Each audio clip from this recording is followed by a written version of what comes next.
What's up, guys? Welcome back to Blueclouds TV.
Hello, everybody. Good evening. Welcome back to Speed Sports. Speed Sports Live, brought to you by Blueclouds Media.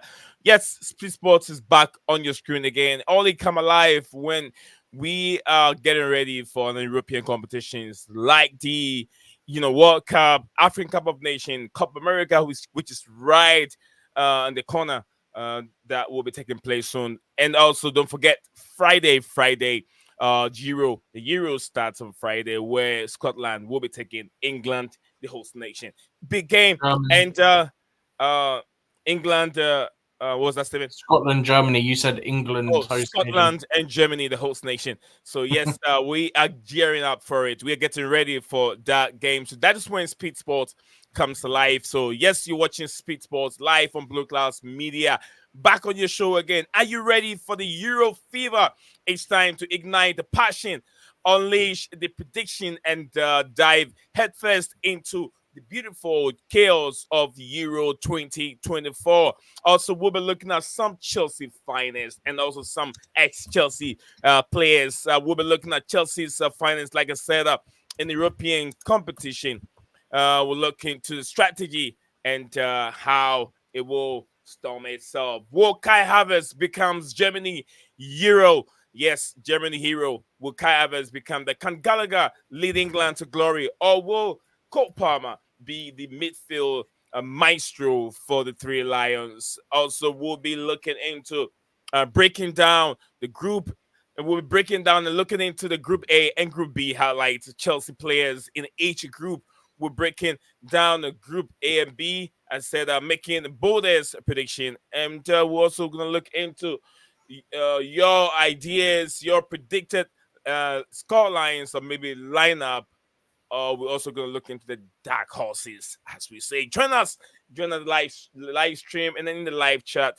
In the question that you have in specific, drop it in the comment section below. We'll be looking into it. It's been a hard day, but I was able to make it happen today. We're still gonna have Chelsea talk over here. I know there's a lot of rumors going on around social media. Yes, there will be some Chelsea talk here. So guys, be my guest as we keep this show. We bring you the analysis and we'll be looking into team that will be getting out of each group A and B. Today we're focusing on A and B. Tomorrow we'll come out and focus on C and D, and by Friday we should be done. Where the game itself, the first game kickoff between Germany and Scotland. So, guys, hang in there. Let me know what your predictions are. The dark horse is your dark horse of this competition, and those that will get out of the Group A and B in the comment section below. So, stay in there. We'll be right back in just a second. Don't go anywhere.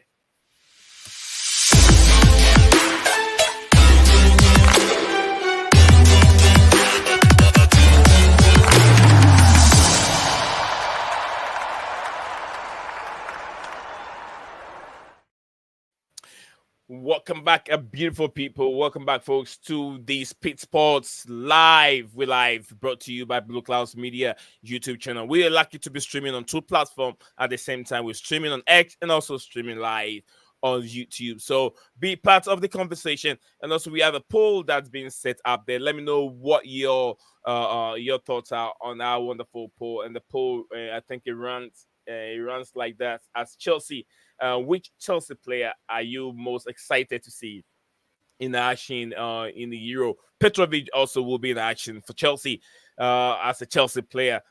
Conor Gallagher right there. Ian Matson will be live featuring, and for the Netherlands, Cucurella also will be live for the Spaniard. And then who else? Icy Cole Palmer. Will he start?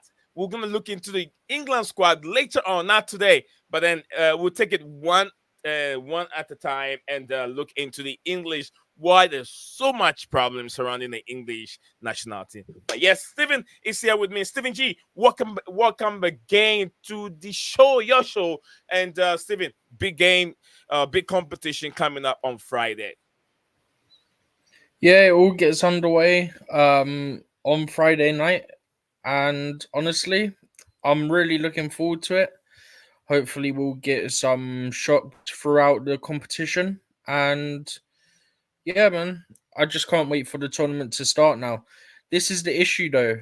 Like, we got Southgate as manager, so I don't have much hope, and especially after some of the performances recently.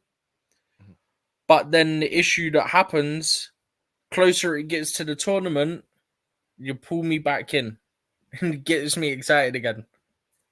Gives me a little bit of hope every time.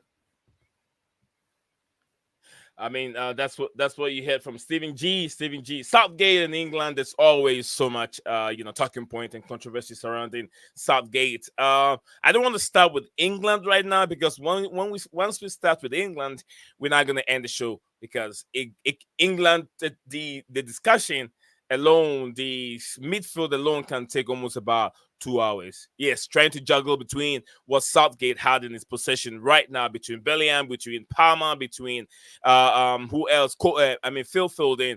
And there's a lot of talking points. Phil Foden alone can take almost about 30 minutes of our live stream, and I don't want to go into it right now. But we will start from the Scottish the Scotland team, and Scotland will be playing Germany, which two teams are in the same group. We'll be looking at Group A and B, like I said earlier on. So, Steven, Yep. I'm not so sure you're familiar and your knowledge on the German team, and then also with the Scottish team. Not so sure, but I know you know your football. So we will get into it. We'll be looking at which of these teams. We know Hungary is also the Hungary team is also in there, and then what other teams supposed to be four, right? Four teams, which we'll be Yeah. looking at. At Group Albania. A, yeah. What was that again? Albania. Albania. We'll be looking at Albania. We'll be looking I at think it's Albania. Hang yeah. on, let me get my thing up because I had a different tab open for something else. I don't know. I don't know what kind of Group A and B. Probably I did the wrong group, Steven. I put Switzerland. Albania's Group B. B. So Germany, Hungary, Scotland, Switzerland. You know what I did? Okay. I put wrong groups on my thumbnail. I don't think you did. No, I Group A: Turkey, Italy, Wales, Switzerland. Group B: Denmark, Finland, Belgium, and Russia. Did you? Yeah. I didn't even see the thumbnail. So, guys, I really apologize for the wrong group stages that I have on my thumbnail. It's too late for me to change it right now. Apology, big time. But you guys know where I'm heading towards. Do you know what threw me off? So No. I knew that Albania were in Group A or B, Yeah. and I was trying to quickly look up like the best finishes for each nation from Groups A and B in the Euros, and I'd literally just looked up Albania. So in my head, I was going, "Oh, Albania are Group A," but they're not. They're Group B. Yes, guys, apologize for the little mistakes over there. But big up to Maya, Maya in the building. Maya said a big up to Nee and the chat. More life, absolutely more life to you, my brother. Big up to Gulam Mustafa, Phantom of All Nation Topic, who's been live, even way before. He was asking questions like, when is the next live stream? Yes, Phantom, I'm live today, brother. And yes, I'm not gonna ignore any question regarding Chelsea. I'll still talk about it. So if you have any question regarding Chelsea Football Club. No, Aston Villa striker has been linked with Chelsea. Latest, developing news on social media right now. I know. So yes, if you are there and you want to talk about that, you can drop that in the comment section below. Stephen and I will be giving our honest opinion or honest, what I say, thoughts on those on that link. Yes, on that link, and how much Aston Villa is asking for from Chelsea. So Phantom say yes, absolutely. This is live. At Phantom of any topic, yes, this is live. Yeah, we are live here. We are live here.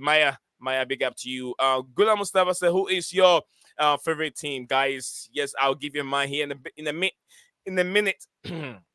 I was going to say in a bit, not say in a minute. Anyway, Tuchel said no to Ratcliffe. He's not going to join the Manchester United, according to Thomas Tuchel. I think Tuchel will be taking a break for a while and then come back again. I'm excited to see Palmer and Cucurella, according to Maya. Yes, absolutely. I can't wait to see the Chelsea boys rocking the French national team. We have our players there, some players over there in the French national team. I'm not so sure that Disasi is part of it, but I know that Malo Gusto definitely will be repping the the squad. Phantom said, I was hoping this was a transfer rumor show. It appears to be a world competition show. It's past 3 a.m. Good night. Thank you very much, Phantom. Enjoy the rest of the evening. You have a good night too. I literally made a new thumbnail. You you ruined it. He said you ruined it. Yeah, absolutely. Gulam, I just changed some few stuff there, and I put the wrong group information there. I mean, the group table was the wrong one.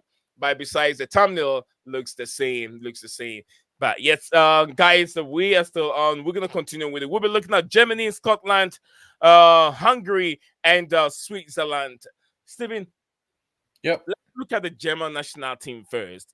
Big up to you too, Kim in the building. Says big up me. Big up to all your chat, all your Chelsea fans in there. So yeah, big up to you, Makim, big brother. All right, so Steven, we start from Germany. We look at Scotland and then Hungary, then Switzerland before we go to Group B and see which of these groups or which of these teams will be making out of this group.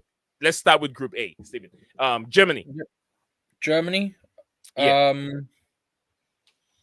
Yeah, so I've just got up their squad now. So if you want to look at, just to start, if you want to look at former Chelsea players, obviously Yeah. Rudiger's in there.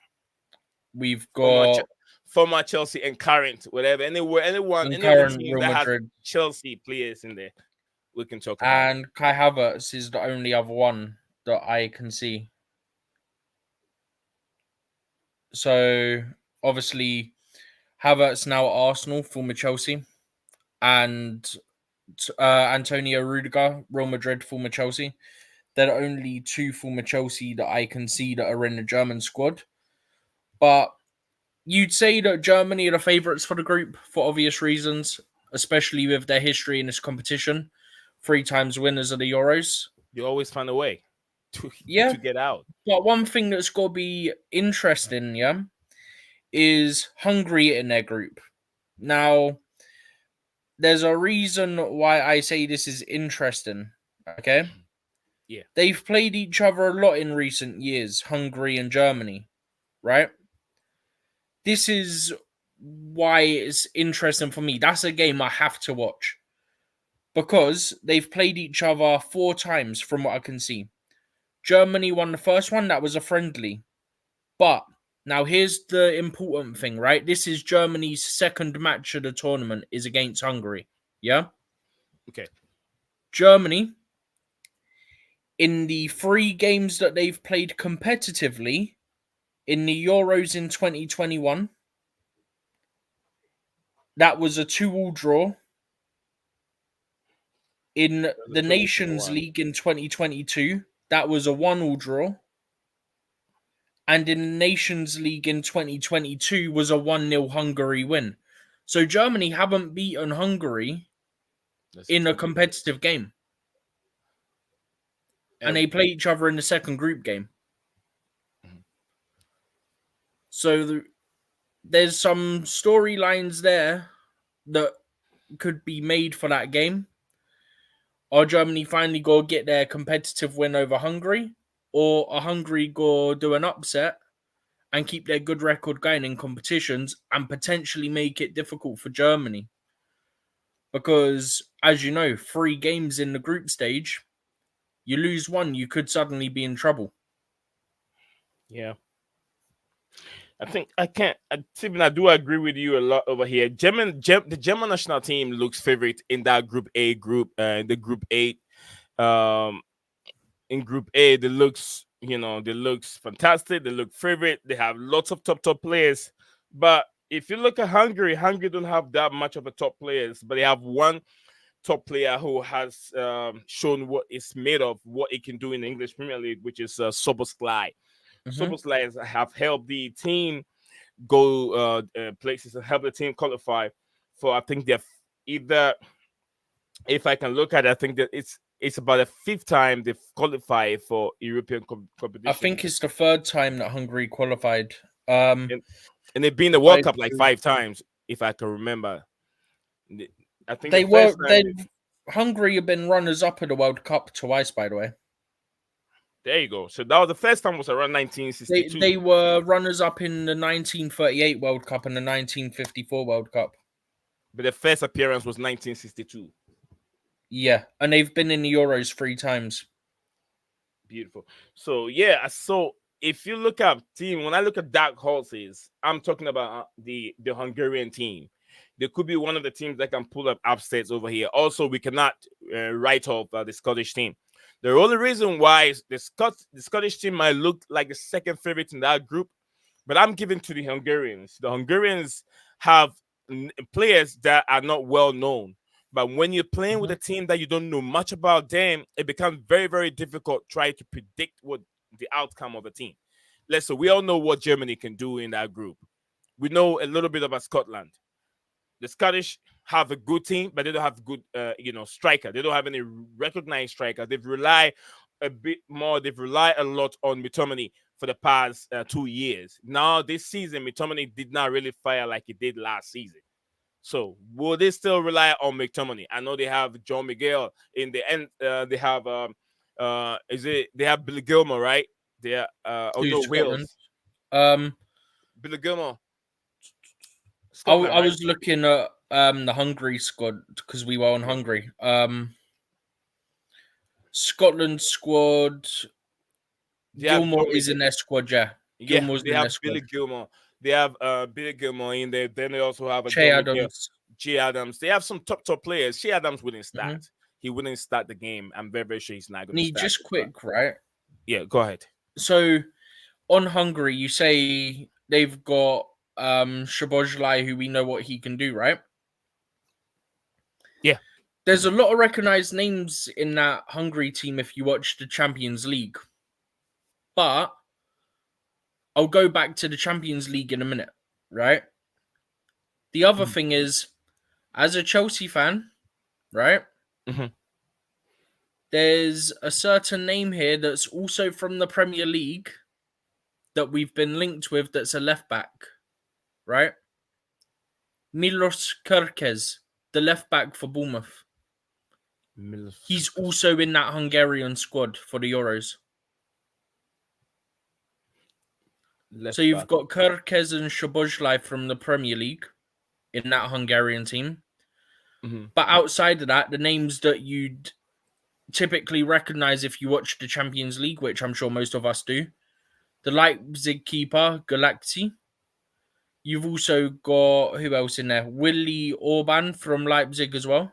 What position does he play? The last guy you just mentioned his name. Centre back. So you've got the goalkeeper, Galaxy. You've got Orban, the centre back. Yeah, I see the goalkeeper, Galaxy. A few of them do. There's quite a few players from Germany in here. You've got a couple, 1 or 2 from Freiburg. Attila not gonna try that second name, but plays for Freiburg. He's another defender. I try to stay away from the names because they are very heavy. Yeah, Just to some mention. of them is okay, but like this one is very awkward. Like it's S, then Z, then A, then L, then A, then I. So I'm like, yeah, I'm not trying that. But there's one or two from Union Berlin in there as well. So Yeah. they got a few that play in like Germany, which could be a good thing for them as well, to be honest. Because if you're used to playing there, you're used to playing on the pitches that you're going to be playing on. That's right. There's a question here from Gulam Stevens. It says, is Tony Cruz playing Euro 24? Yeah, Cruz is in the Absolutely. squad, yeah. But I don't think that He's in the squad, and then he's planning to retire after the competition from football. Right.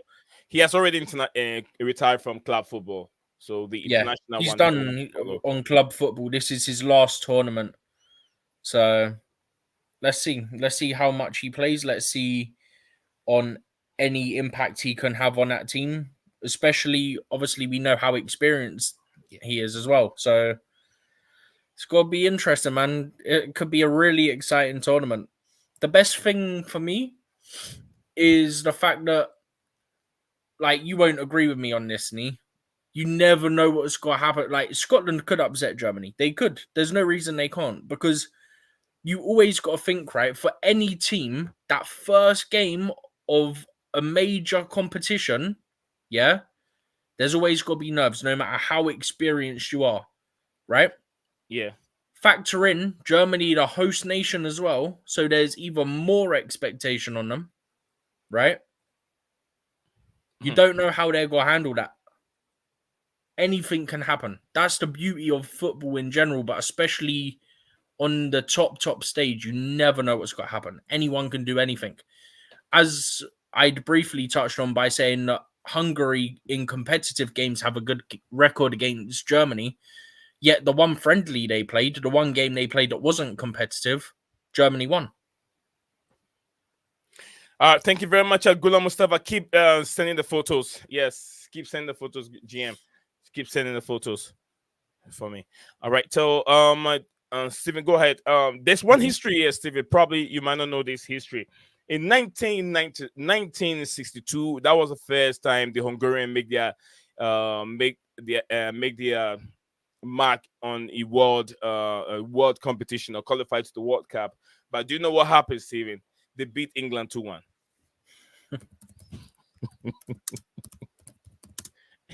Is that surprise? They qualified for World Cup before that. No, I said that from what I was reading or what I saw, I said the first time they qualified for the World Cup was 1962, and they beat England 2-1. I'm not sure. Hungary have appeared in the World Cup on 9 occasions. The first being at 1934, where they reached the quarterfinals. I can't believe no one even mentioned them in the world stage. But see what you see, runner off. You said runner off 2 times, runner off in the World Cup. Runner up. No one even mentioned them, and we always mention Uruguay. They've won it once in their life, once. But if you look at the history behind what the Hungarian, and they have, I think they have one top star, which we all know his name. I forgot his name. One top player that's caused many goals. It's caused either 90 or 89 goals in the World Cup. I forgot his name. Very popular, very, very popular guy. I can't remember the name. Maya said, "Wow, Ni." Yes, England, they get battered everywhere they go. Since 1962, right? Was it the time that England won the World Cup? 1962 or 1960? 1960? 66. 1966. All right, so I think the my man himself, the Sasuke Guna here says like, yeah, Canada 0-0 with France, US killed by Colombia, and going to play Brazil too for warm up. All right, Chile versus Paraguay tonight. Ukraine won, and Portugal 1-0 Ireland at the moment. So Portugal 1, Ireland 0 at this moment. They're playing live. It's 3, so probably games are going. They're getting close to like halftime. But yeah, thank you very much, Sasuke Guna, my man. Only if he doesn't see me streaming. If he see me streaming, he'll be right here live, listening, and then also commenting into it. Thank you, man. Thank you, man. You're a legend. You're a legend. All right, so Steven, Yep. I don't know. Is it Pushcats? Do you know where that guy is coming Yeah. from? Pushkash, yeah. It's not Hungarian. He is. That's the guy. Pushcats Awards. So that's the guy. I remember when I was reading, I came across his name, and it says he's scored almost about 80 something goals in the in the World Cup. So he's Hungarian also. So according to report, that's why they have the Pushcats Awards. You know what the Pushcats Awards is all about? Goals, right? The best Nice goal goals. Yeah, the best goals. So yeah. from that year. So history right there, guys. Like I said, we are learning. As we come over here. Yeah, Ferenc Again, Puskás. yeah, Pushcats Awards. Thank you very much, GM. Let me. I have some more. Hungarian team. Steve, I want to show what I say, the squad that will be representing in the competition. So yeah, GM, thank you very much for sending me all these. I'm going to send you a link in private chat to one of the pages on the UEFA website. Okay. It came out as we went live. So you can go to each nation. Mm-hmm. If you click the drop down, it's their confirmed squad. That came out about 10 minutes ago. Oh, okay.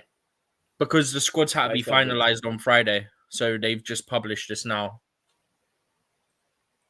Okay, send that to me. So next time I've done it in StreamYard, but I'll send it in Discord as well. Thank you, guys. Big up to Gulam Mustafa. Yes, absolutely. Guys, if you anyone there who's looking for you want to get busy, I'm looking for an online, what do you call it? An online producer who wants to produce my show for me, who can produce it right in your house. You can produce my show right in your house. You don't have to be in my studio. So someone who's looking for some little job on the side, let me know. Okay, I have I think Steven, we're gonna start with the German team first. Yes, the squad is here. Keep sending them.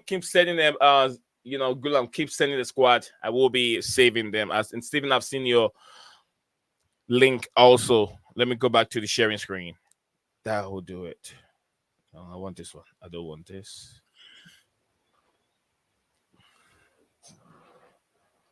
All right, so guys, if you're watching us live, this is the German team, Steven. German team is right on the screen, much bold and bigger on the screen, man. It would be nice if I know the names. I know a few names here. Steven, I'm not sure if you sent has all the names. It don't have pictures, but it's got all the names if you want that. Last time I did the live stream over here, there was a poll. I said something. There was something trading in Germany. There was a poll being reported by Sky Sports that there was a survey, not a poll, it was a survey. Yeah. People were asking, do they prefer more white people in the German national team than black people? And I was I think I heard about this. You heard about that? I think I have. Or something similar. Yeah, it was. I think that's more pure racist. That survey alone is pure racist. What does that got to do whether we have more black or more? At the end of the day, yeah. In the national team, I get why it's been made such a big thing, right? But at the end of the day, yeah, if I'm in charge of selecting the players, aka the manager and all that, yeah, for a national team, yeah, I can't go out and buy players. I have a massive pool of players, right? You're talking hundreds, thousands of players, yeah?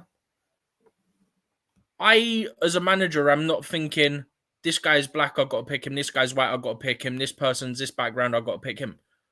I want to win. I'm picking the best players that I have, regardless of their background, right? Because that's what you want to do. What's the aim of sports, right? Okay, cool. Yeah. When you're younger, you want to have fun, blah, blah, blah. But at the end of the day, at the top level, it's all about winning. You have to pick your best players, no matter what the background is, right? I remember I was looking at and it's off topic of the Euros for a second, but it's on topic of what you said about this survey, right? I think I Right. sent it to you or in our little group we have, right?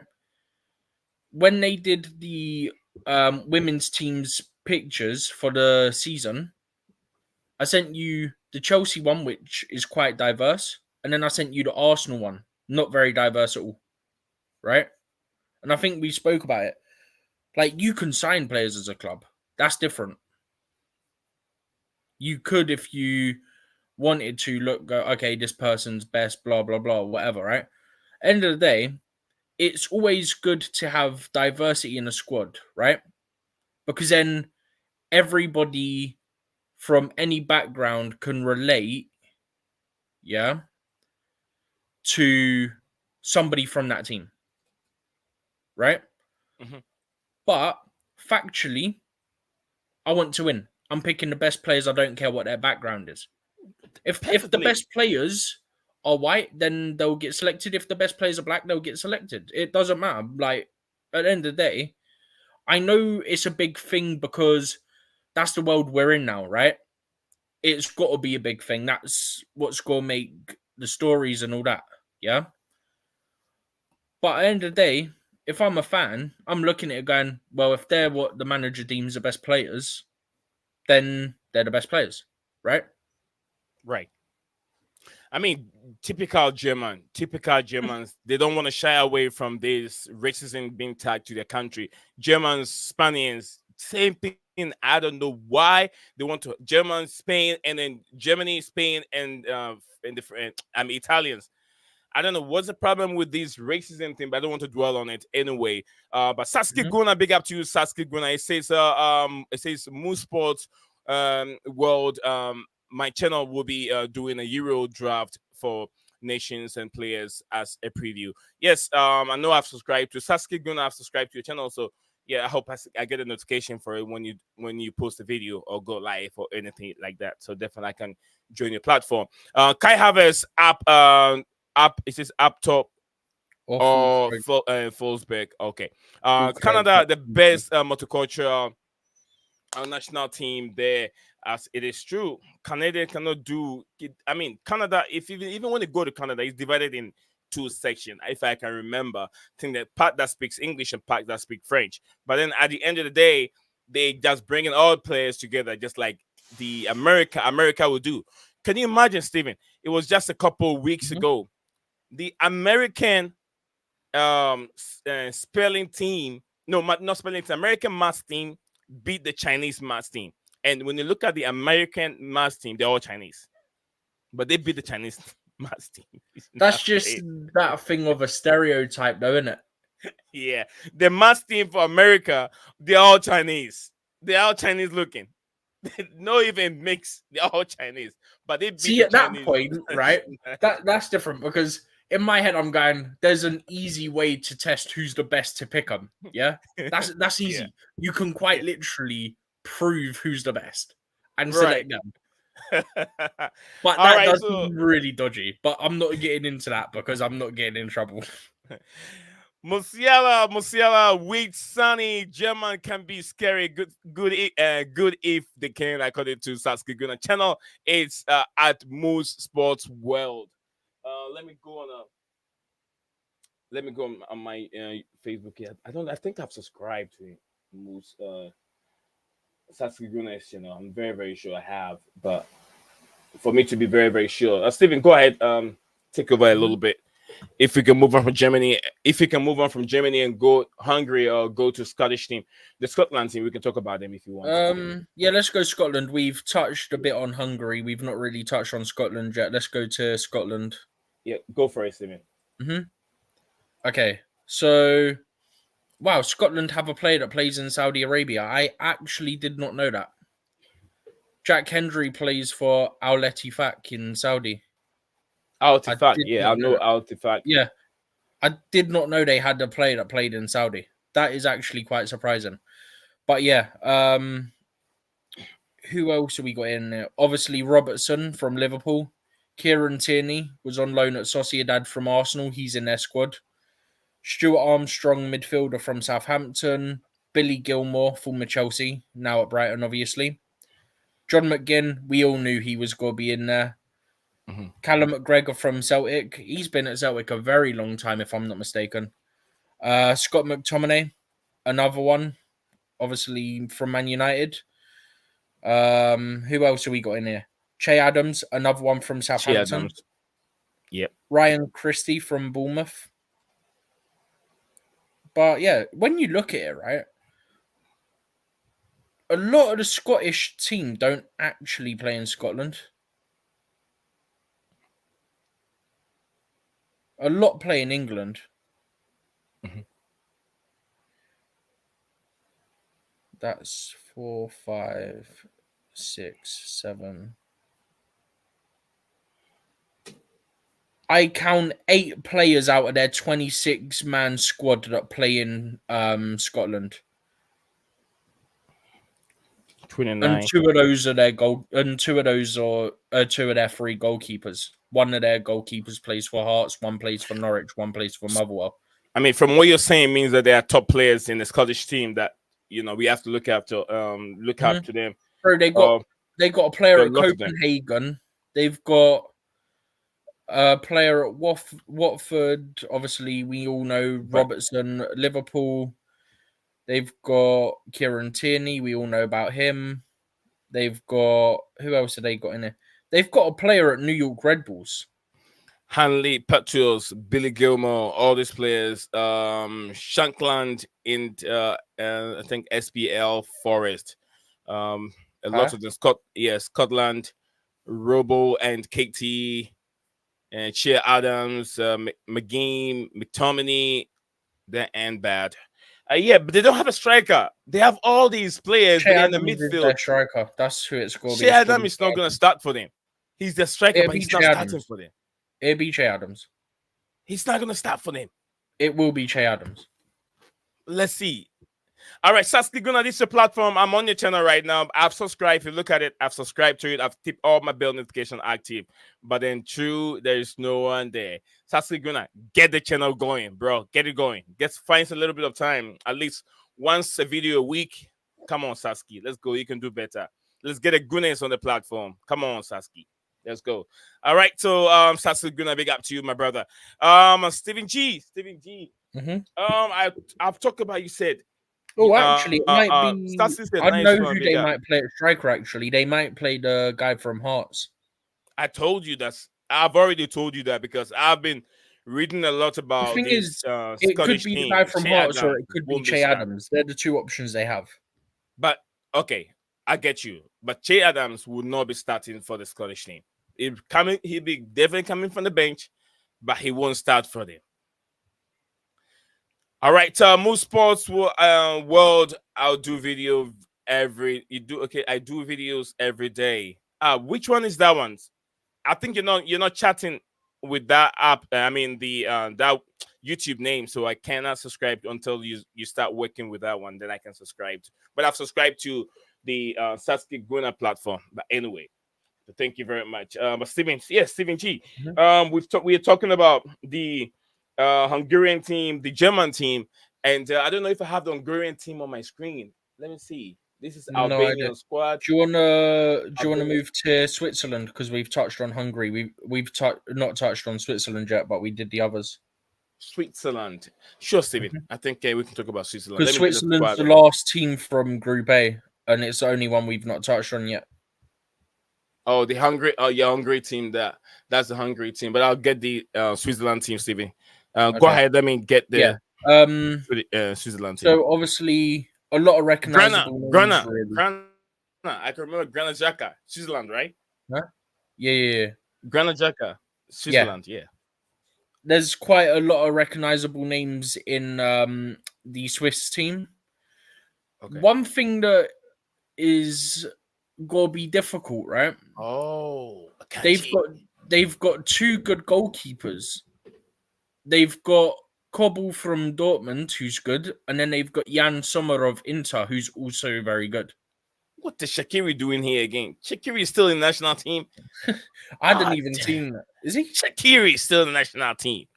Hang on, let me look at this. Oh, he is. Yeah, wow. Shaqiri is still there. Shaqiri, and then I know They have this guy. What's his name? He was in that midfield last season. Uh, Zakaria. Zakaria. Yeah, Zakaria is still Mhm. there. Yeah, I mean Akanji's in there. You've got Is this goalkeeper who the did one we've seen in the Ricardo German Rodriguez Bundesliga? used to play for? I feel The like goal. he used to be in the Prem. I gotta look this up. I'm sure that guy used to be in the Prem. Which of them? Ricardo Rodriguez.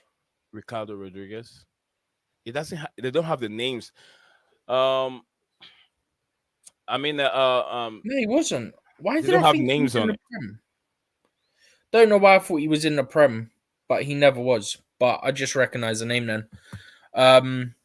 But yeah, Akanji's in there. You've got Fabian Schär of Newcastle in there. Fabian Shaw, You've another good got name. huh? Yeah, Fabian Shaw. You said his name. Mm-hmm. Yeah, Yeah, another he's in there. noticeable name. Shaqiri. Steven, are you not Mm-hmm. familiar with this guy here? Look here, right underneath the goalkeeper. I know this goalkeeper is in the Bundesliga, but this guy here, his face is very familiar, probably from either Bundesliga or the I think that's Champions who League. that Ricardo. I think that's Ricardo Rodriguez. That's who I was saying. Ricardo That's the one I Rodriguez, thought played in the Premier League, Premier but League, he yeah, didn't. No, Premier he, League. he didn't. He didn't. He didn't. No. From what I've Shakiri found, he hasn't. on Chicago Fire, yeah, Chicago Yeah, Fire, that's and him. That's Ricardo Rodriguez. that's a guy over there. He's at Torino. He's been at PSV for one season. He's been at AC Milan. He's been at Wolfsburg, and he's been at FC Zurich. Does this guy ring the bell for you? This Dread guy, Um, does it ring the bell? what was he? Midfielder or defender? Defender. I can't tell if it's it doesn't say if it's midfield or I but think probably in the that's a middle defender. defender. I think. I mean the faces that I recognize I can see them, but some of the Yeah. faces I don't know. Yeah, They that's look what it is. familiar. So the blue are the Yeah. goalkeepers, Mhm. the green are the defenders, the yellows are midfielders, and the reds the attackers. Okay. I've clicked on the link. Satsuki Guna said the plays Bundesliga, I believe. Which of them? I I know this think guy he's on plays about in the Ricardo Bundesliga. Rodriguez. Ricardo Rodriguez. Okay, he plays in the Bundesliga. I think that's who he's on about. But yeah, he used to be Yeah. in the Bundesliga. He's not anymore. He's with Torino in Italy now. Okay. But I What think about that's this where I guy? recognize him from as well. Is it familiar? Do you recognize this guy? I'm not so Yeah. sure. Let me push it forward a little bit. Switzerland, Akanji, not bad. They got some good defense there. The goalkeeper. This, if you look at Steven, let's look at the So top that middle. one's only got about 18 players in it. Obviously, we know there's 26 in the full squad. But the Yeah. second guy, for bottom right, second guy in, I think that's that Okafor Yeah. from AC Milan, I think. This guy. Yeah. Him I think that's too. Okafor from AC Milan. A couple. The first guy, Yeah, I know this guy. Okafor, whatever it was. I Yeah, think it's a Okafor. Yeah. But the first red one, so bottom second in from the left. Second here. Yeah, that's Mbolo, isn't it? This guy. Yeah, I think I won't that's Bro Mbolo. No, Brian Bomo. No, Brian Bomo. No, not Mbuomo. Brill Mbolo. Mbolo. Okay. Yeah. Probably, I don't know this guy. But I would not think it argue. I would not argue with you on that because his face looks like an African player naturalized for Switzerland. Amdouni's in their squad as well, by the way. You know the Burnley forward? Bentley forward. What's the name again? Amdouni. Amdouni. Yeah. Yeah. He's in their squad. Okay. Elvedi, the other centre back, Borussia Mönchengladbach. That's what Saskia Guna said. That's who he meant. Okay. Saskia Guna. He said I meant is it what's his name again? Elvedi. Elvedi, the other centre back, Borussia Mönchengladbach. All right, bro. So I'm telling you, Switzerland have a solid team, man. They have a solid team. What do anyone recognize this player here? This guy with a baby face. He looks familiar, but I don't know where I've seen the face from. This guy here looks familiar. More or less, maybe this guy also looks a bit familiar, but this guy looks familiar. I don't know where I've seen his face before. Don't this guy look like Soboslai? A little bit. Not really. Maybe the haircut. I don't see it. Maybe the haircut, Steven. Is the haircut, but maybe not similarity. Swedes, red, white, and multicultural, to lots Lots of diversity, diversity, like like Canada. Canada. Sorry, like Canada. But I'm just liking. I can't wait for the Euro. I can't wait for the Euro. In the past two Euros, I haven't really watched it very well. But the last Euro that I watched was when the one that England bottled it. Yeah, Saka and the rest That was finished. last Euros. Yeah, the last, yeah, that one I did watch. I didn't watch the whole part of it. I watched the end section of it. But this Euro, for football and knowledge and reasons, I will be watching pretty much 80% of the game. Yeah, um, I will be games like Azerbaijan and maybe another team that they've never represented in the Euro. I won't watch those games. But beside that, I'll be watching pretty much almost like each group stage, 3 games from each group stage. I will be watching it definitely. Nia, I didn't know this, right? So Yeah, we were looking at Hungary before. Did you know that Hungary once finished third place in the Euros? third place. No, I don't remember. I have the what I read was more You about wouldn't World Cup. remember it. It's in 1964, Oh damn, I wasn't born. 2 years before England won the World Cup. Yeah, yeah. It's a Copa America. All awesome nations. Absolutely, Copa America is just behind the corner. It will be coming Copa very soon. America starts not this Friday, next, I think. Or is that when the squads Next have got to be Friday, confirmed? That might be when the squads need to be confirmed. next Friday. But yeah, there's about a week difference in their start date. Man, A how can week, I do 2 weeks both? difference in the start date. That'll be hard to try to do both at the same time. The All right. thing is, the Copa America, the kickoffs will be later because obviously the time difference. So you should still see quite a few of the Copa America games. Yeah, I'll be juggling between the games. CONCACAF, which I don't really. It's CONCACAF is more about America and Mexico. The rest don't do nothing. Yeah, Yeah, that's Honduras, if I'm Honduras, not mistaken, that's Barbados, Jamaica. CONCACAF's like the central and all that, isn't it? Yeah, the other part of America, Mm-hmm. the Bahamas and the others. They don't play nothing. It's all Mexico, Jamaica, and America.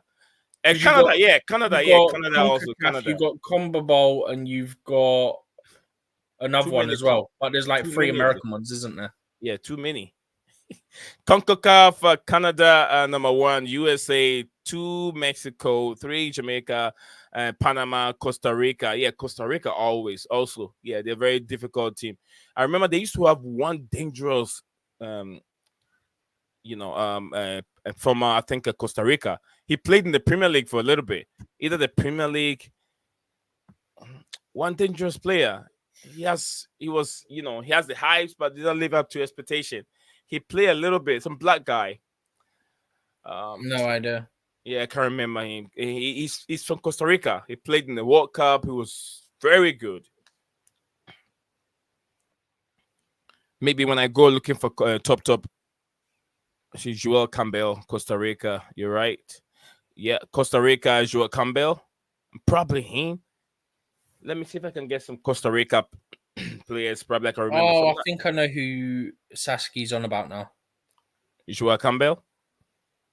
I think I know he's on about, yeah. Keylor Navas, goalkeeper, Costa Rica. Yeah, Costa Rica. They have some good players because they have.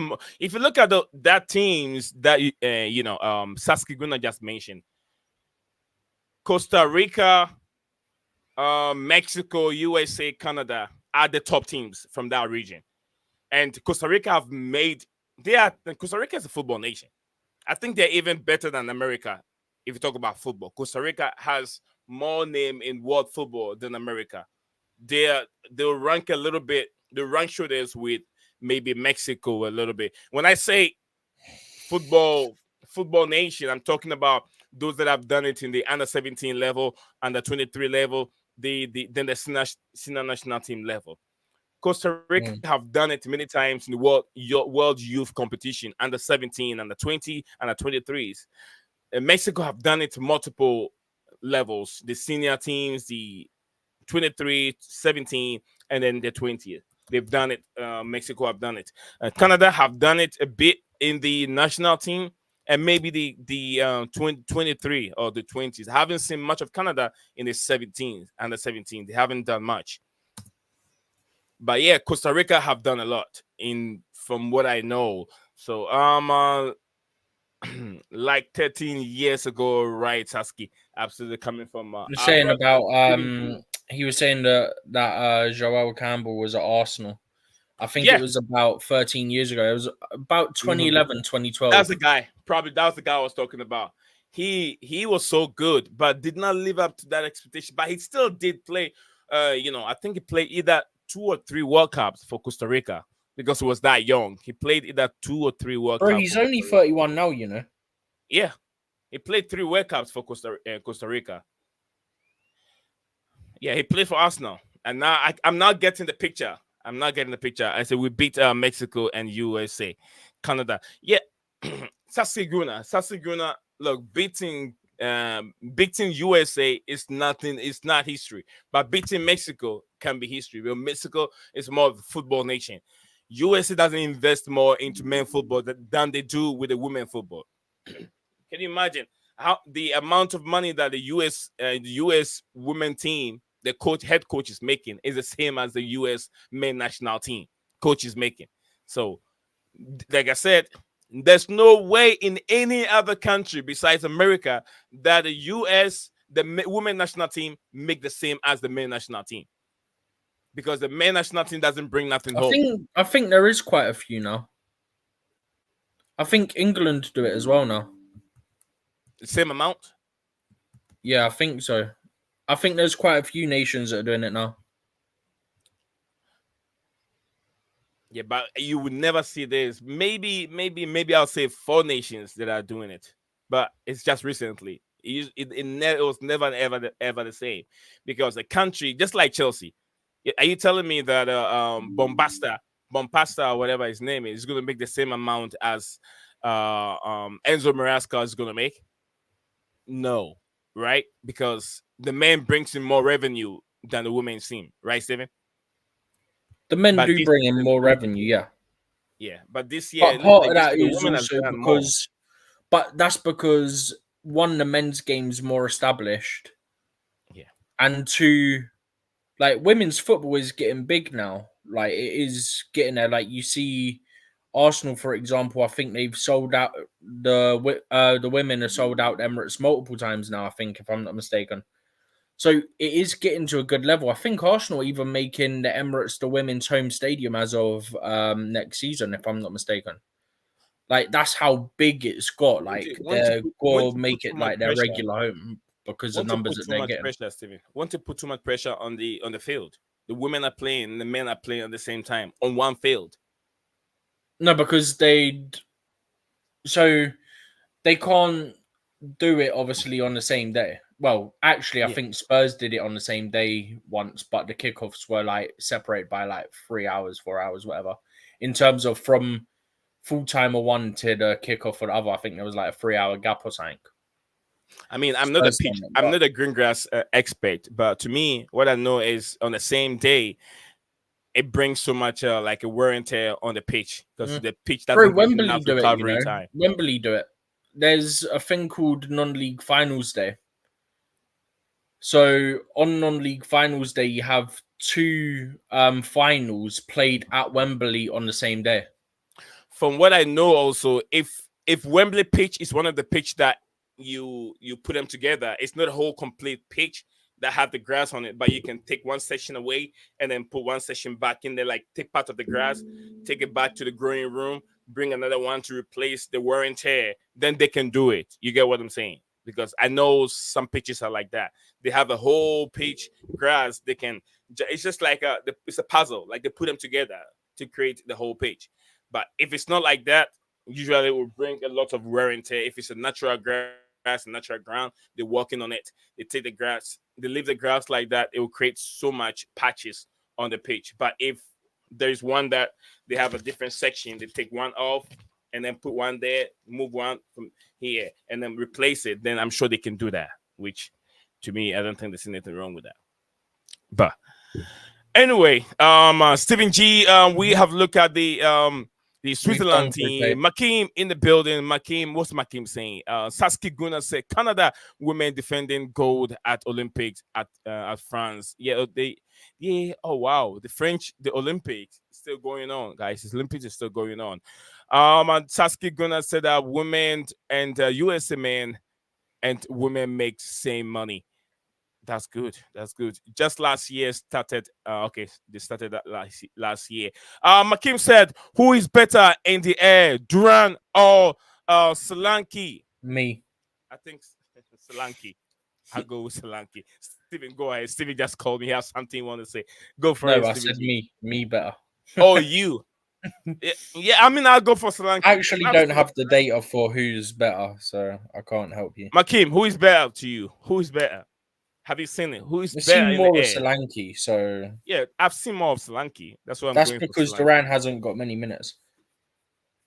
But Duran, was he injured for the most part of the season? Steven. No, just they have Ollie Watkins, isn't it? Oh yeah, when Walking Mr. Watkins is banging the goals and you have no room for. Bro, across this season, yeah, in the Premier League, Duran got about 470 minutes in the Premier League this season. Huh.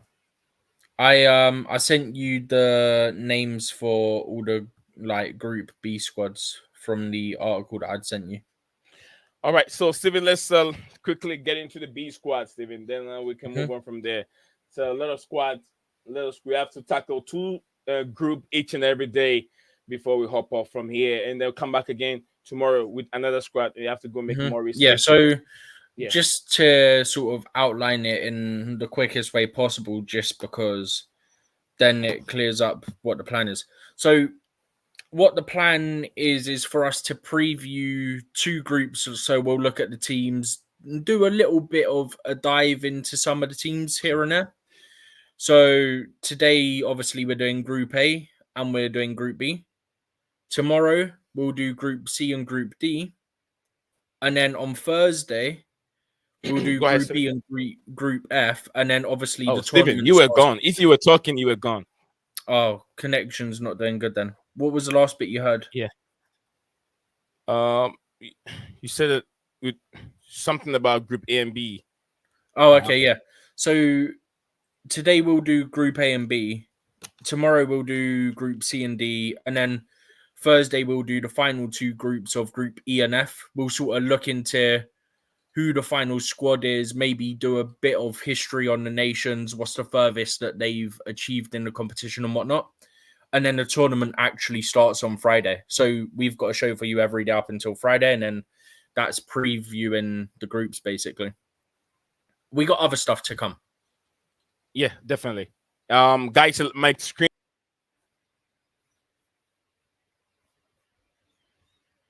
Okay, so Knee's got to reconnect. But yeah, so that's what the plan is for the next few days up until the start of the tournament. And then from there, we'll have different content, obviously, throughout. But obviously, we've got to focus on the Euros. We'll have quite a bit of Euro content coming up. We've got some plans that are currently laid out, but obviously, things can change. So we won't get too much into them at the moment. We'll just sort of outline the next few days of streaming, which is what I've just done. And then, yeah, the next group is going to be Group B that we're looking at. So, in Group B, we've obviously got Spain, we've got Croatia, we've got Italy, and we've got Albania. Um, sorry, I was just reading a message from Nee. Okay. Yeah, if you can hear me, bro, I got your message. Don't worry. So, if we look at, let's say, let's go alphabetically. Let's look at Albania first from Group B, right? Just make life easier. Steven, hold on. Before we move Mhm. to B, let's look at which of these the Group A first. Which of these Okay, teams will be making out from the Group A squad? no Uh, worries. we talk about Germany, Scotland, Hungary, and Switzerland. To you, which of these groups, which of these two teams will be making out of the group? For the record, there's 6 groups. The top 2 qualify Mhm. automatically. Yeah. Right. And then to make up the 16, you have the top 4 third place teams. So you'll have some groups where there'll be 3 teams qualifying, and then only 2 teams are qualified. Other 4 groups, there'll be 3 teams qualifying. So yeah, which of the 2 teams coming from Group A? Do you know? I would say I think Germany will score. Score. I'm Because looking I at. read his thing about scoring. Ronaldo threw me. I think Germany definitely, You going for and Germany? then, huh? You going for Germany? And Yeah, who? Germany, and then. Ooh, do you know what? I'll go one further, and I'll say that this will be one of my groups with 3 teams qualifying, and I'll say that it'd be Steven, I want Germany. 2, not 3. Okay, Just give no, me but 2. some groups have 3, is what I'm saying. No, don't give me 2. Don't give me 3. Just Don't 2. give you 2. Okay, I'll give you 3. um. Okay, so Germany and ooh, this one's actually tougher to predict for second place than I expected. Let's go. Let's go Switzerland. Thank you. I don't know if you're reading my mind, but anyway, I'm also going for Germany and Switzerland. Mm-hmm. Swedes will be making it. So we are. Because I'm writing it down. We're doing our prediction here. Who's going to make it through Group A, and then we Mm-hmm. go. We're tackling Group B. So Okay. we're going to Group B right now, Stephen. Mm-hmm. Group B, we will be looking into Spain, Croatia, Germany, Italy, Not and Germany. Albania. Sorry, Spain, Croatia, Italy, and Germany. Italy and Albania. Albania. Albania. Albania, Croatia, Italy, and Spain. Yeah. So Stephen, let's look at Spain. Mm-hmm. Spain qualification, the journey, and how they were able to make it through the games that they play, and before they make it to the qualification. When you look at Spain, Spain plays Scotland. They play Scotland, which they won. And if you look at even Scotland games, all the games that Scotland played against the big nations, they lost all those games. They lost to, I think they lost to Germany. They lost to Spain. They lost to what team again? I think they lost to, I think 3 teams, top teams, nations, football nations that they played against and lost to all those nations. But yeah, Spain won 2-0 against Scotland. Spain lost They 1 game in qualifying. 1-0. They won 1-0 to Norway. Then 3-0 to Cyprus. 3-1 to Georgia. Then before they qualify. So Spain. They only lost 1 game in qualifying. They played 8-1-7 and lost 1. So we have an interest here, Steven. Marco Corella, Yep. Chelsea player Cucurella. in there. I'm not sure if Aspilicueta is still in the squad. Hang on, I've got to close the Italy one and the Spain one. The Spain one, yeah. So Yeah. Cucurella is in there, and Corella is there different. any Aspilicueta other? is not there. No, Nacho, he's not there. yeah, Nacho is in there. Alvaro Daniel, Morata's there though. yeah. I was looking at defenders. Emerick Laporte is still in there. He's in the squad. Emerick Laporte is in the squad. He's now age There's 30. 2 former Chelsea interests and 1 potential Chelsea future interest. That's Nico Williams. I know what you're talking about. Yep. Nico Williams. Nico Williams is there. Cucurella is there currently. Yeah. And then obviously Morata's in there as well. But it's Jesus Navas is still in the squad. I see Dani Elmo in the squad. Ferman Lopez is also Jesus Navas. Jesus Navas. Navas should be 38 years old. Jesus Navas is still in the He's squad. not 38, is he? 38. Stephen G. He's 38 years old. Jesus Navas he is. years old. Yeah. Oh my days. Ayoso Perez. Ayoso Perez. Bro, another former Premier League player, man. Yeah, but what about Martin Odegaard? He's Danish. He's No, Danish. he's Oh Norwegian. He's yeah, Norway, Norwegian. He's Norwegian. Yeah, Norwegian. He's Norwegian. Norwegian. Yeah, I thought he's because he played for Real Madrid. He's from. He's funny. It confused you, innit? Yeah. Confused me. I got it now. Rodri. I don't know what kind of Rodri is that. Mikel That's the Man Merri. City Rodri, bro. Yeah, Fabian Ruiz. I know him very well. He plays in the Bundesliga, right? Fabian No, Ruiz. Huh? PSG. PSG. PSG, France. Yeah. Okay. PSG. Yeah. I thought it's the Bundesliga. But yeah, Chelsea interest Mark Cucurella and ex Chelsea player Alvaro Morata. Is these are the players they have noticeable top players. Nacho, which we know he's and they have Cavaya, Danny Cavaya also in the Robin Linom Nomt or whatever. God Where help you me. looking? What? Yeah, the I'm looking at defenders. Cavaya, Nacho, Mark Oh, Cucurella Lennon. He used to be in the Premier League with Fulham, I think. with Fulham. I think he was in the Prem with Fulham. The And name's very familiar. I'm certain he was in the Prem. they have good goalkeepers also, Steven. They have David Raya in there. If it's not Kepa Arrizabalaga, it's not there. Oh my god, why do I keep thinking these guys were in the Prem when apparently they weren't? What? Bro, I was certain he'd been in the Prem. Like, I Who was know I that? know that name from somewhere. I thought it was a Prem, but it's not. Nah. Bro, my brain's not working very well today. No, it's working, Steven. You're just getting confused. It's working.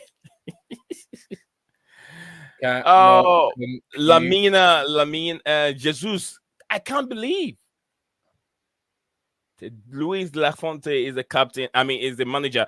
But I can't believe they still have Ajonzo Perez and still have Jesus Navas, 38 years old. Ronaldo, Sasku Guna said Ronaldo banking 3 goals. 3-0, Ronaldo brace. Damn, 3-0, Ronaldo 2 goals. Sasku Guna said 3-0 Portugal. Now on it says now on Ireland Yeah, they're according winning to 3-0 against the Ireland. winning three. Germany and Swiss Scottish third place team get in there according to Germany and No, Swiss. So that's he's saying that Scotland will be a third place team and they'll be yeah, one of the 4 third place teams that qualify. That's what he's saying. yeah, that's how I understand it. No, you said It get Germany in and there. Swiss. Germany and Swiss. Yeah. So Those two will Germany be and getting Switzerland out of this. qualify. Yeah, and Scotland to then finish third, but they'll also qualify, is what it's saying. right. Makim said, "Who do you think it's is going to be in the Euro final?" Ooh. That takes a whole lot of calculation in terms of who's on what side, and Yes. that's something that I can't give you right now. Look, from what I can say, there's no way that the French cannot be in the finals. But who else is going to be in the finals? And don't tell me England is going to be in the finals because this England that I'm seeing would now be in the finals. You know what you can get from Harry Maguire. Right now, you don't have Harry Maguire in the team.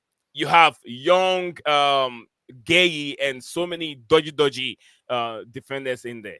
The English defense is very suspicious, and I don't trust that defense. I trust the forward. The midfield is very also too much. That's what I said. I don't want to talk about the English national team now, but because when I start talking about the English national team, that will take almost about an hour. The That midfield. is tomorrow's one. Okay, so yeah, we're gonna start with the English. It's We'll the get there. first one tomorrow as well. We'll get there. We'll get there. There's a lot going on in terms of who starts in the midfield for the Three Lions. Should should Foden start as a winger? Should he be in the midfield? I think it will be disastrous if you start him as a winger. He doesn't play. He plays in a certain system. That is why he hasn't produced that much for Three Lions. He produced more for Pep Guardiola's team because he's been surrounded by top players. He hasn't got that kind of a players under a Southgate team. That is why he doesn't give that numbers. He doesn't play better for the Three Lions because he's not that guy. So to me, Me, yes, sir. the one thing I'll say, because obviously we'll go into it more tomorrow, is that there's talk that the midfield is going to be in the 4-2-3-1 of Rice and Trent as your two, and then Foden, Bellingham, and Saka as the three behind Kane. Well, if you're starting, if you're gonna start what's his name from Liverpool, Trent Alexander and Trent in the middle. Who are you going to Mhm. play on the right back? As a left Kyle back, sorry. Walker. Kyle Walker, right Left back. back, Trippier, left left back. back. Okay. Okay, left back, Luke Trippier Shaw, will be because left Luke back Shaw, I know. because Luke Shaw's currently injured. He won't be able to play till at least the second game. But we can get into this tomorrow. So where are you going to get your creativity from? Trent likes to hold on to the ball, and that's when he's going to make so much mistakes. Anyway, Nee, let's try not to go too Oh, much because we'll ruin our show tomorrow. definitely. I'll keep it there. France versus Holland, or Spain versus Germany. I think France can play either Spain. I'm not so sure about this Spain, man. If it's Luis Enrique, then I'm not sure about the Spain. But this manager, what's his name again? This Luis de la Fonte, he's a bit more better, and he plays strikers, not what what's his name was doing in the World Cup. Luis Enrique was doing in the World Cup, which he has so many strikers but never played them. So probably Luis de la Fonte will put in recognized strikers, Alvaro Morata, Ayoze Perez, all these players are The there. thing He can is, utilize and get the best out of them, Steven. to get Spain versus Germany in a potential final, yeah? I'm not sure if it can happen. I'm checking now. Spain, Germany. Okay, it could happen, but for it to happen, you would need basically Germany to finish first in their group and Spain to finish second in their group. Yeah. Let me drop the. Put it this way, one of them, Spain or Germany, has to finish first, and the other one in the other group has to finish second in order for them to meet in the final. Second. And personally, I don't see that happening. That But yeah, you're talking about Spain and Germany. Sasky's comment about Spain versus Germany. Spain versus Germany. Okay. I don't see it happening. I don't think I'm it. I tipping. think it'll I'm be tipping the in the French. quarters. I'm tipping the French to be in the finals, but I don't know who else they're gonna play with because Steven, the French squad is too much. The talent in the French squad, they even call the Gola Conte. They got Yeah, too much. Conte's not been in the squad for like 2 years, and they've called him up. They've called him up because he was playing good. I saw this recent goal he scored for his team. And you know, as humble as he is, when I was seeing the players being called to the national team, when they all arrived, Igola Conte's simple dress. You see players wearing You Balenciagas. see, They're wearing, Giroud go up and welcome him yeah, back to the team. everyone. It's a senior man. Respect for everybody. Respect Igola Conte. I see some Upamakama, some of them Upamakana or whatever his name is. Some are wearing so much experience, expensive, not experience, expensive. I mean, dress So and much experience, jewelry. experience dresses. Yes, experience dresses, expensive dresses. But this is a Gola Conte who is just going normal and taking it easy. You know, Steven, my time says 2:37. Still? Yeah, What do you mean? It still says 2:37. hey, bro, 2:37. That's so weird. Do you want to go on to Italy? Yeah, we're gonna go to Italy, Steven. Italy, Mhm. Italy. Dodgy Italy, Steven. Let's go to Italy. Okay. Obviously defending champions. But this is the thing, right? I've seen a lot of people saying like Donnarumma's not been good for like this season and this and That's that, the right? worst. So this is my question to you before we get further in depth into other areas of the team. Do they have a decision to make in goal? Because they've called up Donnarumma, they've called up Mere, the Napoli keeper, and they've called up Vicario, the Tottenham keeper. Vicario.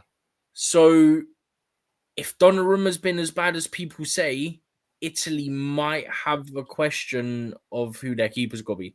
Although, having said that, I think 99% they're sticking with Donnarumma, personally. I don't know if you think there should be any question on it, but do you think there's any question on who should start in goal if Donnarumma's been that bad? And regardless of whether you think there should be, do you think that there will be any change, or do you think they'll stick regardless of your opinion? I mean, You sometimes understand what I'm we'll. saying? Yeah, I understand what your question is. Sometimes we see issues happening or problems with defenders. I mean, goalkeepers, but you can't always blame goalkeepers. If your center back pairing is not that good, your goalkeeper will suffer. If your center back, we've seen many times in the Premier League, Gary Neville, Real Ferdinand, we've seen Ricardo Cavallo with John Terry and Vlasno Ivanovic, and so forth. When you have a better center back, the less pressure you see your goalkeeper will be. But if your center back pairing is not the best, always. But I'll go with experience. Donnarumma have done it on the highest stage many times. Donnarumma was there the last time Azuris won the European competition. Donnarumma have done it with PSG finals, highest stage, playing big team like Dortmund. You could say Newcastle United, Chelsea. I think Champions League games. He's been there many times. So I will always prioritize experience over I think what's his name? Ricayo? Is that his name again? From Tottenham. Vicario. Ricayo. He's been good. He's been having a good season. But if he's Donnarumma keep making those mistakes in the competition, then you can put him down. But for now, go with experience, highest level. Vicario, whatever his name is, have done it a little bit in the Premier League. But I'll start with my trusted Donnarumma. I'll go with him. I'll go with Donnarumma. Fair enough. And is that the decision that you think they'll make, or do you think they'll make a change? I don't think they're gonna make a change. See, for me, I'd say if he's been as bad as people make out, then maybe they should make a change. However, I don't think they will. I think they do stick with Donnarumma. Yeah, that's what I think. I mean, I feel like I see him coming in to be the goalkeeper for the last game if the Italians were able to qualify Oh, if they like qualify in 2 games, in then two maybe. games. Yeah, they'll give Ricardo a chance to be, being posed the last game. But besides that, I don't think there should be any reason for them to bring in, change the goalkeeper. I think you'll be all right, Steven.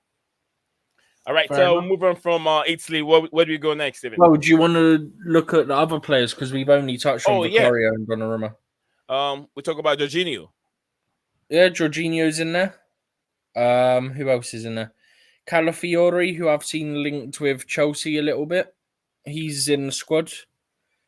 Barea in midfield has just got an extension. Yeah, Inter Milan.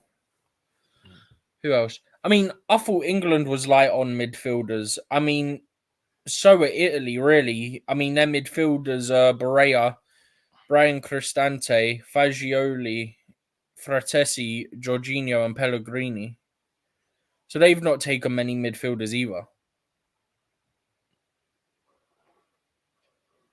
yeah. But yeah, I mean, I'm not sure about some of their attacking options, to be honest.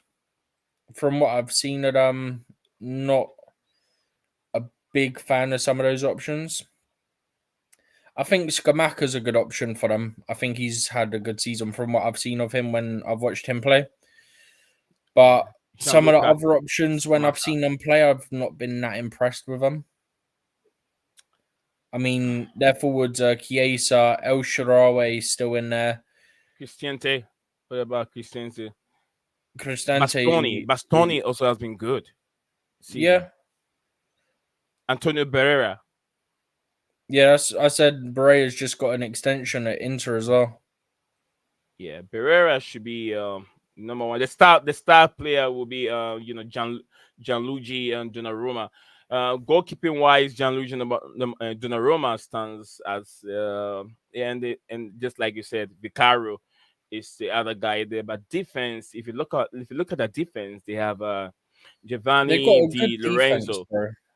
Yeah, they have good defense, which we all know the Then I'd Italians. say the thing is, I'd say they've always sort of had a good defense, though. That's one thing you can't fault. Like they've always had good defensive options.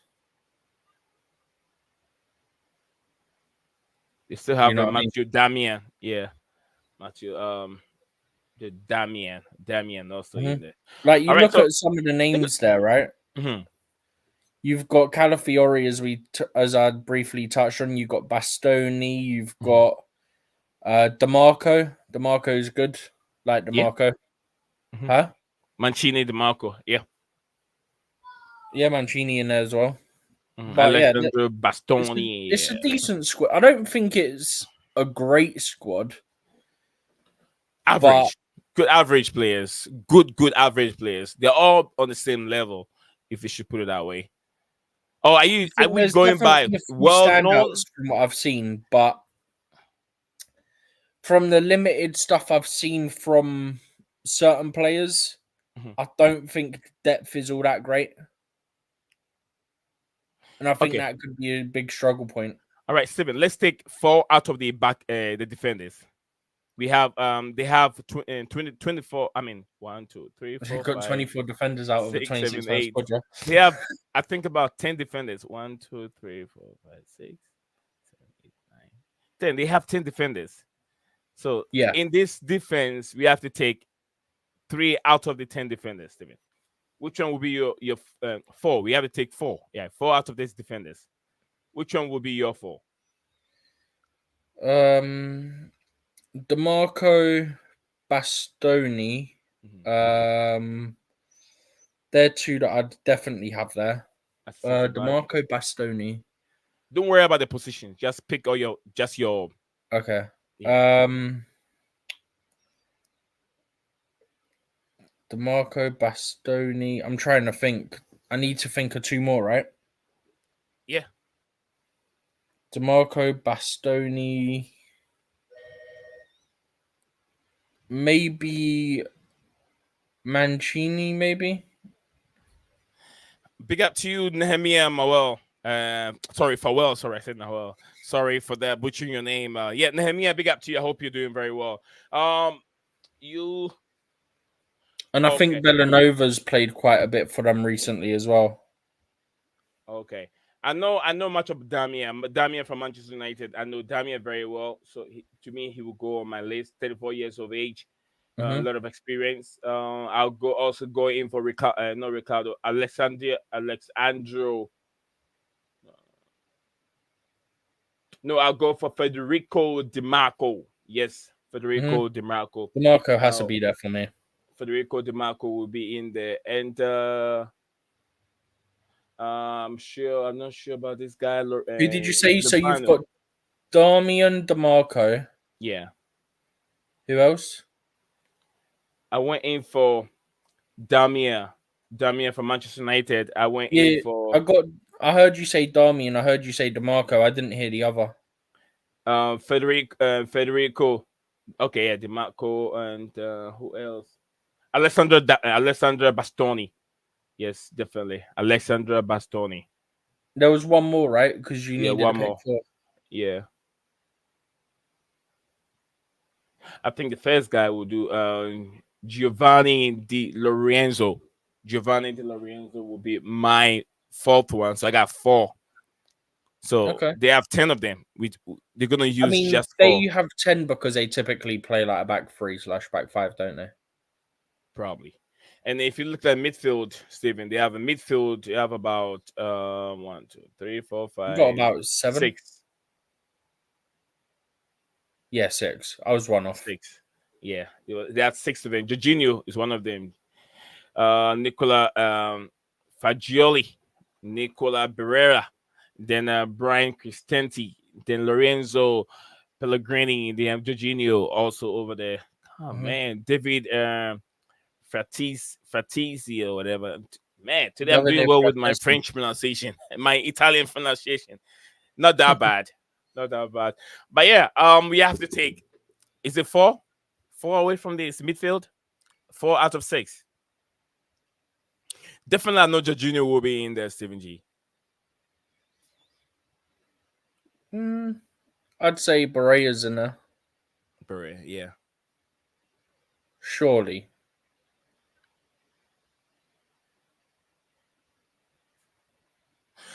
Nehemiah said, I don't want Duran. It's unfortunate Sesko staying. I mean, Sesko To be honest with you, Sesko has to sign a new contract and stay with RB Leipzig, but he's not even on my list. It's Gyökeres. Gyökeres. Duran, I don't know why Chelsea is going in for Duran. I don't know if it's trusted sources, but a lot of people are saying it about Duran. We don't know. We don't know. Same thing. We're very happy with Nicholas Jackson. He came in and he's not been that bad. 14 goals, all competition for your first season. 35 million spent on him. It's a bargain. You can't complain. First season, different culture, learning different thing. You know, you can't complain. Stevie, can you complain? About Jackson? Not really. Jackson, no, he's I mean, done you could good. do what the majority of us do and critique, like, okay, you got to finish more of your chances and whatnot. That's normal. But that's going to happen. He's young. He's still learning. He's still improving. So, for the most part, you can't really say much bad. Like, outside of he has to take more of his chances, there's not really much else we can really critique. I agree. I agree. Guys, we are still here streaming live. I haven't said this in many since we started. Don't forget to like, subscribe, and follow Blue Clouds Media YouTube channel on any platform that you found yourself, that YouTube or X. We're streaming live on these two platforms at the same time. So wherever you're watching us from, follow us on YouTube. Blue Clouds Media on YouTube. You can find us. The link is right there. If you're watching us on Facebook, also, I think I sent a link on Facebook, but did not stream live on Facebook. But anyway, Weird. Nehemiah said that we need someone to compete with Jackson, though. Well, I'll say anyone that comes is a typical striker will do much better than Jackson did. But Jackson offer different roles and offer different things that lots of the players do not offer. Although he's not clinical, he's the one that most of our transition from defense to attack is Jackson. Jackson that does most of them. Yes. See, go and look at statistics. The many of times that you're gonna see Jackson running alone from the halfway. I wouldn't say halfway, from 18 all the way to opposition half. He sometimes doesn't release the ball on time for him to continue his running. He runs and runs and runs and lose the ball. So he does a lot of work, but the finishing is the problem. We need someone to compete with Nicholas Jackson, though. Thank you very much, Nehemiah. I do agree with you, and I agree with you 100%. I agree with you 100%. Stephen, am I frozen on Yep. Facebook? Huh? Am I frozen on Facebook? Are you what? No, I'm moving. I'm all right. Oh. I thought I was frozen. Do you want to move on to Croatia, and then we'll get Albania done after? Yeah, we move Croatia and Albania next. Then we'll look Mhm. at these 4 teams. Which of them will make it out of the group? Okay. Then we're done for the day. So yeah, looking at the Croatia team, I'm looking for names that I recognize. I recognize the Fenerbahce keeper Livakovic, Josko Vardio, obviously. Let's go value. Borna Souza, I recognize. Stanisic and Leverkusen recognize. Satalo recognize he's at Ajax. Vida is still there, recognize him. Brozovic, Kovacic, Brozovic. Modric, Mario Pasalic, former Chelsea. Luka Sucic, or however you pronounce his names, from Salzburg. Who else have we got in there? Andrej Kramaric, used to be in the Premier League. Marko Pasalic, Ivan Perisic. Yeah. There's a fair few names recognizing there. A lot of sich right there. Yeah. But there's a lot of names I recognize in there. I mean, if I top was to do names, Steven. Top count names. that, I mean, 1, 2, 3, obviously Kovacic, former Chelsea. 4, 5, 6, 7, 8. Cover. Juranovic, I recognize actually. Radio. I recognize about 11, 12, about 12 or 13 of their squad. About half their squad I recognize the name of.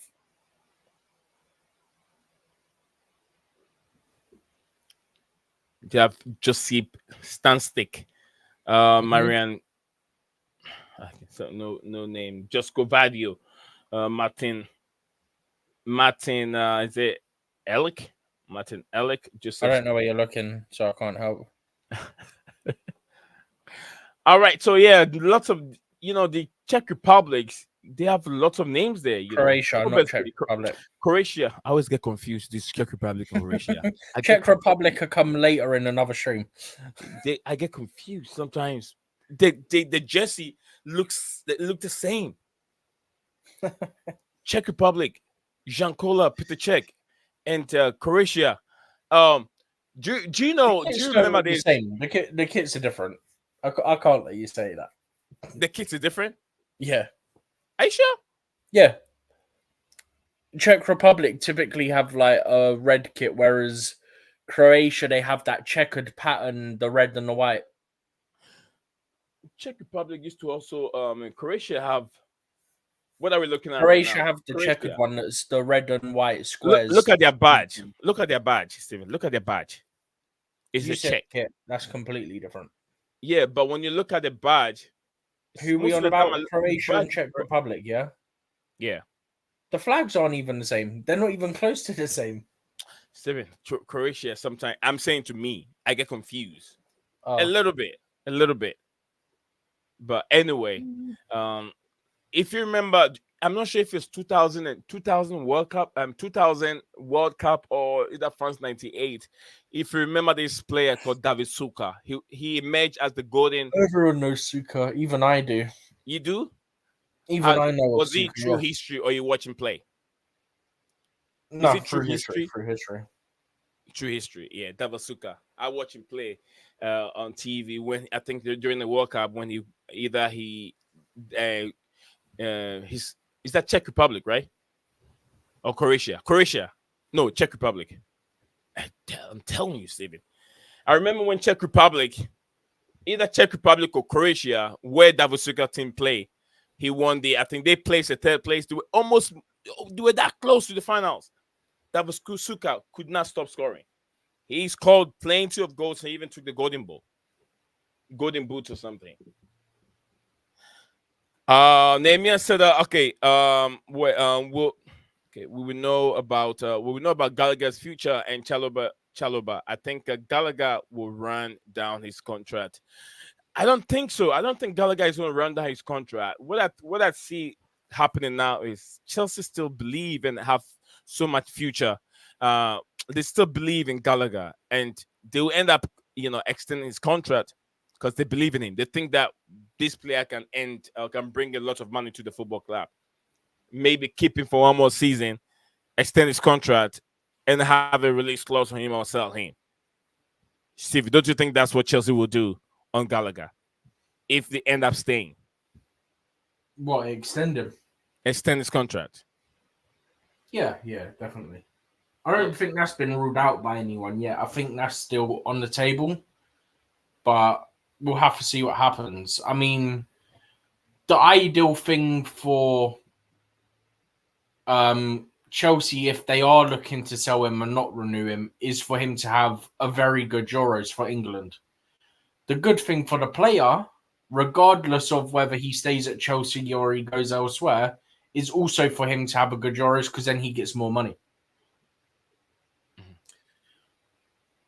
But that could be a negative for Chelsea because if he stays, he's going to want more money, maybe more than they're willing to offer. Do you get what I mean? Him having a good Euros would be bad for him staying on Chelsea's part because he'll want more money.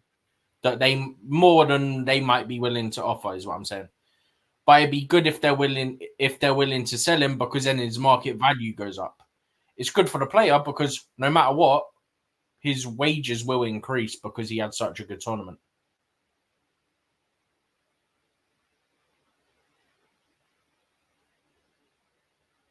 Did you get it? Has it gone again? I think... Nee, you still there or is it gone again? Because I didn't have StreamYard open. Okay, I can still see your thing still. I'm guessing you're not near the mic.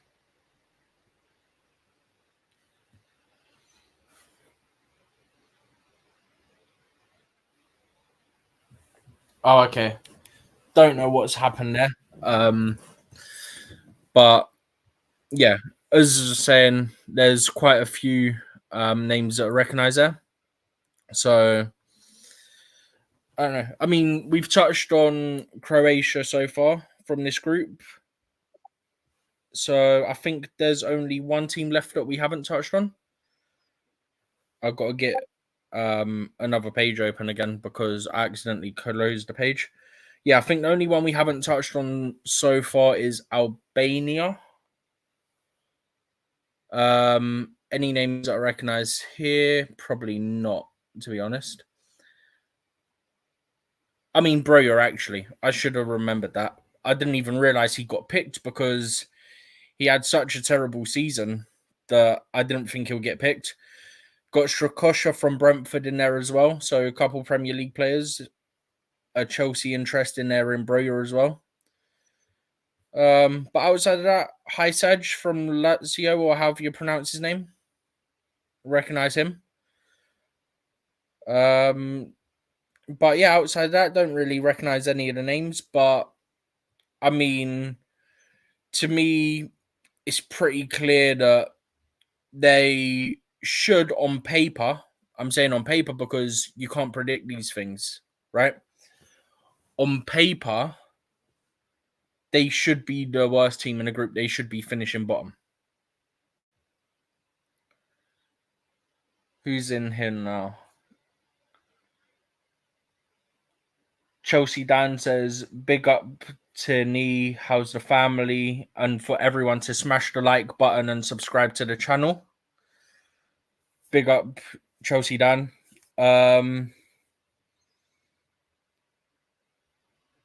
I'm so sorry. I don't want to butcher your name. Is it Nahem? I don't know. I'm so sorry that I've butchered your name. Gallagher wages or what's that? Gallagher wages or I'm guessing you mean Chalaba. I don't know. I'm confused by that. When do we know about Gallagher's future? Probably not till after the Euros, to be honest, because I'd imagine they'll have nobody in terms of agents or anything allowed camp at the moment.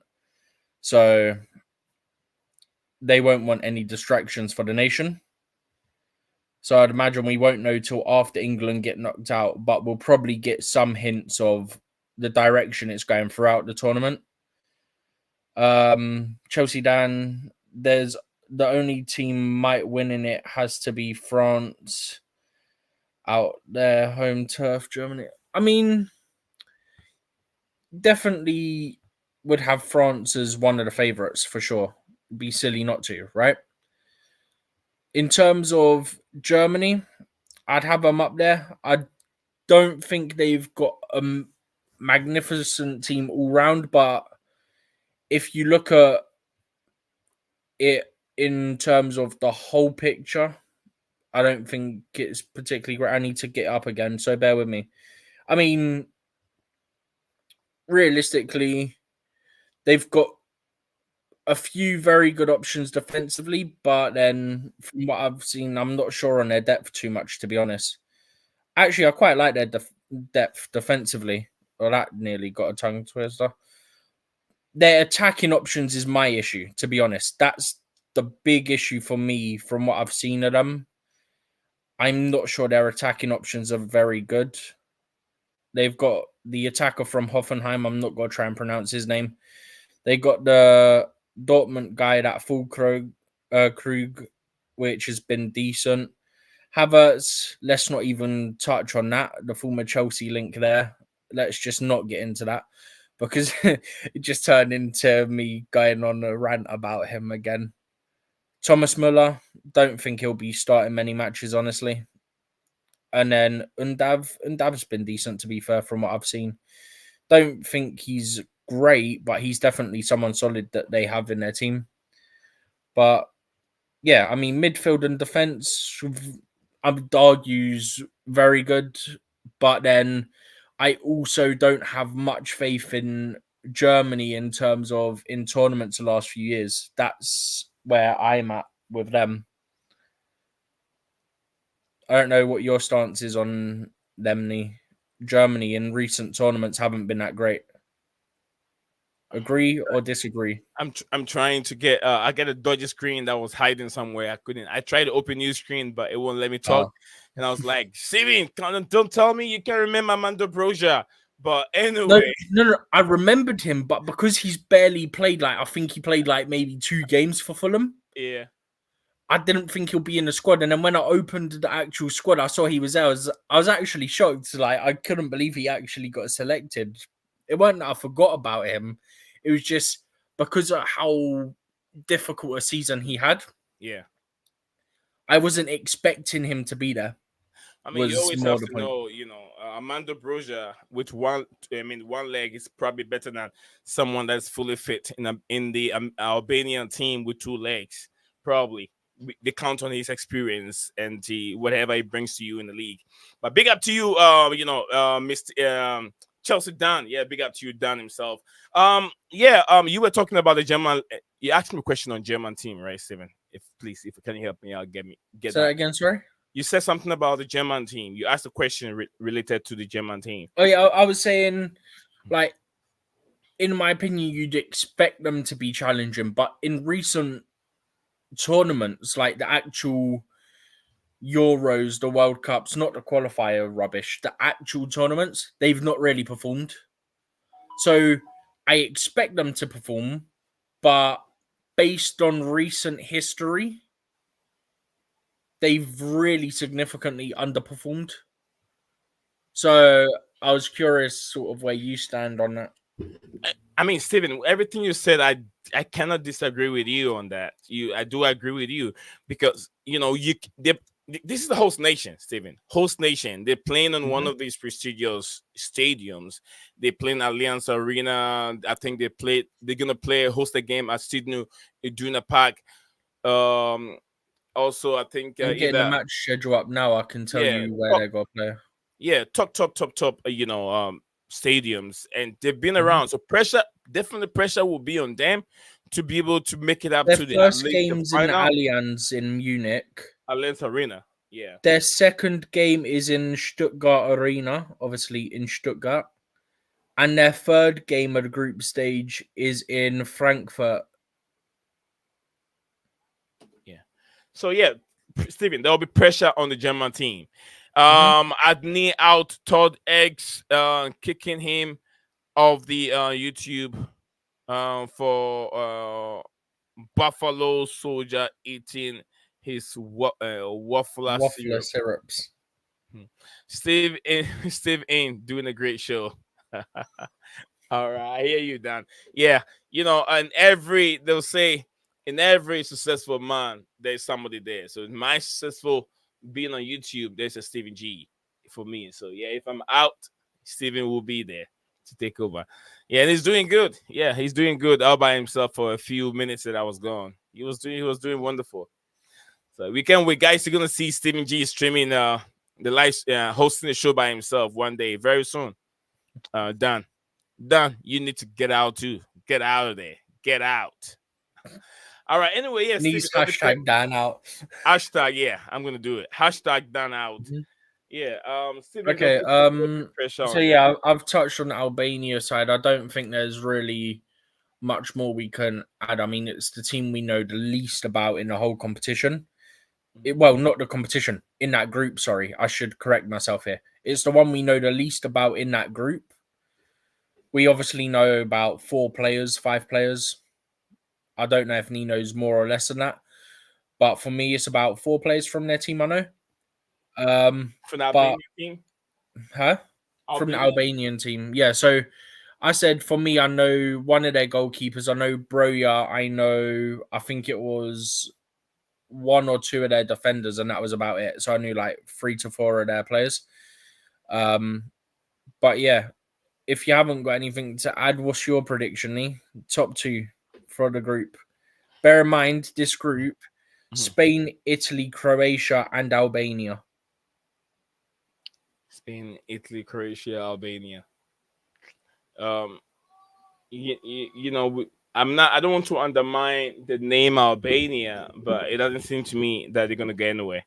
So Albania is out of my list. If you look, that's why they're there. They're fourth place. Good. Good. They're Good thing they put him right there in the group. Fourth place. Nice because they were the fourth team drawn through the Yeah, seeds. But I yeah, get what you're saying. yeah. You're Put him right there. working it. Right there, Steven. But no, I think most people would have them finishing fourth anyway.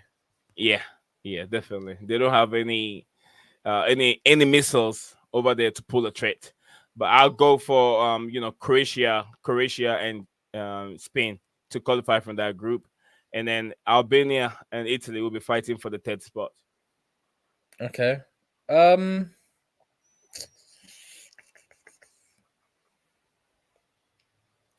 gonna say Croatia. I think could definitely go through. Croatia. Then I'm actually not gonna agree with you on second. I think Italy are gonna edge out Spain maybe by about a point. I Huh. think what happened. I'm not joking. I think what happened is that one, whoever, like, I don't think either of them will lose to Albania, right? I don't expect that to happen. But who But are those if going to score the goals for Spain and for Italy? They can't score no, goals. Italy can't score goals. They it's struggle. They couldn't international even. tournament, bro. You can make the same argument for Spain. Are we really going to expect Spain to just No, rely Steven. on someone like Alvaro Spain, Morata?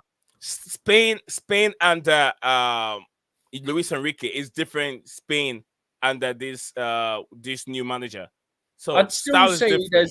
I'd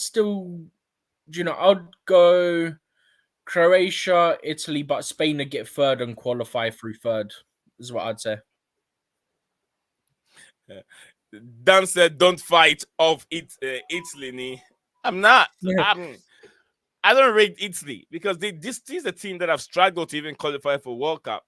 World Cup with this broad number of players. I mean, countries, cheap countries, small countries. You can beat them and qualify. They couldn't even make it, and they went to the last Euro and won it.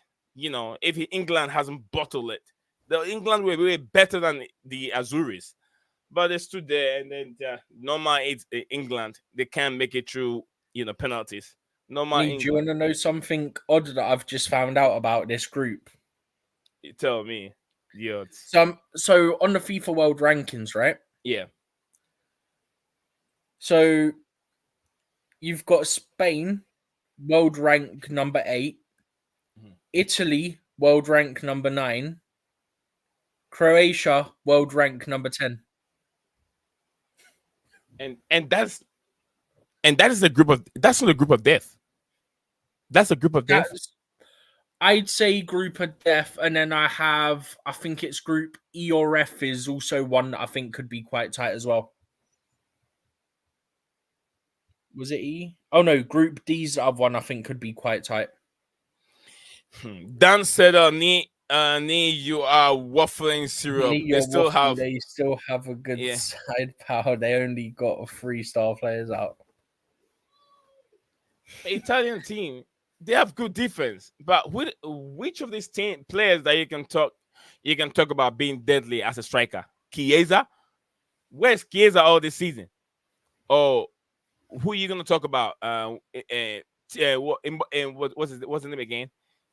Tino and Mbomiyeko. What? No, and what? I forgot his name. Mbomire or whatever they call him. Oh damn, this guy. I think he plays for. Oh come on. I mean, he plays in the last Euro. Let me go to the Zurich team. I'll probably get his name. Unless he's there. If it's not there, then it's not there. He plays in the forward row.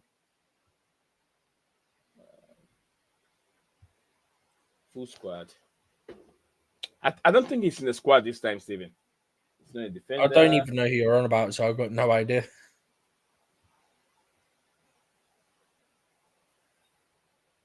Gianluca Scamacca.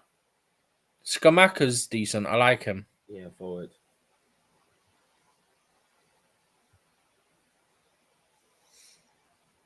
I don't see him. Spalletti did not call him. And just said, "See, Steve, what we got to put up with." His name is something Mbomile or whatever. He works like I don't know, like a tog. He walks like a tog or something. Oh, what? Like a tog here in America. There's that walk like this. When it's walking, that's how it walks, like a togging. Uh, What? And you said he was in their Euro squad last time. yeah, last time either AC Milan or either he played AC Milan. Is it Timo Imbomile or Imbomile or whatever they call him? I can't remember. Immobile. Immobile. That's the name. Immobile. Ciro Immobile. Yeah, He's yeah, like him. 34 now, bro. 34 years old. He's like 34 now, yeah. Well, he's young. Still young. He's Hmm. still young. I mean, look at Jesus Navas, 38 years old. He's still in the Spain national. Yeah, but let's Spain be squad. honest. No one's expecting Navas to like play much, are they?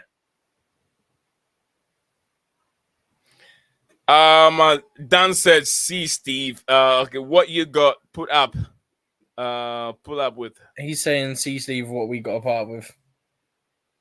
What do you mean? What the owners? I'm not here talking about the owners here, Dan. If that's what you want to start with, I'm not ready for you.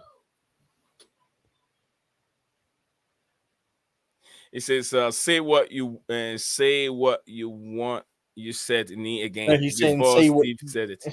Say Oh, what? it's Now Dan's confusing me. Dan, brother, come on, man. no, he wants me to say. He wants me to say what I was saying before you came up with the right word.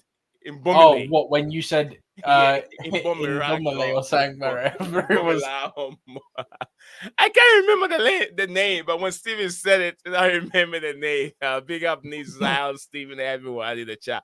Big up to you. I want to Bro, love you you confused forever. me so Thank much. you. I had to look it up for myself. Yeah, is it Timo or Timo? What's his name again? Ciro. Zero. CIRO.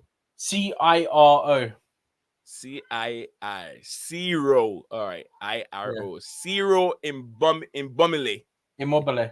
Immobile. Why do I keep saying Imbomile? I don't know.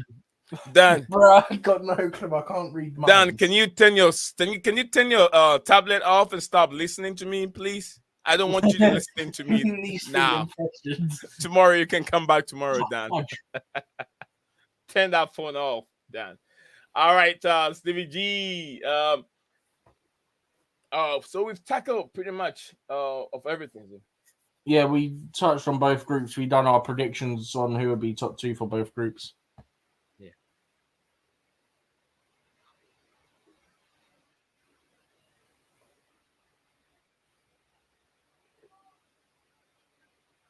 You good then?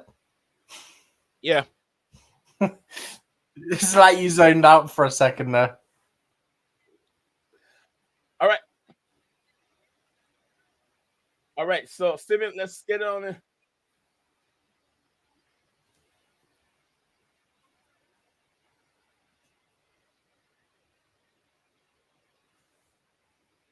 All right, Stephen G. I have a trivia question, Stephen.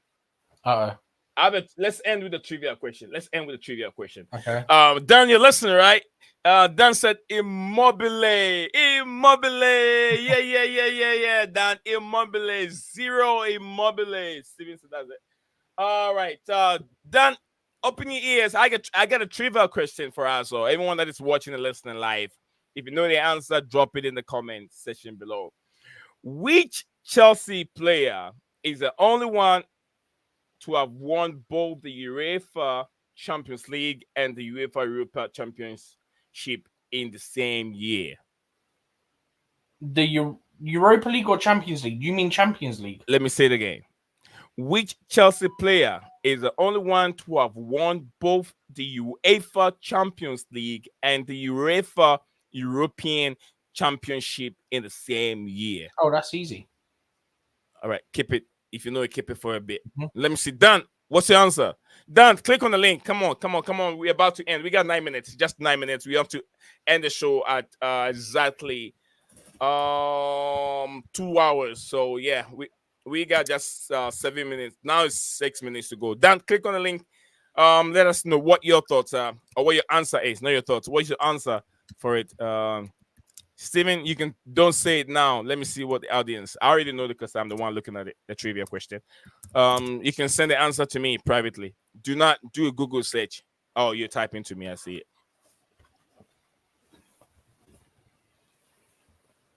As in, that tournament was.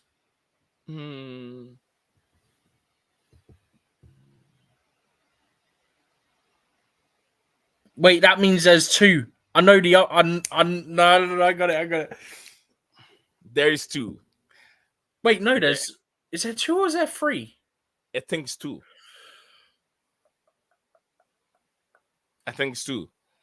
Done. Steven, let me ask Dan if he probably knows. Dan, how are you, sir? I'm How are you, alright. Mr. Dan? What's Immobile's name again? Immobiliak. Immobile. I'm butchering the name over here. Dan, you had my question right. Which Chelsea player is the only one to have won the UEFA Champions League and UEFA European Championship in the same year? We got two of them, but according to the internet could recognize just one. But there are two of them. Can you mention two of the two players? There's three key players actually won it though. Oh, the three? Two. All right. Three. Okay, help me out with all the three. Right. So you're talking about the Champions League, yeah? Who's won 2 Champions Leagues and 2 UEFA Europeans? No, that's not the question. Oh, I'll say again. I said, which Chelsea player has won only one? At that time was only one, but there's two now. Which Chelsea player that won only won one of have won both the UEFA? Let me start all over. Which Chelsea player is the only one to have won both the UEFA Champions League and the UEFA European Championship in the same year, like the Euro? Who won the Euro and they won the Champions League in the same year? Wait, Chelsea had more than 2 in the year that I was on about, by the way. All right, let's that's see. That's what I'm on about, Steve. All right, There's Dan, four. give me the name. There's four. Steven said 4. Dan, give me the name. 4? You saying 4? Yeah, Steven. Dan, you said 3. Dan, hurry up. We got No, it's 4. It's 4. minutes. I just remembered. There is 4. All right, give me the names, Dan. Let's go. Right. Eddie Hazard. No, you're wrong. he didn't win Champions League. He didn't win Champions or League. Euros. He did win the Champions League, but he's on the bench. No, he wasn't on the bench. No. He wasn't at He Chelsea. joined us after we won it because he done the tweet of joining European champions. My bad. So, John Terry. It's John Terry. No, bro. What are you thinking? What are you waffling over there? No, bro. Dan. John Terry. No, John Terry hasn't won Euro. John Terry won the Champions League. He said they won both the Champions League and Euros in the same year. There's 4 Chelsea players that done it. What are you waffling, Dan? You're back again waffling syrup. What year did what? Because we won 2. We won 2. 2012 and 2021. What? Across them, there was 2 in. There was 2 in each year. All right. Steven, let me ask you. Steven, let me ask. Dan, when was the last time England won the Euros? We never have. England never won it. They won the World Cup. So how do you put John Terry in that category? Oh, you're talking about England? Oh, yeah. No. Dan. They have to have won the Champions League and the Euros in the same year. He's saying what Chelsea player done it, but there's actually 4 Chelsea players that done it. 2 done it in 2021, 2 done it in 2012. All right, so you're giving me 2 names already. Are you talking of the Champions? Are you talking of Champions League and the European, or are you talking about the Europe? Like I think Champions League and Euros. The Euro that will start on Friday. Year. Oh, Champions League and Euros. Yes, sir. Okay. So Hazard is not part of it. Remember, Hazard is not part of it. Eddie and Hazard's not part of it, and so it's not John Terry. All right, then go ahead. Give me I'm going to Discord. One is Aspilicueta. Because he won in Spain and he's also won it with Chelsea in the Champions League, right? And then is it Kante with France? No, N'Golo Kante. That was. That's wrong. They didn't win it in the years we won it. That's wrong. No. Kante won the World Cup, didn't he? Right, he won the World Cup and the Champions League. Who did you say again? What was the first name? The third name you mentioned? Aspilicueta. Aspilicueta. I don't think. No, Aspilicueta, no. That's wrong. Yeah, Aspilicueta won the Euros Nope. with Spain. But no, Champions League. And he won Same the year. Champions League. And he won the Champions League. Not the same year. Same year. Yeah, he did. Aspi joined Chelsea in August 2012, so he wouldn't have been Champions League winner when he won the Euros. Dan, listen to the question. Dan, listen to the question again. Thank you very much. I want to love you forever. It says, oh, Chelsea Dan, in the house. You go waffles. All right, Dan, listen to the question again. Okay. Which Chelsea player is the only one to have won both UEFA Champions League and the UEFA European Championship? If you say UEFA European Championship, that's the Euros in the same year. However, we've established there is 4 that have done it, not 1. What's going on here? There's actually 4 that have done it, not 1, by the way. Okay. Yeah, I mean the trivia question was 1, but it's I mean it's a mistake. It's 4. Just say it again. I know there's 4 players. Okay. Which Chelsea player is the only one to have won the UEFA Champions League and UEFA European Championship in the same year? And when I say maybe you're getting confused, UEFA European Championship is what we call the Euros. Which Chelsea player has won the Champions League and then won the UEFA Europa Champions, the Euros in the same year, not the year after, the same year. Okay, the same year would be Jorginho. That's correct. Jorginho, yeah. Jorginho, J5. There was another one that year as well. Yeah, I know. And Emerson. Mm-hmm. But there's another 2 on top of that. I know the other 2. So you got Jorginho, you got Emerson, right? Mm-hmm. And it's, I think who won after Italy in Euros? Oh, who was it? I can give you the 2012 if you want. What was it? Kovacic. Okay. Yes, Steven, that was right. No, Kovacic is wrong. No, Kovacic wouldn't have been Kovacic. Kovacic is wrong. Do you want a hint? In 2012, when Chelsea won the Champions League in 2012, do you remember what nation won the Euros, or do you want me to hint it or tell you? Let him struggle. Audrey Mendy won the Champions League and the World Cup with his South African. Who did you say? Who did you mention? Mendy is goalkeeper. Dan. Mendy is not from Europe. He's an African. Yeah, no, but he still won. Yeah, but you could class as the World Cup nation. He still won the Champions League and the nation country. He won the World Cup. Mendy. No, you're on about AFCON. Yeah, Mendy is from AFCON. He did not play in Europe. Yeah, but I know it's not Euros. No, but what? But he still won. He still won in that year. No. And the thing. I said you. Oh my God! One second. Ten Hag is set to stay as Man United manager. Stupid Stamberg. Your tweet did not work. Your whatever shit did not work, Steinberg. Steinberg's in the mud. I love it. What's that? Ten Hag is staying, but before the FA Cup final, Jacob Steinberg said that he's going to get sacked. Even if he win it or not. So he's staying at Man United? Who's David Steinsberg said Ornstein.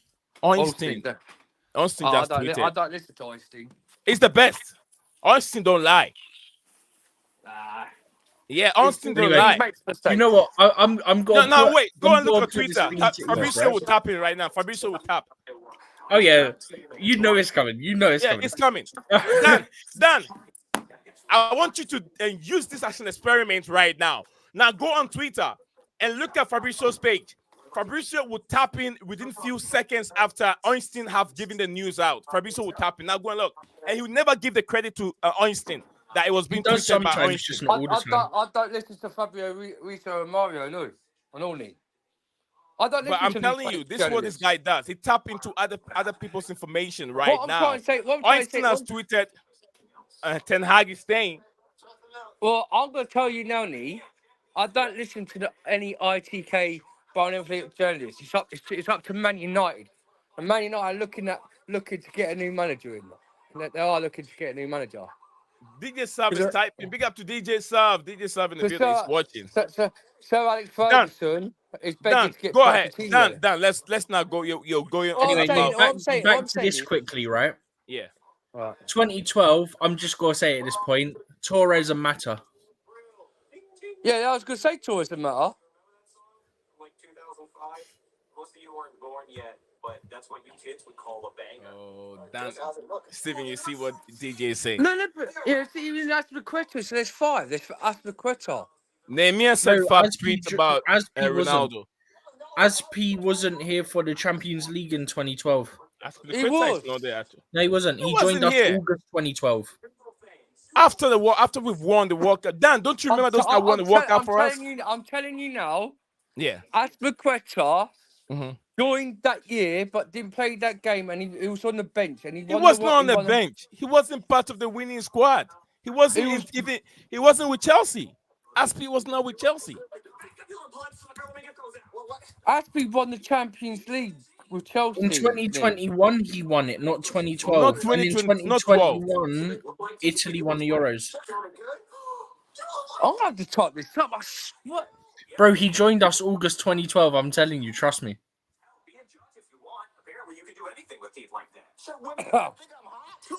Get set. Right. Dan, go ahead. We're listening. You're giving us 2. No, I was going to say, man, and Fernando Torres. You can say what? Fernando Torres? I was going to say Fernando Torres and Ron Mata, but... Dan, do you know how I remember that Aspi was 2012?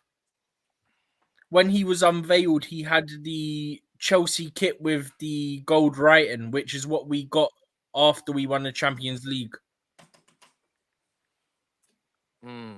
His first season was 2012-2013 when we won the Europa League. Do you get that now, DJ? I mean, Dan. Stop humiliating yourself over here, Dan. Stop doing that.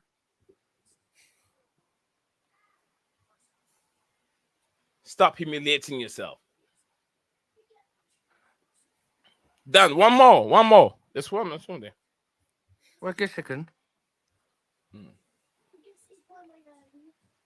He joined about the 12th of August. Yeah, he did, didn't he? Day after my birthday. Yeah. You're right, Steve. Yeah. I hate to say I told you so, and I'm joking. No, you're right. No, I'm right, but I was mocking it. I was going, I hate to tell you I told you so. No, I'm thinking about the 2-time European, innit? The European. 18-19, he won the UEFA with Chelsea.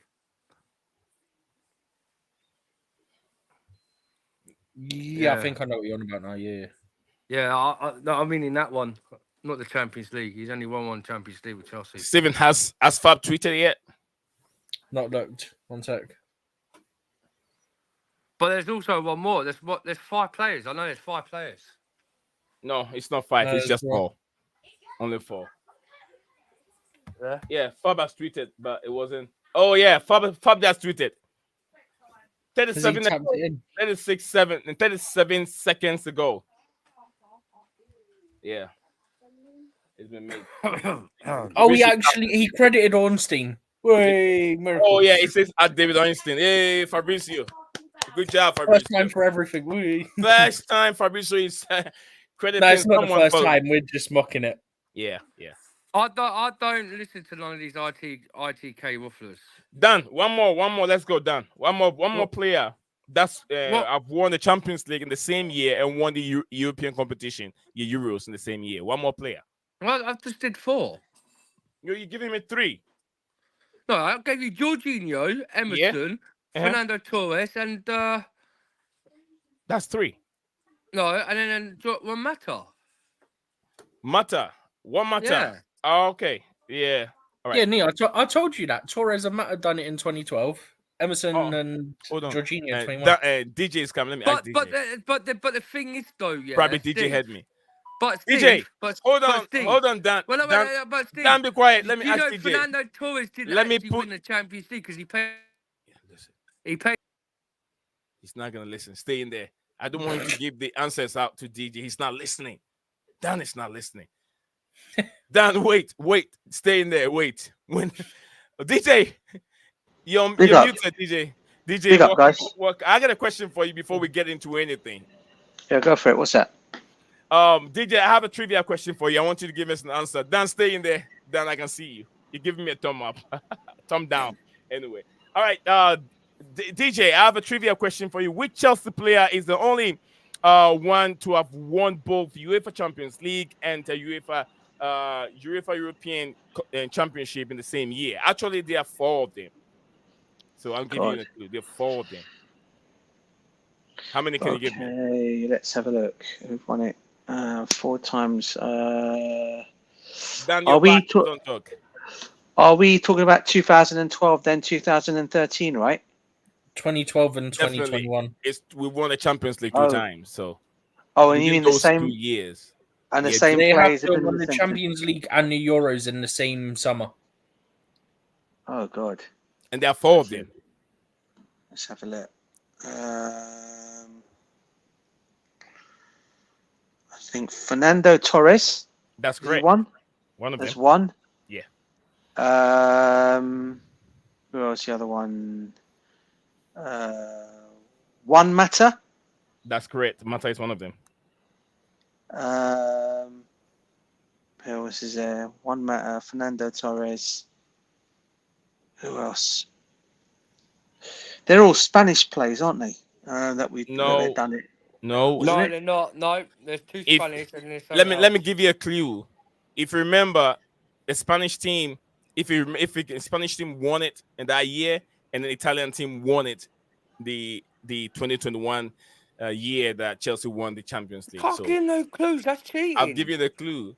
You just gave it away now. You literally gave it away. Brother, I literally said the 2 Spanish ones, and then you went, "Oh yeah, I told you this." Did you have given you the clue? You have to get it. We gave 2 Spanish ones already. I made it difficult for. Yeah, but I knew one Mata and Fernando Torres anyway. That was one of you guys. I knew Fernando Mata. But I just gave you away. Italian. I've given it away. I say Italian, so I've given it away. Team. I made it difficult for Dan. Just thinking of the Italian player that we had. I've got 2 players right for the Italian.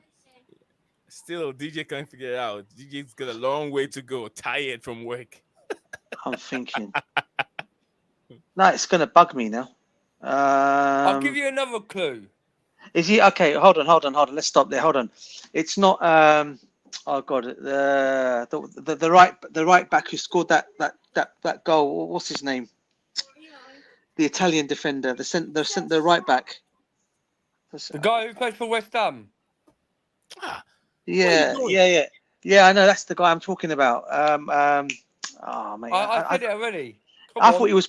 I'll be honest with you. I thought he was Brazilian when we first signed him, but I know who you're talking about. He's Brazilian. I think he was, and then I think he changed his. He's half part. Yeah, that's why I know who you're talking about. I just can't get his name. The second clue is they're both Brazilian Italians. God, I know who you. Okay, I've said that now. One of them plays for one of Brazilian and all. One of them plays for Arsenal. Yeah, he moved to Arsenal. That was our midfielder. Okay, and the other one. Oh God, mate! What's his name? DJ. I'm telling you, DJ can remember Glenn Harden. DJ can remember Glenn Harden. I know. And then all those players. And he can remember don't be current surprised. players. Come on. Hey, listen, DJ. I've had a long day. One of them managed with Sarri, and Sarri bringing from somewhere for Italian to Chelsea. It's not that. And then we sold it, to Arsenal. Oh, for goodness sake! Did you forget that? Jorginho, Sarri's friend. And Emerson. Sarri's friend. It's like I didn't know. I know who they were, guys. I just couldn't get their names. Come on, it happens to all of us, man. I know. God. Don't I was just mocking the manager friend bit because that's quite funny. Jorginho. Dan, honestly, DJ Jorginho. I genuinely thought you just refused to say his name. I'm not joking. But, No. but really, what could we just say? Can we say one thing, D? Fernando listen. Torres shouldn't really count on that. I'll tell you something, DJ. He only played the let him finish semi-final. waffling. I never. No, I'm just saying, Fernando Torres should really count on the Chelsea thing because he only played the semi-final in the Barcelona game. He didn't play the final in 2012. He did. It was nowhere to be seen. He came off the bench and won the corner that Drogba scored a header from. Dan, read it. Read the comment. Yeah, anyway. 1, 2, 3, love you forever, yeah? You waffle so much suet than what you need does. No, read it. Read it. Read it. All right. It's okay, Chelsea, though. We understand that when you get waffling, it's hard to hold back the sticky syrup. Okay. She got her sticky glue syrup. What she's sticky with Right. She's got 10 fingers of waffle sticky syrups on her fingers. All right, with then. super And glue. DJ's got something to say. But before we're gonna go to DJ. DJ's got a lot to say on our owners because he believed that the owners, whatever the tweet is PR bullshit. All right, DJ. Before you come in, do you know I asked the same question that I just asked you. I asked the same question to your brother on your right hand side that you see him, depending on where the camera is, either left or right. You know what he told me? He told me that Edouard Mendy won the Champions League and won the the Euros on that same year. And then he said John Terry. The World Cup. But even though it's not the Euros, I didn't say it's Euros. He didn't win World Cup. It was just DJ, you're muted. DJ, you're muted. Are you guys talking about the World? Are you guys talking about the World Club tournament? Yeah, no, the World Cup African tournament. I read the question like 10 times, and Dan said Edouard Mendy and John Terry, and I said, Dan, when was the last time England won the Euros? And England? Yeah. England's never won the Euros. Then why won did the you World say Cup JT? 1966. Then why did you say JT? Which card did you get? Not this one. What did he say? Sorry. What I'm trying to say to you, what I'm saying, DJ, yeah. No, Dan. They're talking about Euros like Jorginho, Emerson, Fernando Torres, and Juan Mata done the same year, winning the Champions League and the Euros, yeah. Mm-hmm. And you could add Edouard Mendy won the same year as Champions League and the South African nations, even though it's not a Euros Cup. No, but the question was Euros. The question was Euros. If you're in examination Yeah, hall, you're wrong. I'm being an instructor. You've lost I'm 3 being points instructor in the of a examination point. room. I'm being instructor as a point. I'm being instructor as point. Because, like, what was that question next time you say, what, same year someone won the Champions League and the South Africa? It's Aldrin and Andrew Mendy. No one would have known that. No. Look, I get what Dan said. I get what you guys are saying. I can also understand Dan. What Dan is basically trying to say is when he won the Champions League with Chelsea, he also went and won the African Cup of Nations. He went and won the African Cup of Nations. He won that trophy as well. That's what Dan's trying to say. But if you guys are talking about European, then it's a different thing altogether. Then obviously he didn't do that. And then he said John Terry. And then he said John Terry. But I didn't say John Terry. I said John Terry in 2012. Yeah, was meant to be played, but he got sent off in the youth field. But you would let me finish. You would let me finish. No. I read the whole thing. I read the question. DJ, I read the question. When I was talking about John Terry. Oh, bruv, tell me about it, Stephen, man. As always, wait. DJ, yeah. Do you know I was talking about John Terry? I couldn't finish my conversation because the whole YouTube crashed. I couldn't hear none of them. It didn't crash. It did crash because my internet. Dan, wait. I asked the question. And I read the question like 4 times to Dan. And then Dan started coming up with this question. And he mentioned John Terry. And I said, how can John Terry win? When was the last time England won the Euro for John Terry names to be added to it? John Terry won the Champions League. He never won the Euros. Okay, then he said Edouard Mendy. But I couldn't understand you. You said when you first said it, yeah, I didn't understand you. I said to you, are you talking about the Champions League and Europe, or are you talking about Champions League? Because he said 2 things. He said the UEFA European and a Champions League. They're totally different. Yeah. And I didn't understand you. I thought you said. Hold on. Sorry, guys. If you said just one quick thing. Then I understood. Just one quick thing. Eric Ten Hag is going to be remaining at Manchester United, by the way. It's just great. I don't know if you guys have seen that news. Yeah, I've seen that come up. Well done. That's all right. Who do we point fingers at right now? Jacob Stamberg. He said whatever, if Manchester United manager Ten Hag win the FA Cup or not, He'll be But sacked. you know what that might mean, though, guys. It could mean now, okay, that Elise may end up going to United because now they've sorted out their Manchester United. They've sorted out their manager situation, and he's going to go nowhere. Elise may now opt for Man United. But DJ, If he Chelsea has them. doesn't need Elise. No, Chelsea no. doesn't need Elise. Elise's no. Sorry? It's at, Do Chelsea DJ, need Elise? Elise. DJ. Elise's at Well- Chelsea because basically Well- Elise is now official to Chelsea. We're talking about it because the transfer market. No, he's agreed personal terms, bruv.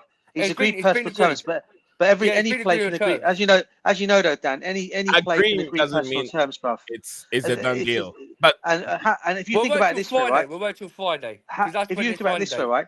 How Chelsea want to do this deal is they want to do it they want to break the deal. They want to break the deal in a different way. They want to do installments. Whereas if United just come out and say, okay, here's 60 million out front, they're going to buy him. He'll go United. Simple as that. There's no ifs and buts about that. He'll go Who said United. he was doing installments though? We ain't. It was broken today, mate. It was on several people reporting it today. Who was it? Ornstein said it. Fabrizio Romano's come out and said it. Toothpick Jacobs has said it as well. All of them have basically said which it. one is that? Is it about how Chelsea is going to buy? How they're Elise? going to do the installments? They're going to do it as installments. But if United now they've sorted out their manager situation, Aaron Ten Hag is going to stay for next season. Don't be surprised if United just say, okay, I want that player. Give me 60 million. They pay it outright. He'll go to Man United. I don't doubt that for a second. Yeah, but they haven't got the money, DJ. Well, they're obviously going to sell. They're over 765 million debt. They have to pay that off before they could buy players. Yeah, they're going to sell some players off. I get maybe they're going to do some, but don't forget also, brother. You know, despite their debt, they are one of the biggest clubs in the world that can sell shirts. They're global brand. They can do all that. They can make that money no problem getting that back if they need to. Okay, but what I'm saying is if Elise doesn't if nothing happens with Elise in the next couple of days, do not be surprised now. Now they know that Eric Ten Hag is now going to stay at United. Don't be surprised if he ends up going to United in the end, because if we wanted to get this deal wrapped up for Michael Elise, they'd have done this a long time ago. There were no ifs or buts about it. It'd have been done, and he's going to sign on Friday. It'd have been done and dusted with. But the way it's all looking at the moment is he's agreed personal terms. Yes, he wants to stay in London. All right. However, if United put the 60 million on the table, then there's a possibility he might decide to stay at United. Sorry, go to United. No, DJ. There's that possibility. No, he What do you wants to think, stay Stephen? he wants to stay in London. He Guys. came out. Yeah. He came out the other day. Sorry, Lee. Yeah, It we're came about out to. the- We're almost. Go on, sorry, Nick. I was just to say about Elise. Oh, go ahead. Elise, yeah. We're about to done. I mean, to hop off until. Well, yeah, as per DJ. Elise's came out, right? Elise's come out, yeah. He will stay in London, and he doesn't want to leave London. So if Man United did come and put a bid in, he said that he'll reject it anyway. He'll reject it That's what he said. because I've not heard that, but yeah, okay. because who was it? Tobes and Johnny Mimwells and Tobes, they do this playback thing now, yeah, together, yeah, and they have like these big journalists on playback, and this journalist on playback said about he bring up a thing, because he's a proper Chelsea, he's a proper proper journalist, and he said Elise, because he does all different teams, because he was saying about Leicester City, about after when they coming up to the Premier League, they're going to get 20 points reduction, and he explained about Leicester. And then after he was talking about Chelsea, and he said about Crystal Palace and Chelsea have agreed terms with the both thing. At least I wants to stay in London, but I got that also, part. I know he wants to stay in London. But yeah. Yeah. Also, Elise said if any other clubs comes and put a bids in, he will reject it because he wants to stay in London. It's his hometown. He don't want to go anywhere else apart from staying in London. Fair enough. So, sorry, Nick. Just one thing. I know were you going to hop off before I jumped on, bro? Sorry, you should have told me. I'd have not jumped on there, man. If you guys were going to hop off and finish the show, I would have not come on. Honestly, I don't want to hold up your show. That's why. No. Yes, that's all right. That's all right. I was just hoping that. Yeah, I want to make sure Stephen is okay, but I think he's having bad connection. Yeah. Is he all right? Yeah, he's all right. Yeah, listen, I just want to have a quick thing, really. Go ahead. Have your say. What I really came on to say really is about our owners and the mess up they're completely doing. Remember, I said to you guys in the very beginning, I said to you, don't believe this PR stunt. And it was Simon Phillips who broke this about saying that Chelsea were going to sign 25 plus players. I told you this was never going to happen, Lee. Look at the players we're linked with now. Duran from Aston Villa. Are we for real here? And we've apparently agreed a 50 million offer for him. I mean, come on, what are we doing here? You know, I said it before. You might as well just keep Datra Fofana at the football club, or even Brozier. Why would you want to go and sign this guy, who's hardly scored goals for Aston Villa, and we're going to go and put 50 million down on this kid? What are we going to do? If he's not good enough, sell him in 2 years' time. That's what they're going to do. They're going to bring him in for profit and then sell him. That's what it's going to be. I mean, we're not looking at recognised. And I said this already. This is what I kept. Everyone was warning the Chelsea fans. And I know people go on at him, but Johnny Minerals, and this is why I always big him up every time, he was telling the Chelsea family, don't expect these 25 plus players to come to your football club. When someone saw Tossan sign, oh yeah, we've changed our model. No, we haven't. He came on a free transfer. And they're telling me he's going to replace Thiago Silva. Really? He's going to. I mean, look, he probably will be good. I mean, what I've seen of him at Fulham, yes, he's probably going to come in and do a great job for us. But he's not what we need. We need experienced players alongside him, right? So Tossan, brilliant. 26 years old. We got him. Brilliant. I'm happy we got him in. Great signing.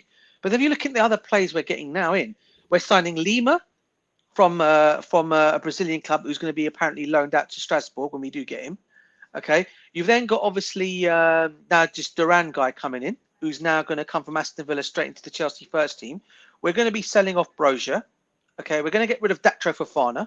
Like, you might as well have just kept him at the football club, really, rather than going and getting John, because I think Datro Fofana was probably a better player, along with probably I'd say I'll probably rather even keep Brozier. Listen, nothing against Duran, but I just don't. Why Aston Villa want to sell him? Because I know people are going to say, oh, because of FFP regulations, they need to sell him. But for me, look.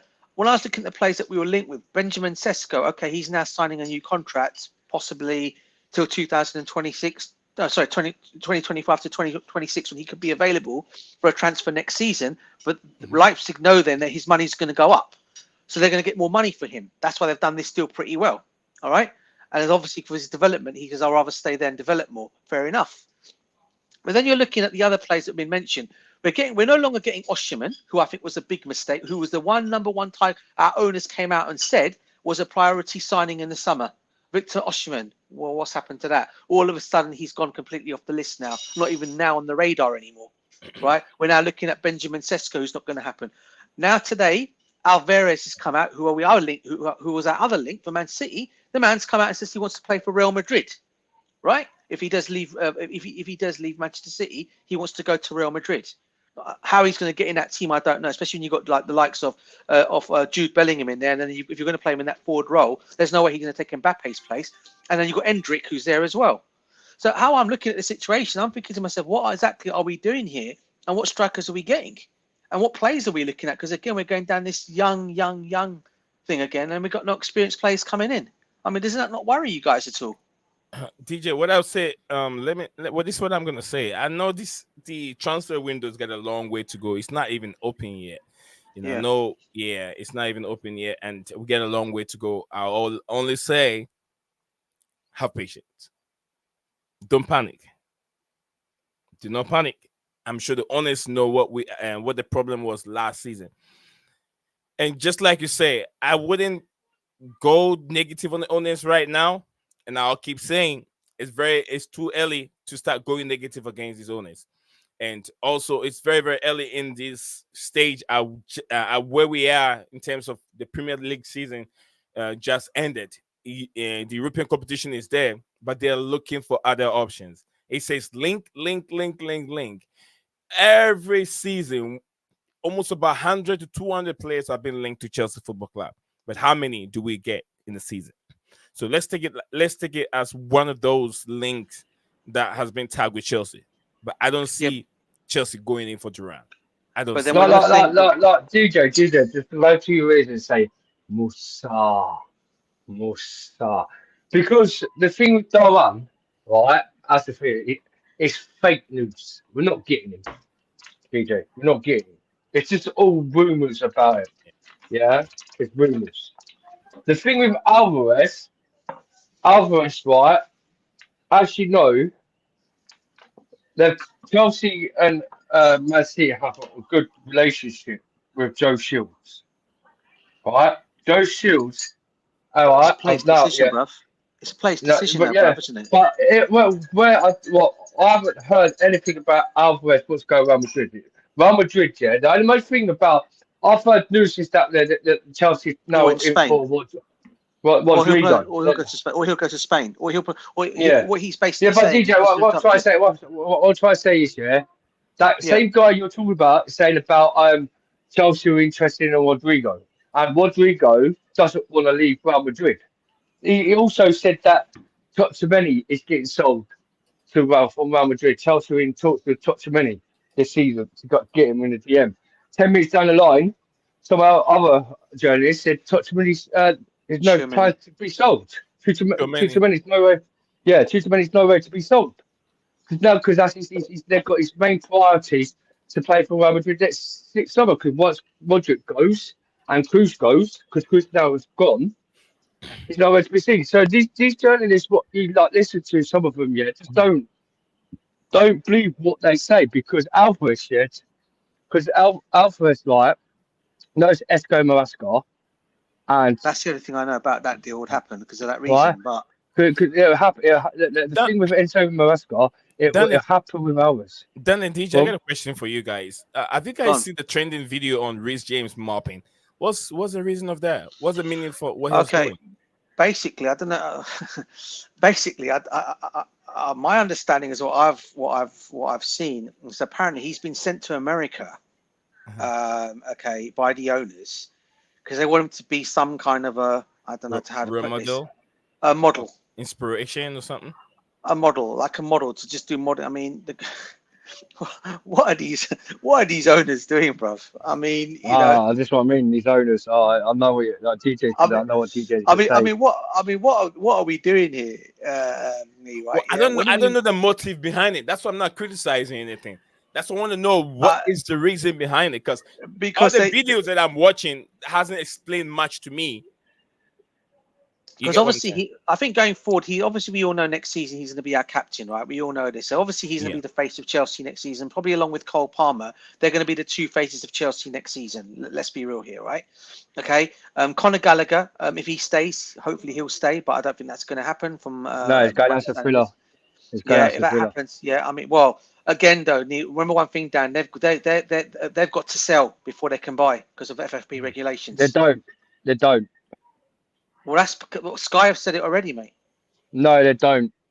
This Sky thing is talking crap because they said about Chelsea has to sell players. But a lot of the tier ones have come out and said it as well, bro.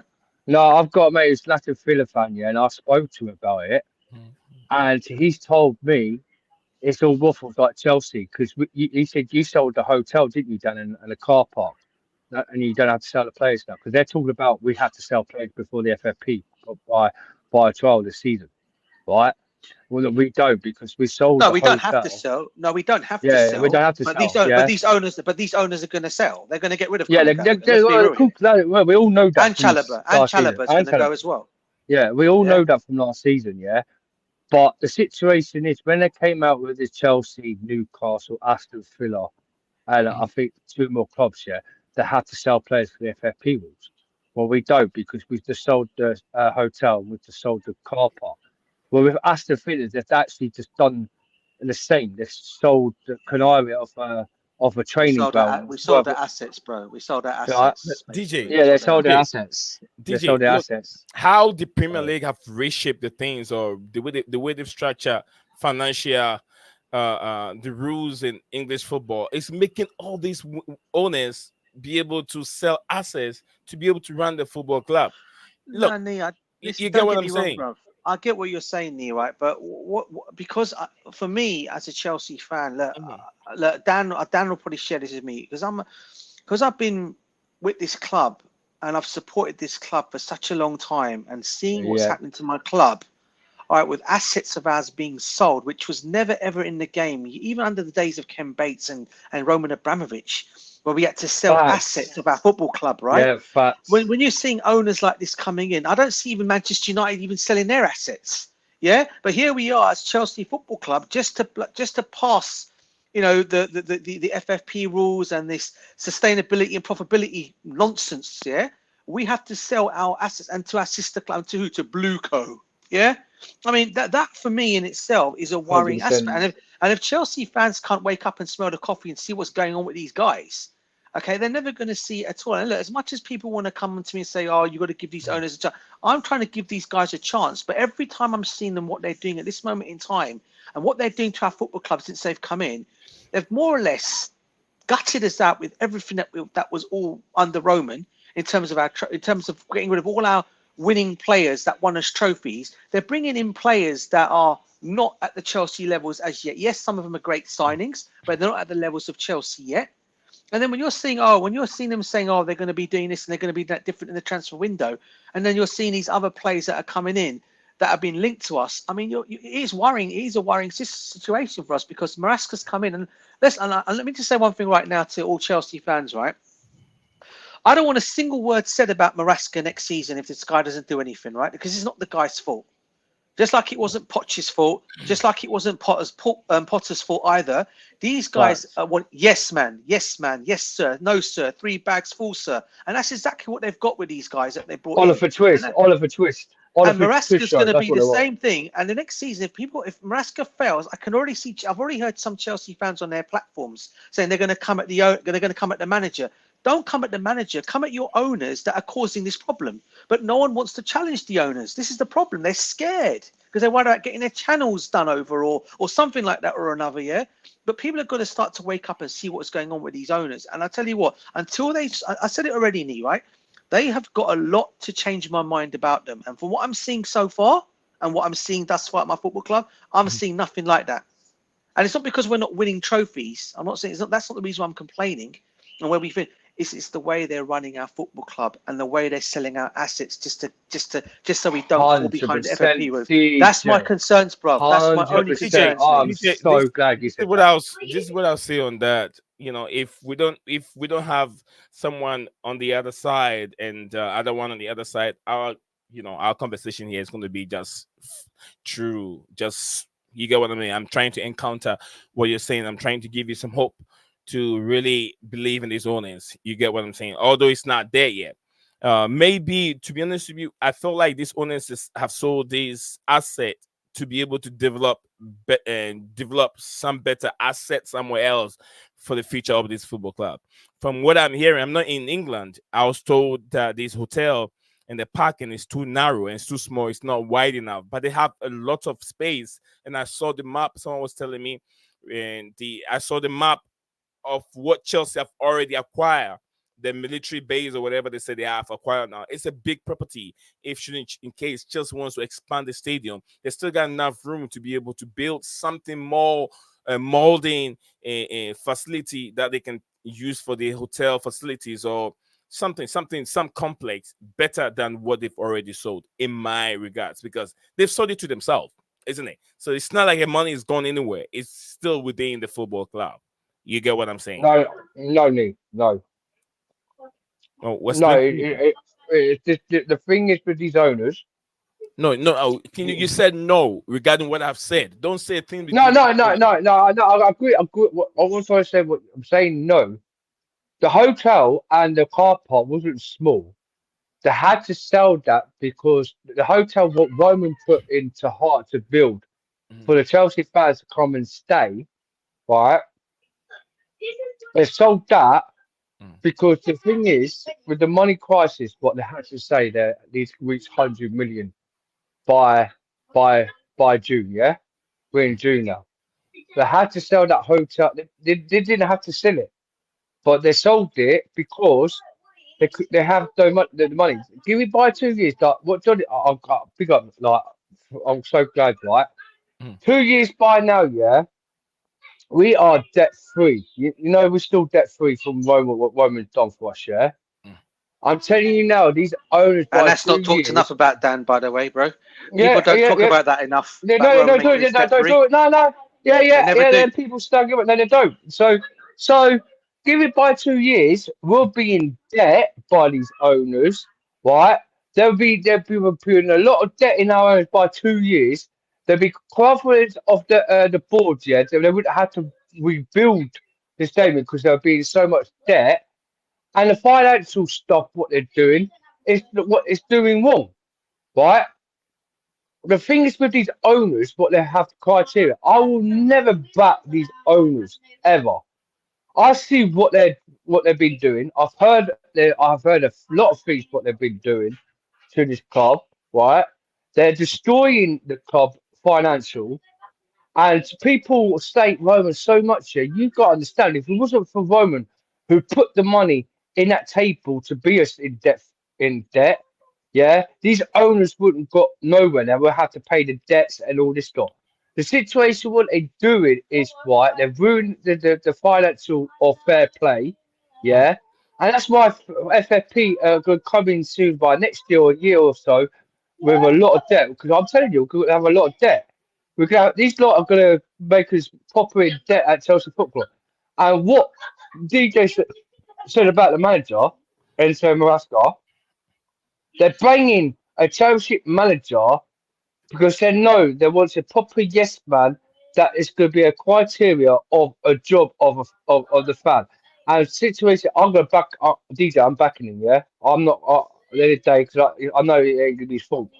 But I said give it 5 months. Yeah, the fan base won't be happy, and I guarantee you he'll be sacked. So with these owners, I don't know why people can see it like trust the process. There is no process of these owners doing it at our club. There's no project. There's no process. There's no trust the process. Give me something. Look, Give me something. Yeah, I want these owners to come out and actually say, DJ, what they're actually doing at Chelsea Football Club.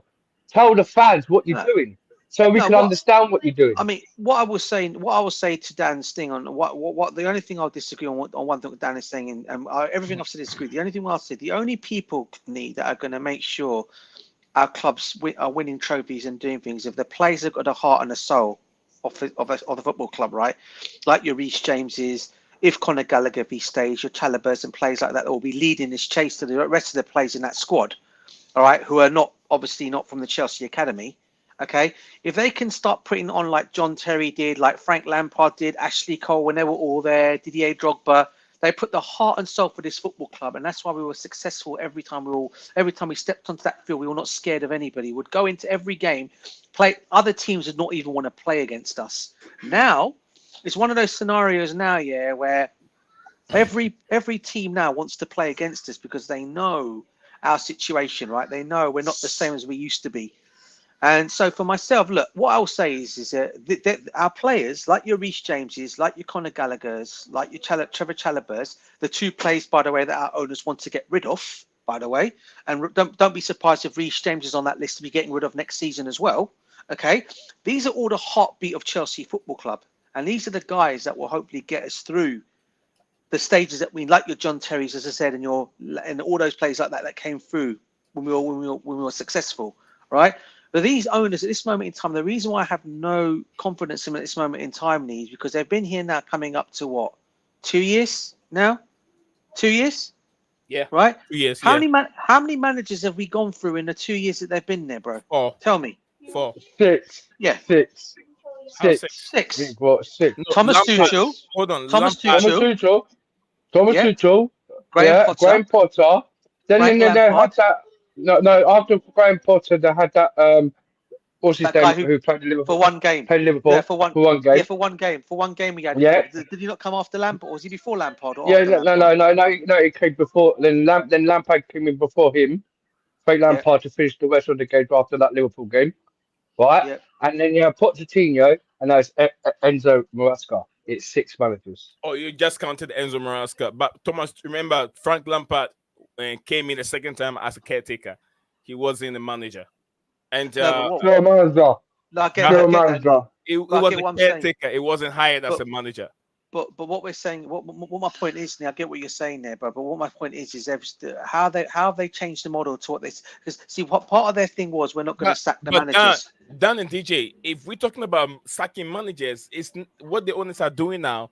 hasn't been anything different from what the managers Roman Abramovich used to do in the past. Yes, Sacking managers. but what? But tell me that. But tell me, Nick, you're saying that. But what was Roman doing when he was sacking their managers? He was bringing the most successful, best candidates that you can go and get to come and run a football club. 100% DJ and elite managers. You said elite managers, bruv. Elite. Who were those elite managers? The one that won the Champions League for us wasn't elite manager. Okay, all right. I'll tell you what. You don't think Thomas Tuchel was elite? No, I'm talking about Di Matteo. Wasn't elite. He was good at the job. Yeah, but bro, he had the players. The players were the ones that done it. I mean, if you look at the players that we had, the players who won done the Champions League. But he was a legend. He's still a legend. He was a legend. He's a legend for Chelsea. Yeah, at the end of the day, he's a legend, and he still went and won a Champions League. Let me and an FA Cup, by the way. And an FA Cup. A lot of people don't say this. The second coming of what do you call it? Of Jose Mourinho and how he was sacked. Do you know how he was sacked? And were you happy when Roman Abramovich? He got sacked by Jose Mourinho. Why did Jose Mourinho get sacked that year? I just asked you the question. He asked the same question. What? He did not let. You know why he got sacked that year? No, do you know why he got? What? Do you know why he got sacked that year? Why? Because him and Roman had a massive falling out. He finished 10th that season. No, that's right? the reason. That's not. It is the reason. It is the reason. That's not the reason.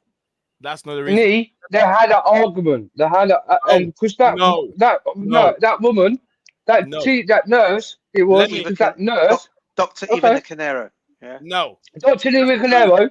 Right, because he called something in Portuguese in that state called slang. I'll let you talk. The reason why Jose was sacked when you're done, I'll come in. Okay. I explain to you. No, go on. You go ahead, and then I'll explain to you afterwards. The second coming of Jose Mourinho has nothing to do with Ivan Canero or maybe Jose Mourinho having a misunderstanding with Roman Abramovich. Let me explain. When Jose Mourinho second coming, things have already changed at Chelsea. The first coming of Jose Mourinho was in charge of everything that goes on at the football club. The second coming of Jose Mourinho, he wasn't in charge anymore. And that was when things started going down. Hell for Chelsea. Second coming of Jose Mourinho, a lot of players have established so much close relationship with the owner, which is Roman Abramovich. Hazard was one of them. So whatever Jose Mourinho have to say wasn't working anymore. The players goes behind Jose Mourinho and talk to Roman Abramovich himself. So whatever he established wasn't working anymore. Okay, valid point, Nee. But you were asking about what elite managers, but the bottom line is under Roman Abramovich, he was still bringing elite managers in. This is our point. This is my point I'm trying to make across to you. Yeah, he was still bringing in elite managers that were winning things.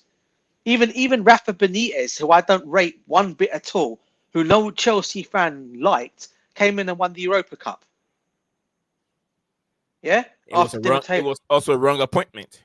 Yeah, it was a wrong appointment, but he came and won the Europa Cup and then was sacked because obviously he replaced Di Matteo. He replaced Di Matteo, didn't he? Because when Di Matteo won the Champions League and FA Cup that season, Roman gave him the start of the new season to see how he was going to do. But unfortunately, our upcomings in the Premiership failed, so they got rid of him. And unfortunately, and then obviously Rafa Benitez was available, and he took him on. Look, not that I like Rafa because of his Liverpool connections. No Chelsea fan ever wanted this guy at our football club, but we still cannot forget that the guy came in and won as a trophy, and regardless of whatever you want to say, for me that is still better than Pochettino, better than Potter, and better than Maresca at this moment in time. But yeah, DJ, because he's won a trophy. How many elite managers do we have in this modern football? Things have changed from back of Jose Mourinho and now. No. Because I remember back in the day, we brought in some good elite managers who went down. 100%, bro. Some good elite managers who went down and failed. They failed badly. I'll explain to you, right? Listen, I don't disagree with the fact that the football has changed now, and all the likes of a Jose, the likes of a Ancelotti, the likes of a Tuchel, the likes of a Conte. These guys are what we call old school. They're all old school managers, that were great. But now a lot of these clubs now are going down a new model now. They want to bring up these young and upcoming managers. This is why I'm saying about Maresca, all right? I don't want to hear a single Chelsea fan come at this guy next season if we don't win a trophy, because it's not going to be on this guy's fault. Remember one thing, he has to agree to everything these guys. So if these guys are telling him, "Oh, by the way, Mr. Maresca, we're going to give you the Aston Villa striker. You have to accept it." Poor guy has to accept it. He can't stand there and say, "No, I don't want him. I want someone else to come to the football club. I want to Gyökeres, for example, to come to Chelsea." They're going to say, "Sorry, we're not getting him for you. You know the rules. This is what the rules are. We bring you the players. You coach the players. Simple." Right. So the guys not going to even have a say in that. So any Chelsea fan coming at this guy next season, I'm saying it right now, and you can clip me on this if you want to, because I'm not going to be one of those that come at him. Yeah, I'll understand if he doesn't get what he needs to get next season. Okay, I'm not going to blame the manager on this one. I'm going to blame the owners because they took this guy on and because they wanted a yes man, right? But I have no doubt in my mind this time round. I actually think Maresca could come in and do a good job for us. Because I've seen, people are saying, "Oh, he's a first division," whatever they want to say, but he could actually come in and possibly do a better job than Potter and Pochettino, right? Right. Because of his management under Pep Guardiola. Okay, I'm willing to give this guy a chance, even though my choice was always, and you guys all know on this program, okay, my choice was always the Sporting Lisbon manager, Amorim. He was always my first choice, and you guys, everyone knows that knows that, right? Yeah, But he rejected. We all He know rejected he's a the good job. Though. manager. He rejected the job. DJ, Yeah. he's a good manager. He's got a good CV at the Portuguese league, but there's no guarantee. None of these managers that he can come to Chelsea and produce magic. We saw the likes of AVB, Andres Villas-Boas, with all his, he also learned from, Jose Mourinho. Just like now everyone is tapping from Pep Guardiola. Anyone that has learned under Pep Guardiola is now getting jobs in Europe right now. The same thing AVB also learned from Jose Mourinho, and he was like one of the up and coming managers in the world. We brought him to Chelsea, and when he came there, he failed dramatically. He tried to shift things around, trying to put John Terry in the economy and put young players like Dominic Solanke and the rest in third class. Who does that? And that's where he failed. So sometimes, just one thing Can on that. I just say one thing? With the managers, you're talking about there's no elite managers out there, right? Amorim, Nagelsmann, right? Luis Enrique, all these top class managers, elite managers, some of them elite managers. They're not elite manager. What do you consider? What do you consider as Luis Enrique's won the Champions League, Spanish Cups. He's won the World Cup. He's won all different cups. Hansi Flick, he's won Champions League. No, hold on. Luis Enrique won the Champions League with Bayern Munich, right? I mean, Barcelona, right? Yeah. And then what else? And what else? The Spanish League, the World Cup, the Spanish Cups, Spanish Cups. He's won everything. So how can you not say he's not an elite manager? He's an elite manager, right? Nagelsmann, he's not an elite manager, but he's a prophet of a manager. That he has done things with Bayern Munich. He's done a criteria. Yeah, he won the Bundesliga with. He won the Bundesliga with Bayern Munich. Yeah, DJ. Yeah, that's still it's not elite. Hansi Flick is a quite elite manager. He's done everything. He's won the Champions League. He's won the cups. He's won everything there. He's an elite manager. Diego Simeone is elite manager. Yeah, of course. Come on. Don't tell. He's elite manager. No. And any day, he's elite manager. He's not an elite manager. He's won the Champions League. He's elite manager. He won what? He's won the UEFA European League. Well, I thought you said Champions League. I heard you say Champions League. No, UEFA European League when he ended up beating us in the Super Cup. I don't see. With Diego Costa. No matter what, he still won the Club World Cup, Winners' Cup. He's won the Super Cup against Chelsea. Done. He's elite manager. 15 million. 15 million release clause on Diego Simeone is cheap. They could have gone and paid 15 million on Diego Simeone, who've done a better job. All right, thank you, Dan. But I'm trying to say to you, but listen, I heard what you're saying. No, I'm not done yet. I'll come back to you, Dan. DJ, okay. Yeah, you heard what your brother just said. Would you go for Diego Simeone? I think the only thing that puts me off Diego Simeone, Dan, is his negative football. Listen, but it is effective because sometimes in games it can be effective in certain, but he doesn't know how to play what I would call he can only play one way. Dan, for me. And even though it might people can look at it and say, yeah, it's effective, it is.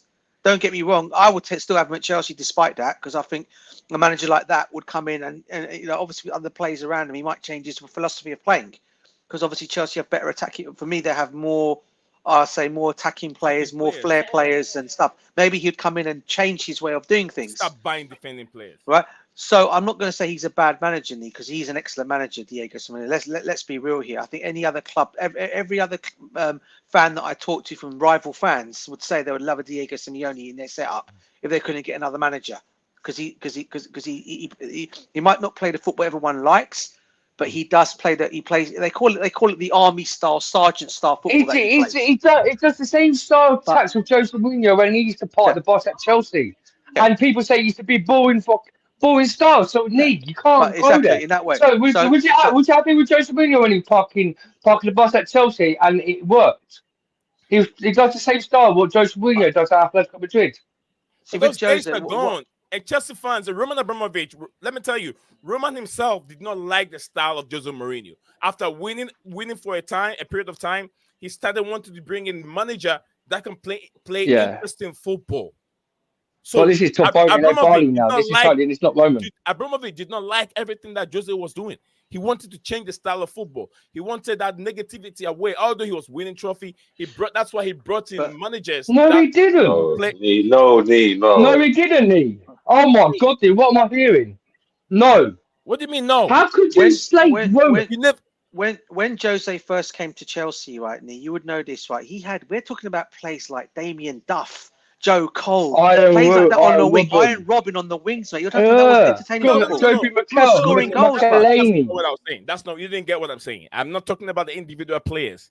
Jose Mourinho, about entertaining football, bro. Jose played that was football. Not playing after a while. He wasn't playing entertaining football. He was playing very. Jose Mourinho was playing that football. Look at our game against Liverpool at Anfield. Although he won the game 1-0 with a slip from Giroud, a lot of people were not happy with that style of football. But it gave a result.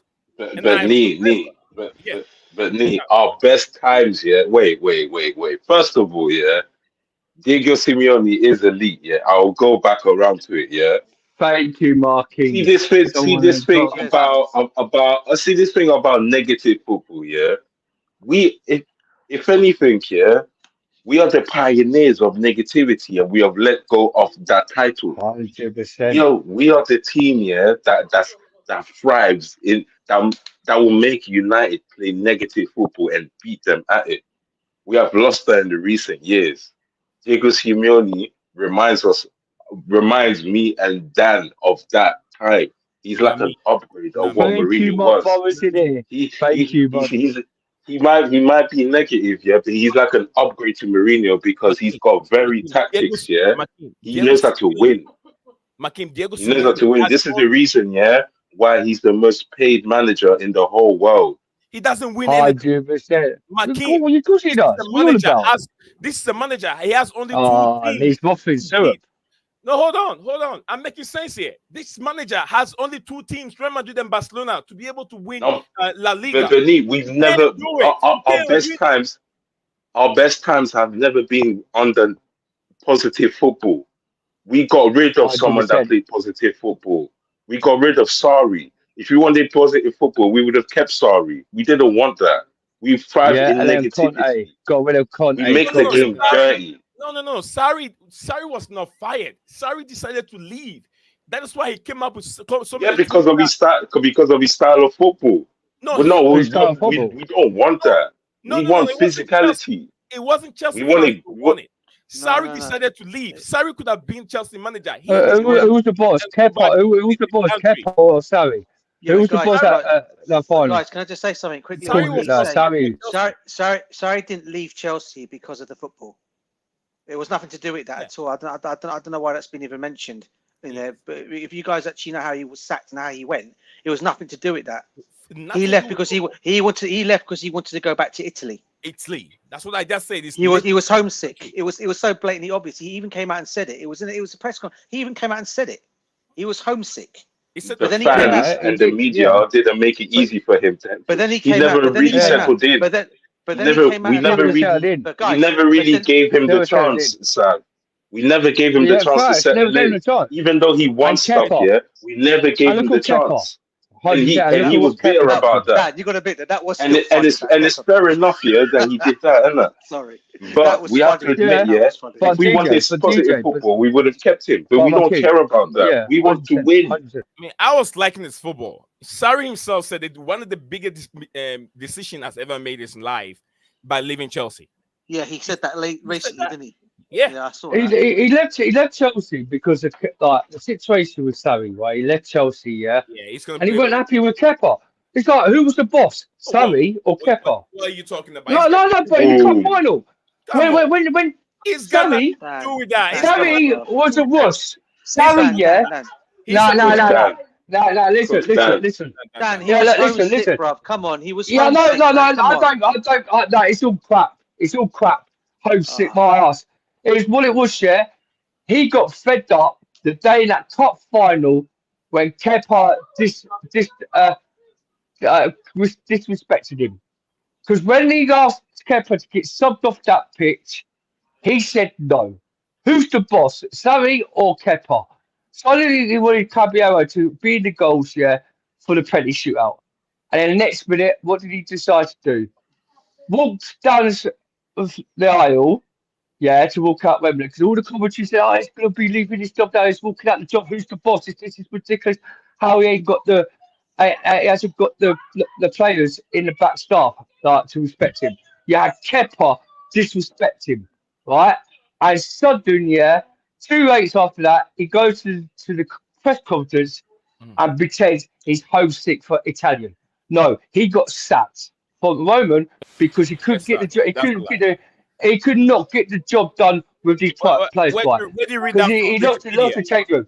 He lost the change room. He lost the change room for the first minute of that final, and that's it. That's why he gone. He was gone. Can't talk crap. He was homesick. It's called crap. He lost the change room since that Kepa on that final because I was there. I was at the game. Let me tell you. I was at the game. That's unfortunate. It happened on the pitch. It never happened in the dressing room. It was unfortunate. Kepa was he lost the dressing room. He lost the dressing room. He lost the dressing room. He never lost the dressing room. He lost the dressing room. He did. No, he lost the dressing room. Okay. Let me put it this way, Dan. All right. Outside of Sarri, who played positive, that we had gracious times under? Who we played positive? Great times manager. Yeah, I think Avram gone. Yeah, when he came in, right, he did a bit okay for us. He got us winning, nearly got us winning the league. Then we was it positive football though? Whenever we've won stuff, whenever we've won stuff, has it been under positive football or negative football? No, it was positive football. It was never negative. All right, boom. And let me bring this up here. Do you remember Barcelona? When Fernando Torres was here and we beat Barcelona? Was that positive football or negative football? When we beat Barcelona, negative football. Okay, thank you. Chelsea versus Bayern Munich 2012. Was that positive or negative football? Look, it was negative football. Let me explain. Thank you. Our best times are under negative football. We've lost the physicality to carry that on. I wouldn't call this a negative football. Do you know why? That's why we need Diego Simeone at Chelsea because he plays negative football. He does the same tactics on Jose Mourinho. And you're talking about Jose Mourinho on a better level, though. He got sacked because they had an argument with when we were from a fixture, and he did get. And you're talking about he never got in charge. So the second time he did. He left. He got rid of one matter, and he did bring other players in like Kevin De Bruyne, Mohamed Salah. Right, he brought them in. How could you say the second time he came to Chelsea when he finished 10th? Yeah, it was all to do. Yeah, because him and Roman had a massive argument because he didn't want Kevin De Bruyne gone loaned out. No, that's not true. And that's what they did. It's true. It's true, Lee. That's not true. It's true, Lee. Himself wanted out. No, he didn't. No, he didn't. No, he didn't. Wanted game time. True. No, he didn't. No, Jose Mourinho came out. Explained that himself. Jose Mourinho came out. He said, no.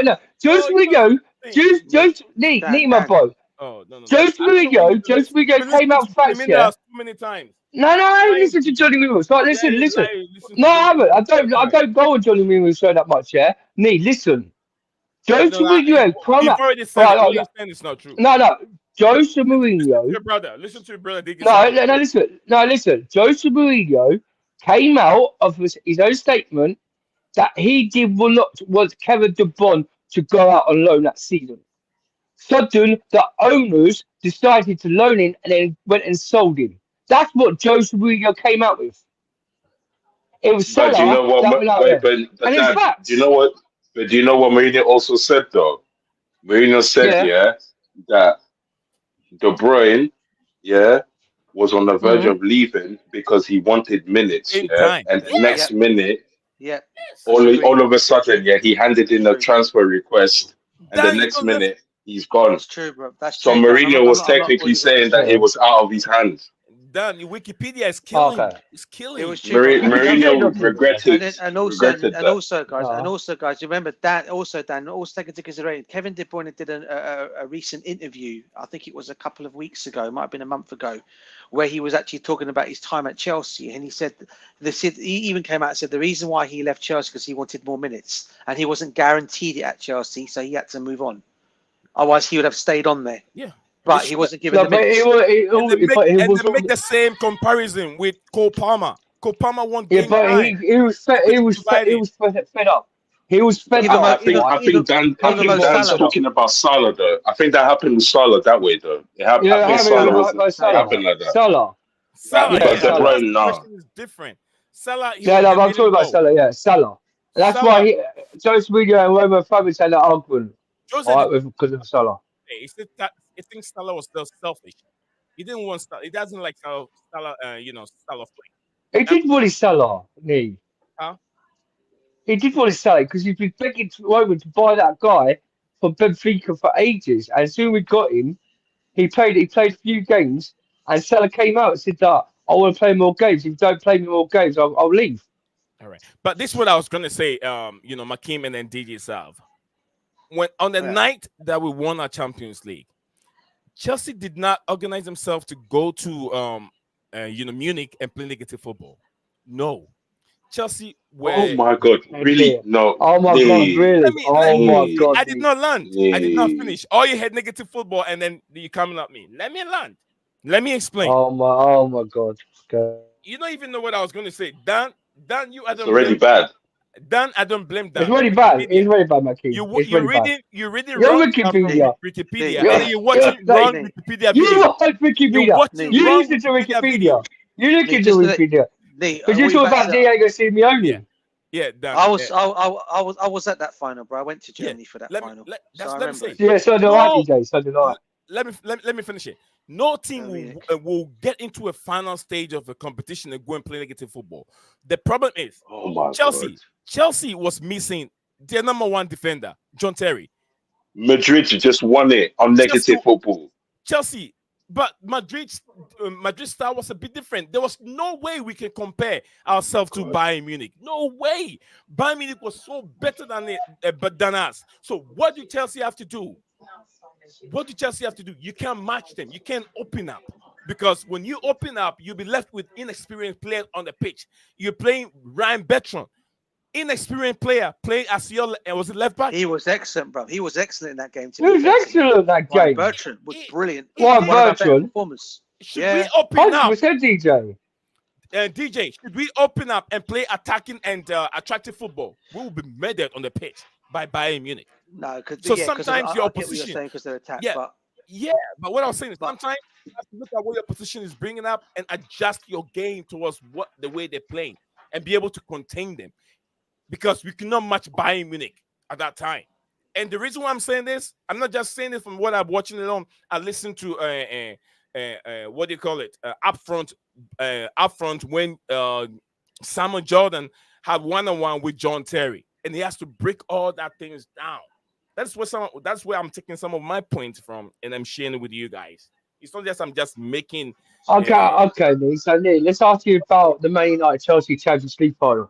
Was that negative? Or was that? No, it not good. beautiful. It wasn't No, negative. football. I told you, we have all our squad. because we should have won that game. We should have won the damn That's game in what the I'm saying. Champions It was a beautiful. We're better than Manchester United. Oh, okay. So, but you're talking about this negative football against Bayern Munich. It weren't actually Di Matteo who told his players to go with his Champions League. It was actually the players actually play sexy football. Wasn't for Didier Drogba, yeah? Nugent for saying about that ball from Mata, yeah? Put it there. He headed it. He knew it was going in.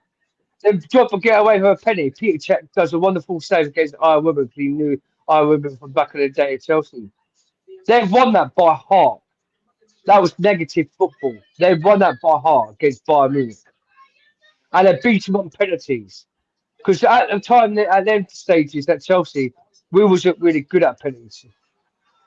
And you're talking about Bayern Munich. We beat a 10-man Barcelona. That was negative football. Even Drogba wasn't trusted at penalties. Yes, even Didier Drogba weren't trusted. It was a shaky penalty. Of course it was. Yeah, the last one, right? Yeah. And but the thing is, Marquis, with that last minute of that penalty, what Peter Cech done, he saved 2 wonderful penalties, yeah, to count us back into winning that game. And when Drogba finished it off, it was the sexy penalty. He knew what he was doing. Yeah. Come on, Lee. Also, that guy. That guy also. What have you said that I didn't say it right? What are you talking about over here, Dan? You're saying, "Come on, me." Do you think I got my information? No, because you're saying negative football didn't get us anywhere, and we're saying that negative football is where we win. You did not get me wrong. Negative football is when people are scared of us. No, you got what I was saying wrong. You get what I was saying. I never said that. Negative football, no. That was the cheating, No, I'm talking about bringing in what is his name again?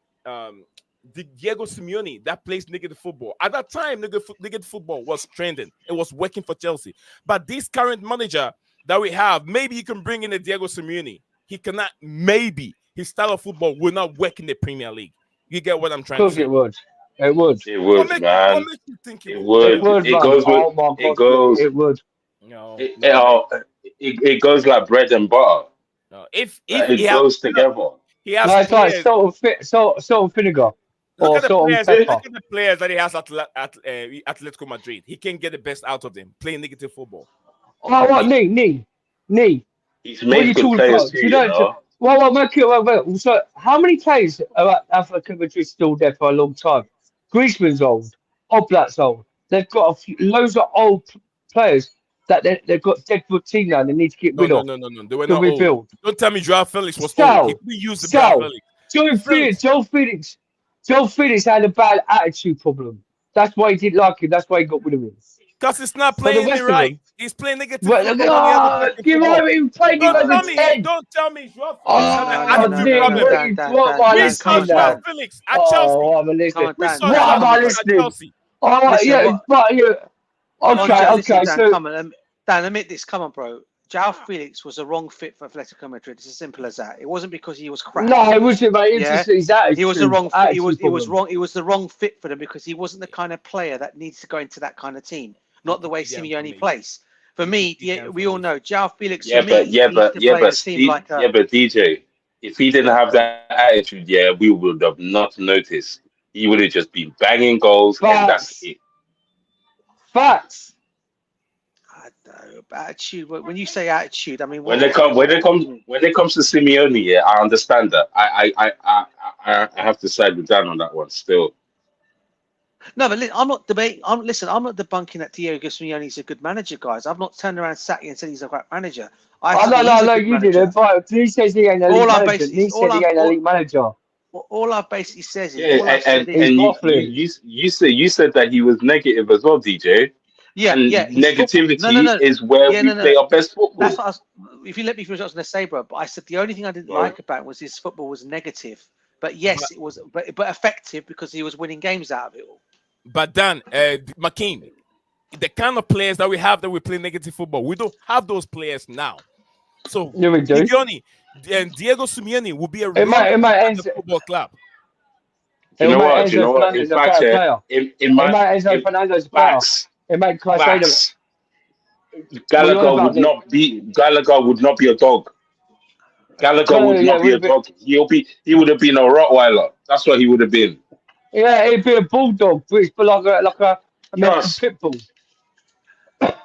What are you on about, me? Griezmann wasn't the player that he was here before he met Simeone. All those players, Malcolm. None of them was the player they was until Simeone. He made those players. They stayed with him. He's a longevity guy. Yeah, and listen, Kieran Trippier at Tottenham was crap. Should he go to Atletico? Should he go to Atletico? Diego Simeone made him a better right back. And now look what he did at Newcastle. So you're waffling. He's a defender, and he's not actually do much up front. He doesn't do much up front. Don't care. What about Griezmann then? Made Griezmann the world best player in the world. What about Diego Costa? What about Diego Costa? Dan, I'm not surprised. Look at Dan will be the same. He revived Alvaro Morata. Yeah, Alvaro Morata. Yeah, look how he revived Morata. Can you imagine?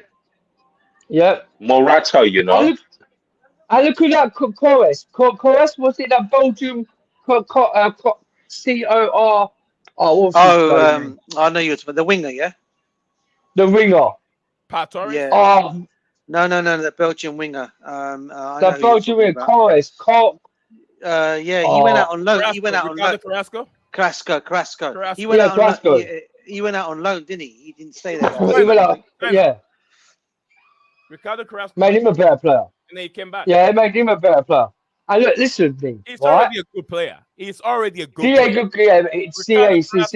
Before he never speak nothing. Back in the day, he never speak nothing. He never speak nothing. Talent like what's his name? He has to have talent now. Like João Felix couldn't get the best out of João Felix. He made Joe Felix because of his attitude. No, exactly. He made Diego Costa one of the best strikers in the world. We saw João Felix. He made Diego Costa the best striker. Do you see what I mean? When you say, how could you not say Diego Simeone is not elite manager? I don't know. I don't know. How could my boy say he ain't elite? I'm not saying that. I've said it already, guys. I'm not saying he's not an elite manager, guys. Come on, I'm not saying that at all. All right. All I'm just saying is that I don't think he'd be able to. For me, if you give him a Cristiano Ronaldo or a Lionel Messi, he doesn't get the best out of those guys. They make that team better anyway without his instructions. Simple as that. That's just my opinion. Do you know how many strikers we could go with Pep Guardiola. We could talk about Pep Guardiola. Yeah, go on, Malcolm. But we're forgetting how many strikers came in and out of Atletico Madrid through Simeone, No, I know, bro. I know. They had quite a lot, didn't they? And they were all sick. I mean, Diego Costa. We can't. I mean, Diego Costa. I mean, before and after, he's always had 6 strikers. Yeah, it's true. It's true. And did he not have Aguero at the time and all? I forgot about that. He had Aguero. There you are. He had the other guy that we had at Chelsea, the one who was on what's the Colombian striker's name? Ramadan Falcao. He had Falcao as well, I think. Yeah, that's what I'm saying. Falcao made him a Falcao. That's what I said. And he made Falcao, He made him. He made him as a player. I just thought Falcao didn't work out. And then he went to Man United. He was poor. Well, he was Man United. He did good at Man United. Soon Atletico Madrid sold him to France, and he had the season with Morocco. I think it was Morocco. Then it took him. Man United bought him. Who, Falcao? I want to know, guys. Guys, I want to know, yeah. No, when did we ever get? When did we ever get this perception, that we need positive football to move forward? Like, that's never been our identity. When did this change? When did we become this squeaky clean? No, you're right. We're moving like Arsenal, bro. A long time, McCain. Roman Abramovich was. No, but we're moving like Arsenal. No underbelly. Like, what's going on? Roman Abramovich was never okay with the negative way of way Chelsea was playing. He was looking for a manager that would play entertaining for you. Don't know that, DJ. Don't you know this?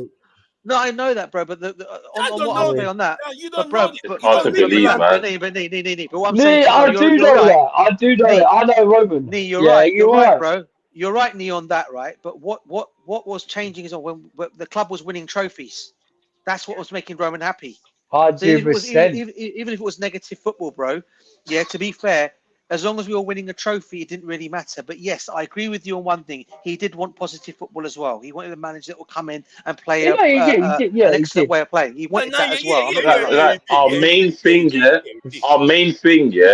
was that we made good I teams love my play bad. Brody. I love to wind him That up. It's was so easy to wind up.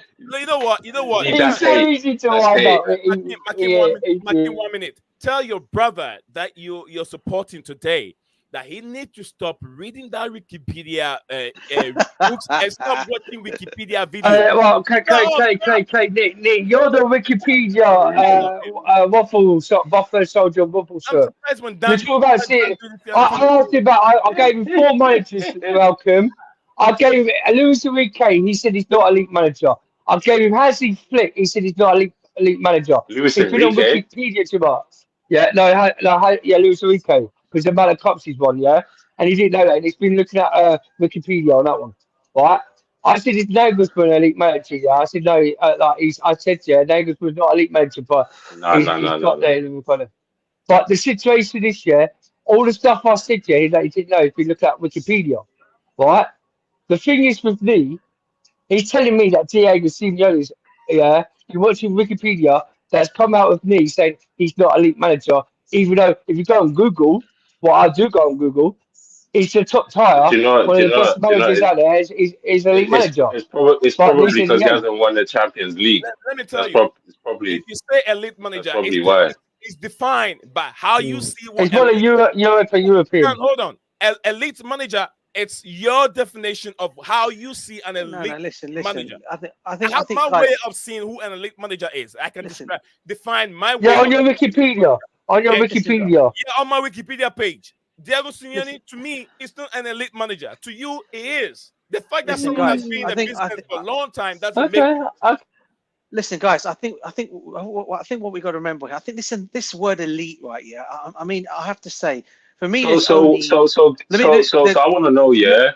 What's an example? Who's an elite manager? Give me an example. I'll give you an example. I've got two. I can name you two. I can name you. Okay, my bad. Bro. Yeah, sorry. I can name you 3 elite managers. I'm hearing late though. Mine's coming through late. Here they come. Pep Guardiola, elite. Alex Ferguson, elite. Okay, and Jose Mourinho, elite. Okay, give me another subject. Let me give you another subject.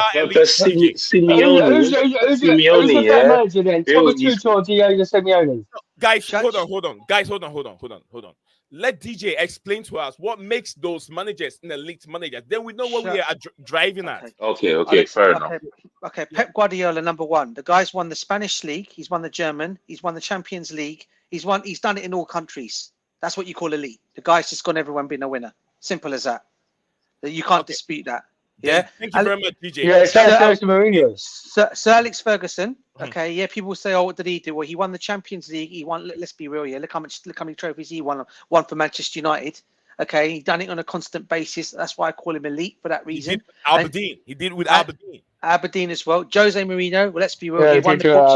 He won the Portuguese title. He won the Champions League, and he also won the Premiership. And he's won the Spanish La Liga. He's won again. I think he's won one Champions League. And he's Italian League. So the guy's gone and won it everywhere he's been. So there for me, the 3 managers I'd say and put out there. Europa League too. Straight away. Okay, yeah.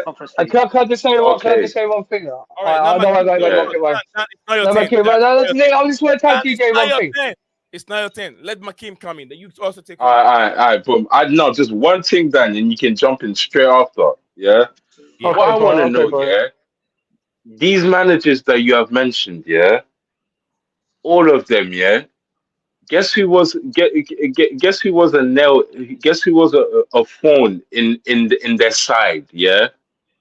The Mourinho and the Guardiola. It was Simeone that was a thorn on their side. Simeone made that league hard for them. Guys, I was going to say that. He was the only one stopping them. Let him finish. We're listening. Simeone was the only one cooking them. Yeah, so how is he not considered? Yeah, fair enough, not legend manager. Fair enough, not ultimate manager. but on the elite level, he's beat the elite. Like, what are we doing here? I guess because he didn't win a Champions League for me. That's the reason why I look at him. I'm looking at it from the big picture, bro. I get what you're saying about him breaking up there. He was a thorn in both of those managers. However, because he did not win, Made Mourinho's life hell.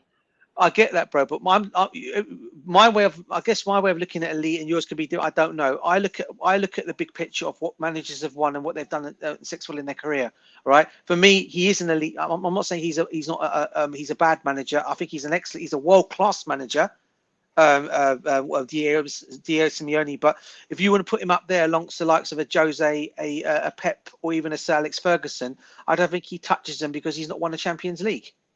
But then again, the same logic, he's the most paid manager in the whole world. He's paid more than all of them. What does he do? What does he do to make him? Why is he the most paid manager if he's not elite? Malcolm. Malcolm, DJ. Okay. Yeah, go on. He's elite. Right. You talked about that because Diego Simeone hasn't won a Champions League. Jose Mourinho has never won a Super Cup, Winners' Cup, right?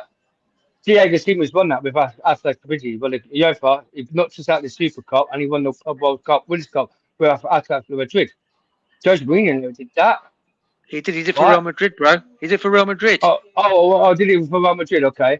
But yeah, that's Real Madrid. But I'm saying he never did it for Chelsea. But this is happening. We're talking about. But come on, bro. I'm talking about. But I'm saying Jose Mourinho's never won us the Champions League. No. We want to talk about this, right? We'll talk about. But the thing is, Jose, you could. Knee. Yeah. We're talking. Jose Mourinho is an elite manager. Yes, I understand what he did with Porto and all different leagues. Yeah, but when it came to Chelsea, he never won us the Champions League. He's never won us that, like a UEFA European, right? But the thing is, with Pep Guardiola, no, because you want to talk about Diego Simeone who's never won a Champions League. We could talk about Jose Mourinho never won a Champions League. They're not going to get you, though. Yeah, but no, respect to what you're saying, yeah. But listen, DJ, listen. No. Okay. Well, let me come in afterwards. No.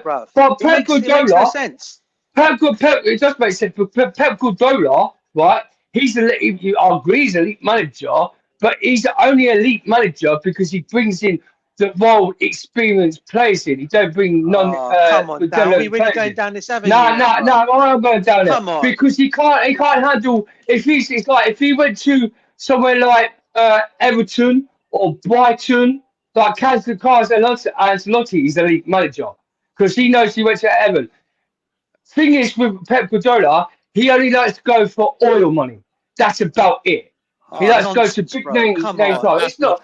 He will never go to Arsenal. You know what? No, he's got to wait. Can I ask something, Dan? Money, bro. Barcelona all money, bro. Come on. Yeah, Matthew. Yo, DJ, can I add something? Yeah. To add what Dan's saying, this is the reason, why it makes the elites, from the winners, There's winners and there's elites, Don Carlo Ancelotti is an elite, Oh, he's the other one. Why he's an elite? Sorry. Why he's an elite? Here's my definition. It's because he went to the most bottom of the tier, and he did what he had to do at that capacity, at that level, and he done it at the highest level too. Both levels. That's elite. If you haven't been to the bottom and you haven't been up, you're not elite. Only Carlo is elite. My bad. I forgot to mention him. I forgot to mention him. This is what I'm trying to say to you. This is what I'm trying to say to you, DJ. Because you did listen. I said Carlo Ancelotti went to a manager as Everton who got nearly relegated and do what he does. Pep Guardiola is the oil money just like to go to big name clubs and get big players like Bayern Munich. Yeah, he's gone to Barcelona. But Barcelona wasn't oil money. Yeah, no, but he still had Messi. He had Messi. He had Iniesta. He had so many best players like at Barcelona. So many best players at Bayern Munich, and he's got best players at Man City. What they do? Let me see if he's a player. If it was a proper league, go to Finale B or go to someone let me encounter Dan. Dan, thank you very much. You know what, Dan? I don't understand what you're saying. When you talk about Pep Guardiola going to Bayern Munich, couldn't win it there. It's not all the time that you go to a football club that you can win everything you have to win. That's why we call Cristiano Ronaldo an elite and much better player than Lionel Messi, because Cristiano Ronaldo have done it in different continents, winning winning the Champions League, winning Golden Boot. It's not like Lionel Messi. And let me tell you this, Jose Mourinho won something for Chelsea that is much bigger than Champions League at his time at Chelsea. Chelsea has never won the Premier League for 50 years. 1955. What was that again? 1955. Until Jose Mourinho came in and won it 2 or 3 times. Was it twice? Two times. He done it 2 years in a row at Chelsea. 2 years in a row. Did it back to back. That should tell you it was more valuable than the Champions League. So after we're able to surpass that stage, now we're looking for a manager who can help us win the Champions League, and finally came to pass. So at that time, if Jose Mourinho couldn't win the Champions League at Chelsea, doesn't mean that the Champions League that he won at Inter Milan, we can count it. We can't count it. So if you say Jose was Porto, not he won it at Porto. He didn't win it at Porto. So what are you talking about, Dan? What are you talking about? It was a superior football at Porto. He won the Champions League with Porto. Pep Guardiola was doing. He won the Champions League with Porto. He won the Champions League twice with Porto. Once. Once. Yeah, Wikipedia. Yeah, once. No, that's not Wikipedia. I said no. I said it's a super invincible. So I also say they're invincible. I'm not surprised you. You're Wikipedia. No, you're Wikipedia. I'm not surprised. No, but listen, Nick. One more. You're Wikipedia. One more and I'll drop off. Pep Guardiola was doing it with Barcelona Team B before they graduated him to the senior team and started winning trophies, winning La Liga, winning Champions League, and he has his move to Bayern Munich. So we have also then Zidane's the league manager too. Then Zidane, yeah, he has won it. He's won it back to back. So he's an elite manager. He's an elite manager. Oh my god! But wait a minute. Oh my god! Wikipedia, the reason why I put Zidane so much in that, right? The reason why I put Zidane in is because he's not done it in all different countries. Pep, you can have that argument because he's won the Champions League and he's gone and done it in the German league. He's won the Bundesliga. He's come into the he's come to Manchester City. He's won the Premiership. That's what and he's won the Champions League. And he's won the World Club Trophy, the Super Cup with Man City, everything. He's won with them as well. So I can't really say in that kind of like way. To be fair, I can't say that Zidane's not elite. Zidane's not elite. He's a good manager, Zidane. He's a world-class manager. Zidane is not elite. He's a good manager. But not elite. But he's gone in Zidane Wikipedia saying he's a world-class elite manager. So Jose's more elite than Zidane. All right. So Lord Definition said Dan, when he was at Barcelona, didn't he manage a Barcelona team B? That's what I just said. Thank you very much, Lord Definition. Yeah, but the City, but then I could say to you, Lord. Dan. Well, can I say? Hang on. Yeah, hang on. No, you're talking about. You're talking about Barcelona B, and you're talking about. Oh, okay. Dan, the question I'm going to ask you is related to what you're about to say on Zidane. On the same question I was going to ask you is related to what you're about to say. Dan, what is the most prestigious trophy to win on European soil? Every competition. Oh, you're cheap, Lee. I can't believe you. You're cheap. You are cheap. How am I cheap? I'm not going to listen to that. I'm going to ask this question about Pep Guardiola first. I'm going to ask Pep Guardiola first, yeah? No, I'm actually. I'm going to go for Pep. I'm going to ask Lord's question first. Dan, because you're talking about Barcelona. No, because you're talking about Pep Guardiola. Right. Did you know? Pep Guardiola. Oh my God! This guy won't let me land. Oh, wait, Dan. Let me handle this. Go on, Lee. Yeah, he's cheap. Go on, Lee. Go on. Your dancer, Makim said I'm cheap. Now you're also saying it, but you don't have any better. No, but you're cheap. Explanation to you're talking about a cup. Let me explain. Why am I cheap? Tell me. Go. Because you're talking about So different UEFA so Cups. only. Hold No, on, hold Dan, on, hold on, no. hold on. Let him say. Let him explain why I'm cheap because you Okay, said it. okay. You also saying it.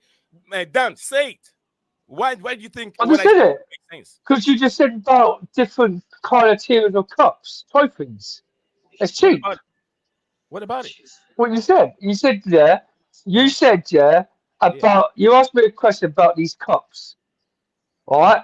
What about But cup? I'm trying to say to you, you said about European trophy cups, yeah? What What did he about it? say, Malcolm, again? What did he say the first? Well, What was the question again? he did not even hear the question that I asked. I didn't hear what you said. No, I didn't hear Hakeem what you said I'm said. cheap, and you're also going about it. Come Okay. on, Well, Malcolm, what did he? I'll just be Malcolm. I'll just be Malcolm. no, But we're not what I'm your saying, radio you're here. cheap. Lee, We're not Lee. your radio here. Well, Makim, go I'm just ahead. saying Okay, you're cheap Lee. because you won't let me finish No, because my you're not answer listening. Oh, this to Because guy, you're bro. not listening. You're just Lord. Lee. jumping on what other people are saying. You're not listening. Go Yeah. ahead, Makim, But please. I'm Lee, asking a Lee. simple question. So Yeah, go ahead. yeah. So Lee. So what? You're telling me, yeah? Yeah. This player, yeah, Zidane. I understand he's a legend, yeah. So if Lampard, yeah, went all the way with us, yeah, and happened to have won the Champions League with us, we would have considered him elite too. Is that what you're saying? I would, because I'm saying that's the most difficult As a trophy to win. manager, And elite. every player that have played the football will tell you Champions League is the most Yeah. difficult trophy to win it. And if this man has been able to win it back to back, why is not considered an elite manager? Because he had the better players at Real Madrid at the time. What it forward? Well, Pep Guardiola has the best players at Because Bayern Munich to no. win it. So Modric, okay. Cruz, Okay. So can I ask you guys Vinci one question? Junior, So you're trying to tell me, right? Yeah. Sergio Ramos. So what you guys are trying to basically say, right? Yeah. If I'm getting some of this all right now. Yeah. Okay. Is if those players were not playing for these teams, Pep Guardiola is a shit manager. Because he's got good players in this team. Yeah. It means he's not a good manager. It's because he's got good players around that makes him a good manager. Is No, that right? we're not saying that. We're not saying that. What we're saying, yeah, basically, I'm yeah, asking a question. is that Mourinho, when he came, yeah, he had leverage over every other team in the Premier League. Let's not act like, 100%. oh, we was down and bad and everybody else had money like today, yeah, and we were just competing like today. It was nothing like that. We had leverage. Like, let's not act like we was lacking anything. 100%. No, agreed. I agree. Yeah, true. See, that's what Malcolm came out of my words. Because I was going to say exactly what Malcolm said. You make your own But words. Lee, It's no, like you but can't Lee. compare him. You can't compare him to Carlo Ancelotti. That's a mad thing. No, that's not what we're doing here. You cannot compare Carlo No, but I'm Ancelotti. saying Ancelotti is the elite. Yeah, The He's other an elite ones here manager. are just trying to catch up He's elite. because he's done it on both If levels. we weren't for me Most said of those that guys Ancelotti didn't. in his chat, no one And would the have said maddest thing now, yeah, Mourinho's known, yeah, as to be the guy, yeah, to go to wherever suits him, where he doesn't have to work extra hard. He's not that guy anymore. He's not that elite manager that we once knew. 100%. Makim, I was in the same line with you. The first time, this manager, which is Zidane, won his first Champions League with Real Madrid. I said it's a lack. He's got his players, but for him to do back to back and win it for the second time in a row, I put him in between that category as an elite manager. Zidane hasn't gone on to manage again. That is why we all here discussing this. If Zidane have gone on to manage again and win a trophy somewhere else, then we will call him a real deal. But Champions League back to back 2 times in a row. That's not fair, Lee. Okay. He had Hang Ronaldo. on. He had Cristiano Ronaldo. He had Gareth Bale. Benzema. But you have to Vinci remember. Junior. Modric. He had Cruz. Can I just say? He had Sergio Ramos. Managers. Hang on. He had Sergio. No, but he had Sergio Ramos. He had Thibaut Courtois. He had. You just answered my question. He had all these best criteria. You guys have just answered my question. Done. So you just answered my question. So basically, what you guys are saying is it's the plays that's made him a good manager. Yes.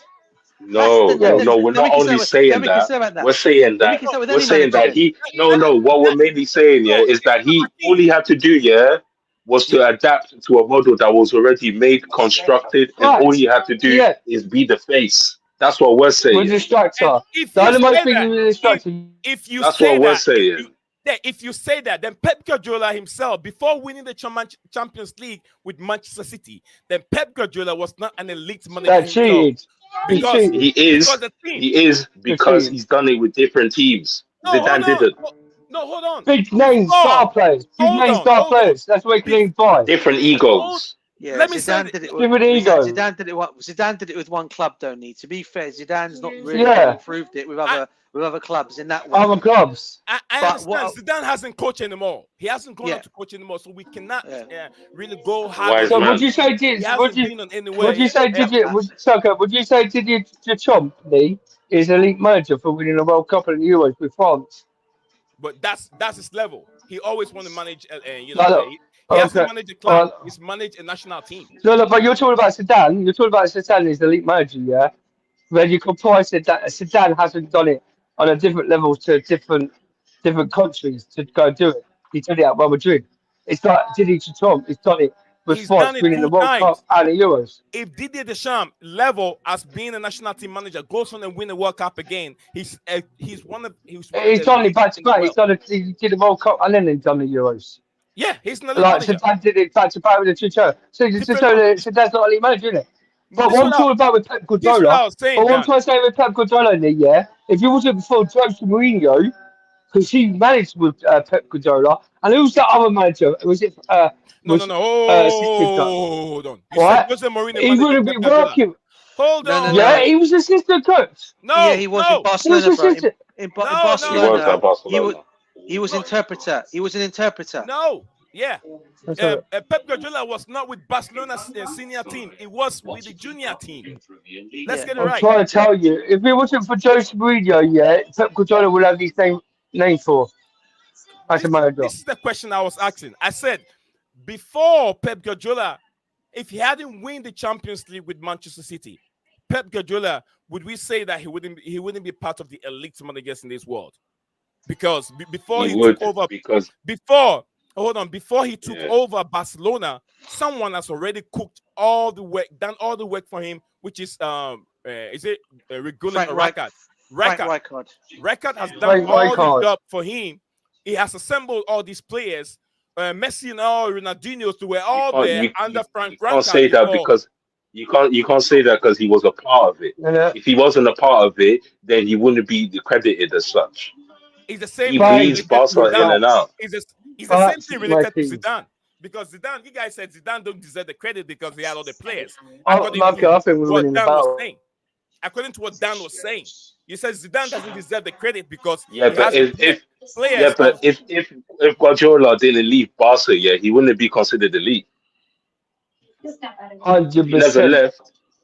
He wouldn't be considered elite. He left to go and win and become elite. Yeah, he went from Barcelona to Bayern Munich, where he had better players at Bayern Munich. And Bayern Munich straight. He won the Bundesliga. He won the Bundesliga with Bayern. He won the Bundesliga with Bayern. Everyone wins the Bundesliga. Everyone wins the Bundesliga. Oh, but still, we still have best players. Everyone wins the Champions League with Real Madrid. The thing is, with Pep Guardiola, we're winning the fight. We're winning the battle here. Because we're talking facts. The only thing Pep didn't win. Pep Guardiola is an oil money. He's an oil money. He didn't win the Champions League with Bayern Munich. He didn't win the Champions League with Bayern Munich. Yeah, he didn't get the Champions League with Bayern Munich. He did not win the Champions League with Bayern Munich. He didn't win the Champions League. No, he didn't. I said that. He didn't. Yeah. He didn't win the Champions League with Bayern Munich. If he stayed at Barca, he wouldn't be considered elite if he didn't carry on winning at Barca. If he stayed, 100%. He wouldn't be considered that. He had to leave. And he also had and he wouldn't have got where he was if he didn't have Lionel Messi, Iniesta, Xavi, all these best players around him. The guy, he only goes into bigger clubs with oil money to buy experienced players. He does it with young players. Let me see Pep Guardiola go to AC Milan, and let me see if he would just young players in the team. That's too high maintenance, man. That's too high maintenance. He won't do it. He won't do it. Sampdoria, yeah. Go to the French league. Go Bastia. Yeah. Jose Mourinho is better than Pep. Jose Mourinho is better than Pep Guardiola. That's facts. I'll go to this Portuguese team. I'll see Almeria. Go to RC Almero. Go coach there. See if you're bad. Markin, we're winning the battle here, mate. We're just talking facts. We know our football stuff. Come on. Kim is winning. You are This, but Nee's on his Wikipedia. Wikipedia It's on his Wikipedia. Nee's on his Wikipedia. It's on his www.sedanelite.com Wikipedia. This is elite manager. I'm not surprised. You think that John Terry my bro, I love you. I love you. But you need to stop. You need to stop eating them waffles and stop being on that Wikipedia. You see, Dan, Makim, he doesn't want me to talk. He tried to talk over me because I'm speaking the truth. This man thinks that John Terry won the European competition, Euros, and then won Champions League the same year. I just want to make you guys a quick thing here, because you guys have just said the thing about the players, right? And I've been saying this to debate. So does Roberto Di Matteo make it? I mean, he's a legend, right? But does that make him a class manager because he's won the Champions League with Chelsea, or are we going to say because the players he had at Chelsea? The players did it for him, though, DJ. It wasn't Di Matteo. It was actually. Can I come in? No, wait, man. Wait, man. No. Go on. No, this is not coming at knee. By the way, I want to hear your advice. No. I'm not coming at knee, guys. I'm only asking that question because we're talking about players and managers here over again. Because Pep had this, Pep had Messi, Pep had Deco, Pep had all. But then we can say Di Matteo had Drogba, Di Matteo had Lampard, Di Matteo had Essien, Di Matteo had this and that. Is that the reason why he won the Champions League? He had no Essien. But did he win the Champions League? No Essien. Yeah, no Essien. Okay, fair enough. Okay, no, but he had John. Okay, no John Terry. I get that. My point is I know he had no John Terry because he was out, suspended. Yeah. But what I'm saying is, all right. Did he win the Champions League because it was his management skills, or was it because the players got him over the line? Dan, I'm sorry. The players got over the line. So then, are we then saying then when your guys are coming out and saying that Pep Guardiola done well because he had the players? So more or less, we're saying it was because the players made Pep the manager that he is. Or is it Dan? Because in other words, we're giving no credit to the manager whatsoever. Well, no, but you can't say that. You can't say that because Pep Guardiola has done it with different sets of players with the same plan. He's made 100%. Man like Sane look like Messi certain times. But he's improved. He improved Sane. He improved everybody. You understand what DJ is saying, right? Where he's coming from. As in, we all say, okay, this manager did this, but he won this trophy because he had these players there. He has that players there. So we're not giving any credit to the manager. So he's asking, are we saying that Di Matteo is a one-hit wonder? Yes. Di Matteo is a one-hit wonder because he wasn't able to implement, Dan, he wasn't. Yeah. Di Matteo is a one-hit wonder, because he wasn't able, to replicate, anything alike that he did at Chelsea anywhere else after that, or even before. FA Cup as well. He won the FA Cup that year as well, by the way, as well as in the Champions League. Yeah, exactly. And that team, was propped up by and selected and gathered by Andres Villas-Boas. They just didn't like the manager. They wasn't performing for him. So it's probably a relationship issue. But you can't say that makes the manager elite. It's just players getting their way. That's what I mean. That's what my point is. I agree with you. Dan, you want to say anything before I come in? Yeah, because I don't get around him. We say about Malcolm's talking about you can't I say Zidane is not a elite manager because the criteria what DJ's coming out with Di Matteo is a legend for Chelsea Football Club. Exactly. But the thing is, he wasn't a proper manager. He was an interim manager. Just came in for a crap Andrew Flores, and he came in and he just said to the players, "You know what to do on the pitch. Go and win it." And the players went and done it themselves and won it. So you can't talk to me that Di Matteo was a manager. He had no training. No, DJ. He had no training as a manager. He just came in for an interim manager just to do the job so they could get a replacement that season. Listen, Dan, that's what I'm saying. But you can't. You're answering my point, bro. You're answering my point. That's what I've been trying to get across to you guys because, you know, my point has always been along is we're talking about the managers, okay, and players, right? Yeah. Now, my argument with the likes of a Pep Guardiola, Jose Mourinho, a Carlo Ancelotti, and players managers like that, my argument will always be, these are great. These are elite managers because they know how to manage these players. They go and win games. It doesn't matter if, yeah, of course, it helps that the players are great players. And so DJ Simeone's elite manager. Yeah. And yeah, okay, put Simeone in there as well. All right. But what I'm saying to you is we can't keep saying that, you know, that that the managers are not, it's the players that are getting them over the line every time. These managers have got to go and manage these players to make them do what they need them to do. So they have a huge input in how these guys win these trophies. That's what my thing has been all along with you guys, because you guys have used that point a few times. I've seen it in the comments as well. Any person can go manage Real Madrid and win a trophy. And no, you can't do that just because they've got elite players. You've also got to have the manager, the skill set of the manager to go in there and do that. So you've had Jose's gone in there, he's won it all there. You've had Zidane that's gone in there, he's won it. No, you're right though. No, I hear what you're saying though. DJ, I hear what you're saying though. You remember Real Madrid when it's just that it's just that you have to use 95% less effort than you would anywhere else. 100%. Coaching Madrid. Yeah. I hear what you're saying. Can I just say one thing? Give Pep Guardiola this year's Real Madrid, and would you think he would have won Champions League with that team? No, he wouldn't. You don't think he'd win it with that Real Madrid team? No, he wouldn't. No. Why? So you're talking about because he needs a striker. He needs a good striker in that place. Kylian Mbappe. I'm not. Yeah, but Mbappe's coming this season. I'm talking about this season just gone. Oh, I thought you meant the next season. Oh, you like the previous season just gone? You mean? No. This season was just gone. Just gone. Give him that Real Madrid team. He won't win it because he needs a striker in that team. That's a wild take. Right. Let me say this. Wild take.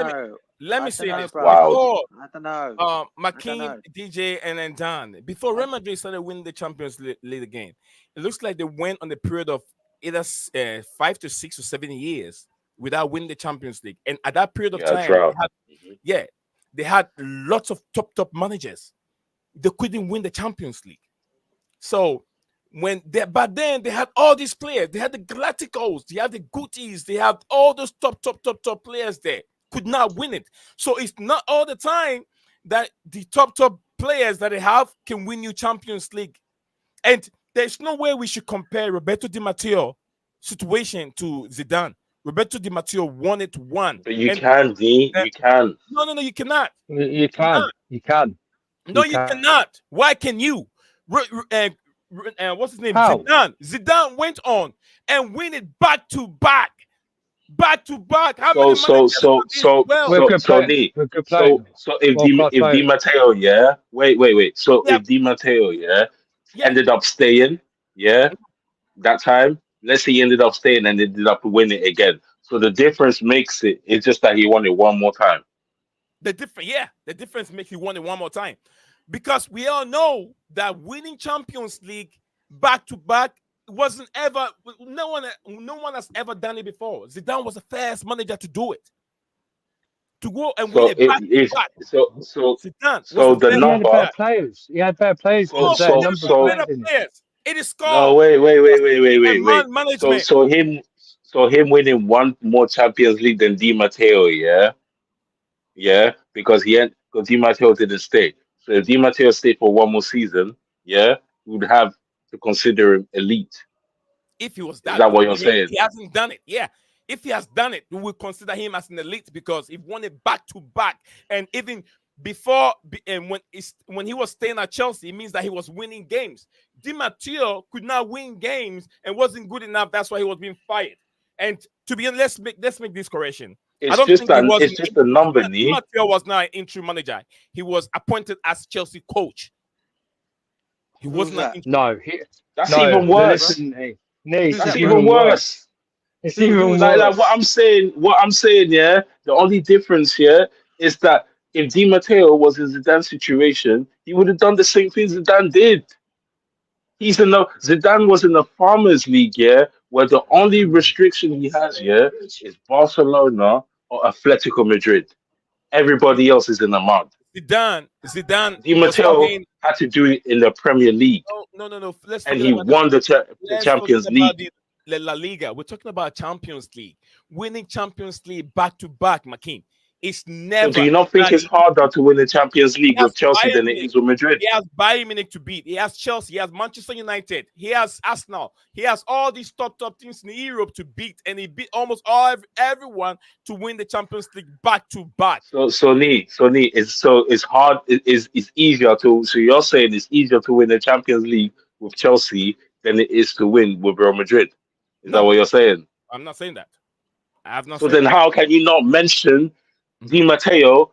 If he was in the situation of Zidane, he would have done the same. He would have executed it the same way, and he has more manager experience than Zidane did when he came in.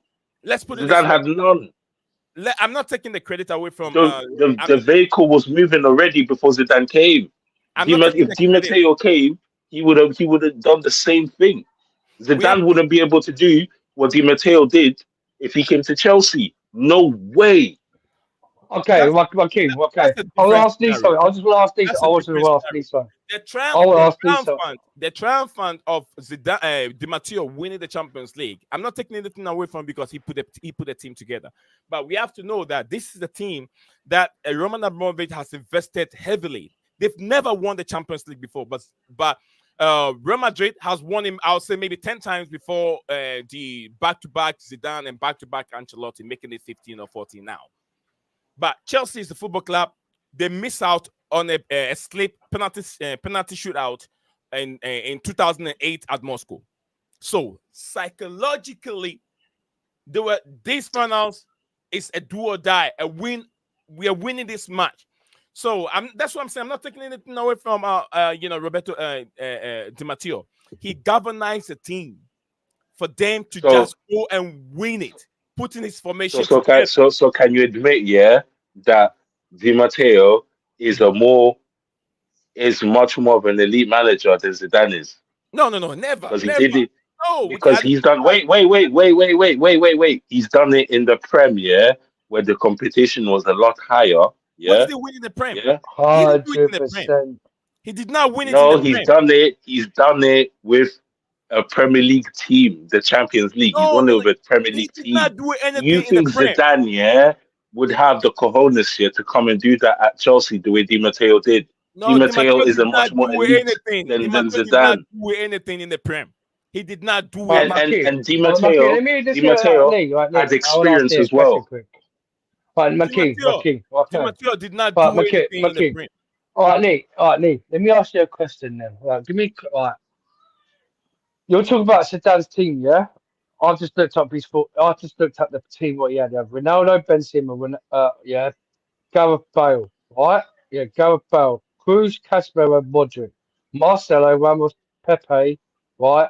Pepe, Cavaraja, and Navas in goals, yeah? For the first season when he won that Champions League. Second season, he put Kovacic, Modric, Isco, Benzema, Ronaldo, Vincent Jr., right? Marcelo, Ramos, Pep, and Cavaraja.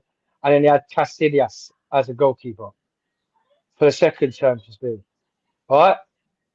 Di Matteo's team was not much better than his two Real Madrid teams. So you're talking about Zidane being elite, better manager because he's won two Champions League, where Di Matteo was clearly not a manager. It was an interim manager, just came in just for the end of the season for Chelsea to when they get replaced. To go and win against Bayern Munich with a team where he had Ryan Bertrand. It's not elite. He's just average. He weren't experienced enough. Yeah. You had Didier Drogba. Right. You had Lampard in that team. Right. You had. Let me get the Chelsea Di Matteo's team for team. What Dan is saying, what Dan is saying, basically, go on, Di Matteo. You're comparing. No, wait. No, wait. Di Matteo basically needed to be an elite manager, something that Zidane can't do to win the Champions League with a lesser, finer team. Yes. Yep. So he was trying to compare players. That's what he was trying to do. He was going he was going to the team.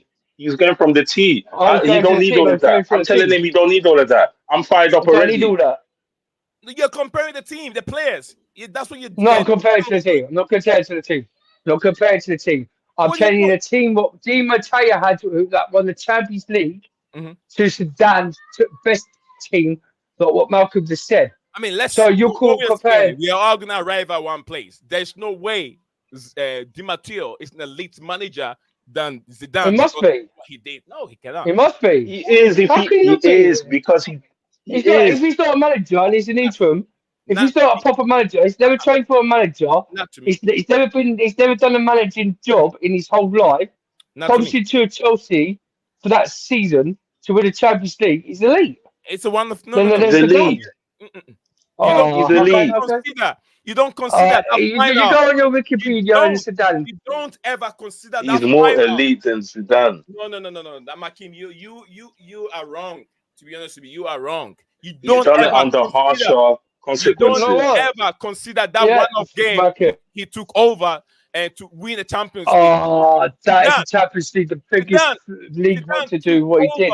Zidane took over all the Okay, Lee, okay. live stages, the group stages, the knockout stages, quarterfinals, semi-finals, to finals to win it 2 Lee. times in a row. What are you talking about? Okay, Lee. Right, okay, Lee. When we had Man United in the Champions League final, who was our manager then? Group Who Let's stage. was our not go. manager? Wait. No, Mikey, So did Di Matteo. No, Di Matteo. Wait. Di Matteo didn't even get to pick his team. What are you on about? You have to be extra sick for that. Idiot. Like you have to be extra good. Yes, facts. And Lee, when Chelsea played Man United in the final, who's that manager when we was in the final? That's not what we're talking about. You're going to. No, come on. I'm going to talk facts here. When we played Man United in the Champions League final, who was the manager? It was Ivan Grant. I forgot. So, do you think he had more experience than Di Matteo? Yeah, Ivan Grant got experience. He went to Champions League. Okay. a couple times. Okay, he's a proper manager, yeah? He's a proper manager. Yeah, it's a proper manager. So why is it that Ivan Grant couldn't win the Champions League for Chelsea against Man United in the Champions League final, but Di Matteo is not a manager, never worked as a manager, came into an interim manager and wins the Champions League against Bayern Munich, and you're saying he's not a league manager, no? That is why I told you that Champions League is not that easy for everyone to win. That is why Jose Mourinho could not win it. League manager, Ivan Grant. So this is more of a reason why you should rate Di Matteo a lot more higher than Zidane because he's done it in the harsher conditions. No, Zidane have won it 2 times. How can I rate him higher? He did it 2 on the times. luxury. In luxury.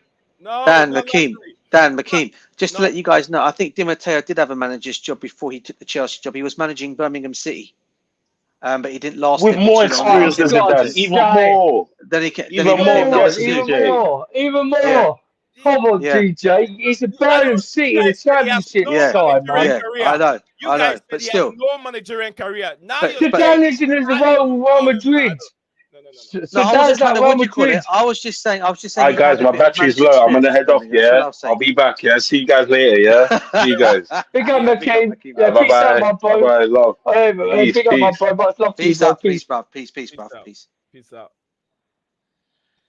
Dan the man, God, man. This debate you're having, bro. Honestly, mate. Listen, all I'm basically saying, bro, I'm not saying he had much. All I've just said is he didn't have much manager experience, but he did manage Birmingham City before he took the Chelsea job on. But it's Championship. I get it, bro. I get it. I get that. But I'm saying, but but the thing is, the Championship to allow him to average players, didn't have good players at Birmingham. Zidane was to Real Madrid. Team B. Yeah, Real Madrid. Big club, Real Madrid. Team B before he took over as the senior. How many times Real Madrid got? How many Champions Leagues have they got now, Lee? They got 15. Oh, they got 15. Yeah. So all them world elite managers, what they won the Champions League with big club Real Madrid, where Zidane went to a big club Real Madrid that knows how to win Champions League, where the players what before Zidane took over won the Champions League before the ex-managers. Yeah, when Jose Mourinho took over, right? When Jose Mourinho took over, won the Champions League with the same player, and then Zidane goes in, right? Di Matteo, talking about a championship Birmingham side, probably had no average good players there, right? Didn't probably didn't stay there long. Comes into Chelsea, right, with non-experience as managers, belts, and wins the Champions League and the FA Cup, like DJ said. You saying he's not a league manager? No. Oh my God, Nick. I don't know what. Keep on your sit down Wikipedia. Keep on your sit down Wikipedia. No, you don't. Zidane is not a league manager. Zidane is not. He's a hero. He's a hero as a Real Madrid manager. But he's not a league manager. Can I ask you a question then, bro? On one thing, right? Yeah, we are saying Di Matteo is an elite manager because he came in, he won the Champions League with Chelsea, right? Okay, which is spot. I think you're spot on. But he won the Champions League, yeah. We're talking about the trophy with the big ears, right? Right? Are we talking about the trophy with the big ears? Yeah. Okay. Yep. Has Diego Simeone won that? Does that make him elite then? Mm-hmm. There you go. Well, Diego Simeone is elite. He's elite. No, but we're talking about Champions League manager. Hang on. But hang on. But hang on a minute. I'm asking the question. I'm asking the question. Diego Simeone is a league manager. I'm not saying he isn't. I'm not saying he isn't, bro. Don't debate with me, bro. I'm not saying he's not. Diego Simeone. Listen first. Dan, listen. And go ahead, DJ. I'm not saying he's not an elite man. This is what I keep saying to both him and Makeem. I'm not saying Diego Simeone is not an elite manager. But since we're going on the basis of the trophy with the big ears and we're talking about the Champions League here, right? Yeah. Di Matteo has won it and Diego Simeone hasn't won it. Does that mean Di Matteo is a better manager than Simeone? I don't think so still. I don't think he's a better manager than Simeone. Go ahead. But the bottom line is he has won the Champions League and Simeone hasn't won it. So, but I'm not saying he's a better manager though than Simeone, because Simeone for me is a better manager than Di Matteo. Okay. So the point is that way. When Di Matteo won the Champions League with that year of non-experience, Sorry, Dan. Big up Ty in the comments, by the way. Big up Chelsea. Yeah, big up Ty. Big up to you, bro. Big up Ty. Yeah, big up Ty. Okay. So, all right. Question for you then, Is it Ty? Hold on, Dan. A second. Is it Ty that have the name Chelsea season, or is it my brother from South Africa? No, it's Ty Talks, Chelsea Sessions. He's excellent. Yeah, excellent. What do you call it? About big up to him. Big up to him. Yeah, big up. Big up to Ty Talks. I haven't spoke to him for time. I speak to him. I still do streams with him. Big up to him. I don't know if you guys have watched any of his stuff, but I mean, I do. I've been on his. Yeah, I'm gonna go follow him. I'm gonna go follow him. I didn't know he did it. Go ahead. Sorry, Dan. Anyway, so you're talking about Di Matteo winning the Champions League and Diego Simeone. Diego Simeone is a league, yeah. He won the Spanish league. He won a UEFA European. He's won a Super Cup, and he's won a Club World Cup Winners' Cup. Right? Jose Mourinho at Chelsea never won a Champions League, Super Cup, World Cup, Winners' Cup. Di Matteo comes in Chelsea, wins him a Champions League. Our legend. Right. So could you say you could say if Jose Mourinho's come to Chelsea, as everyone says he was a special one, could win the Champions League, Super Cup, Club World Cup. Right? Okay, I'm gonna come back to you. Diego Simeone has won it's won everything, right? Okay. At Atletico Madrid, where he's been. Okay. And Atletico Madrid tactics here is exactly like Jose Mourinho's tactics. But when Jose Mourinho was at Chelsea, he never got to Champions League. Okay, bro. He never got to Super Cup or Club World Cup. I'm gonna come. Di Matteo did.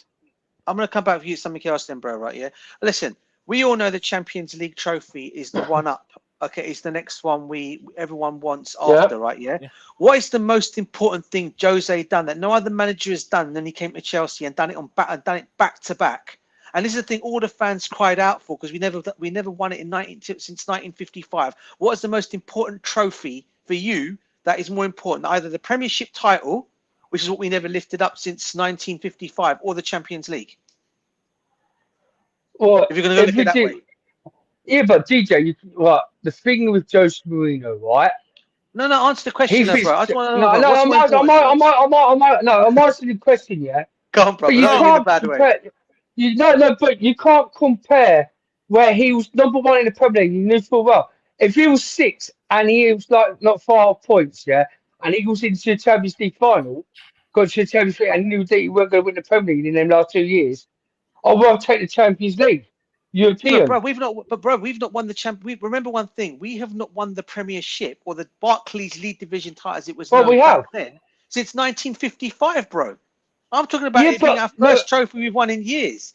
And you can then turn around and say, if you want to go to Cup European trophies, before Jose Mourinho came to Chelsea, what did we win, bro? We won the European Cup Winners' Cup.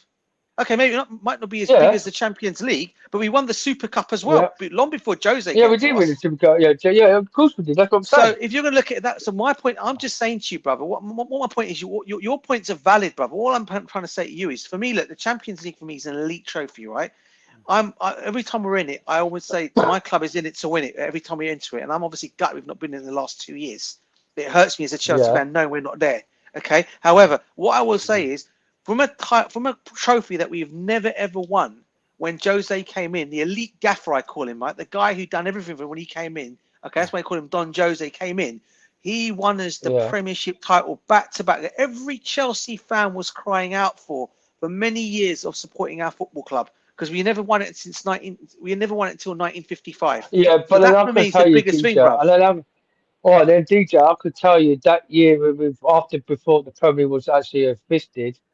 Well, when we had Glenn Hoddle, I think it was Glenn Hoddle, or it might have been. It was known as the We were Barclays so Division. close He was to player winning. manager. Yeah, right. We were so close to winning it.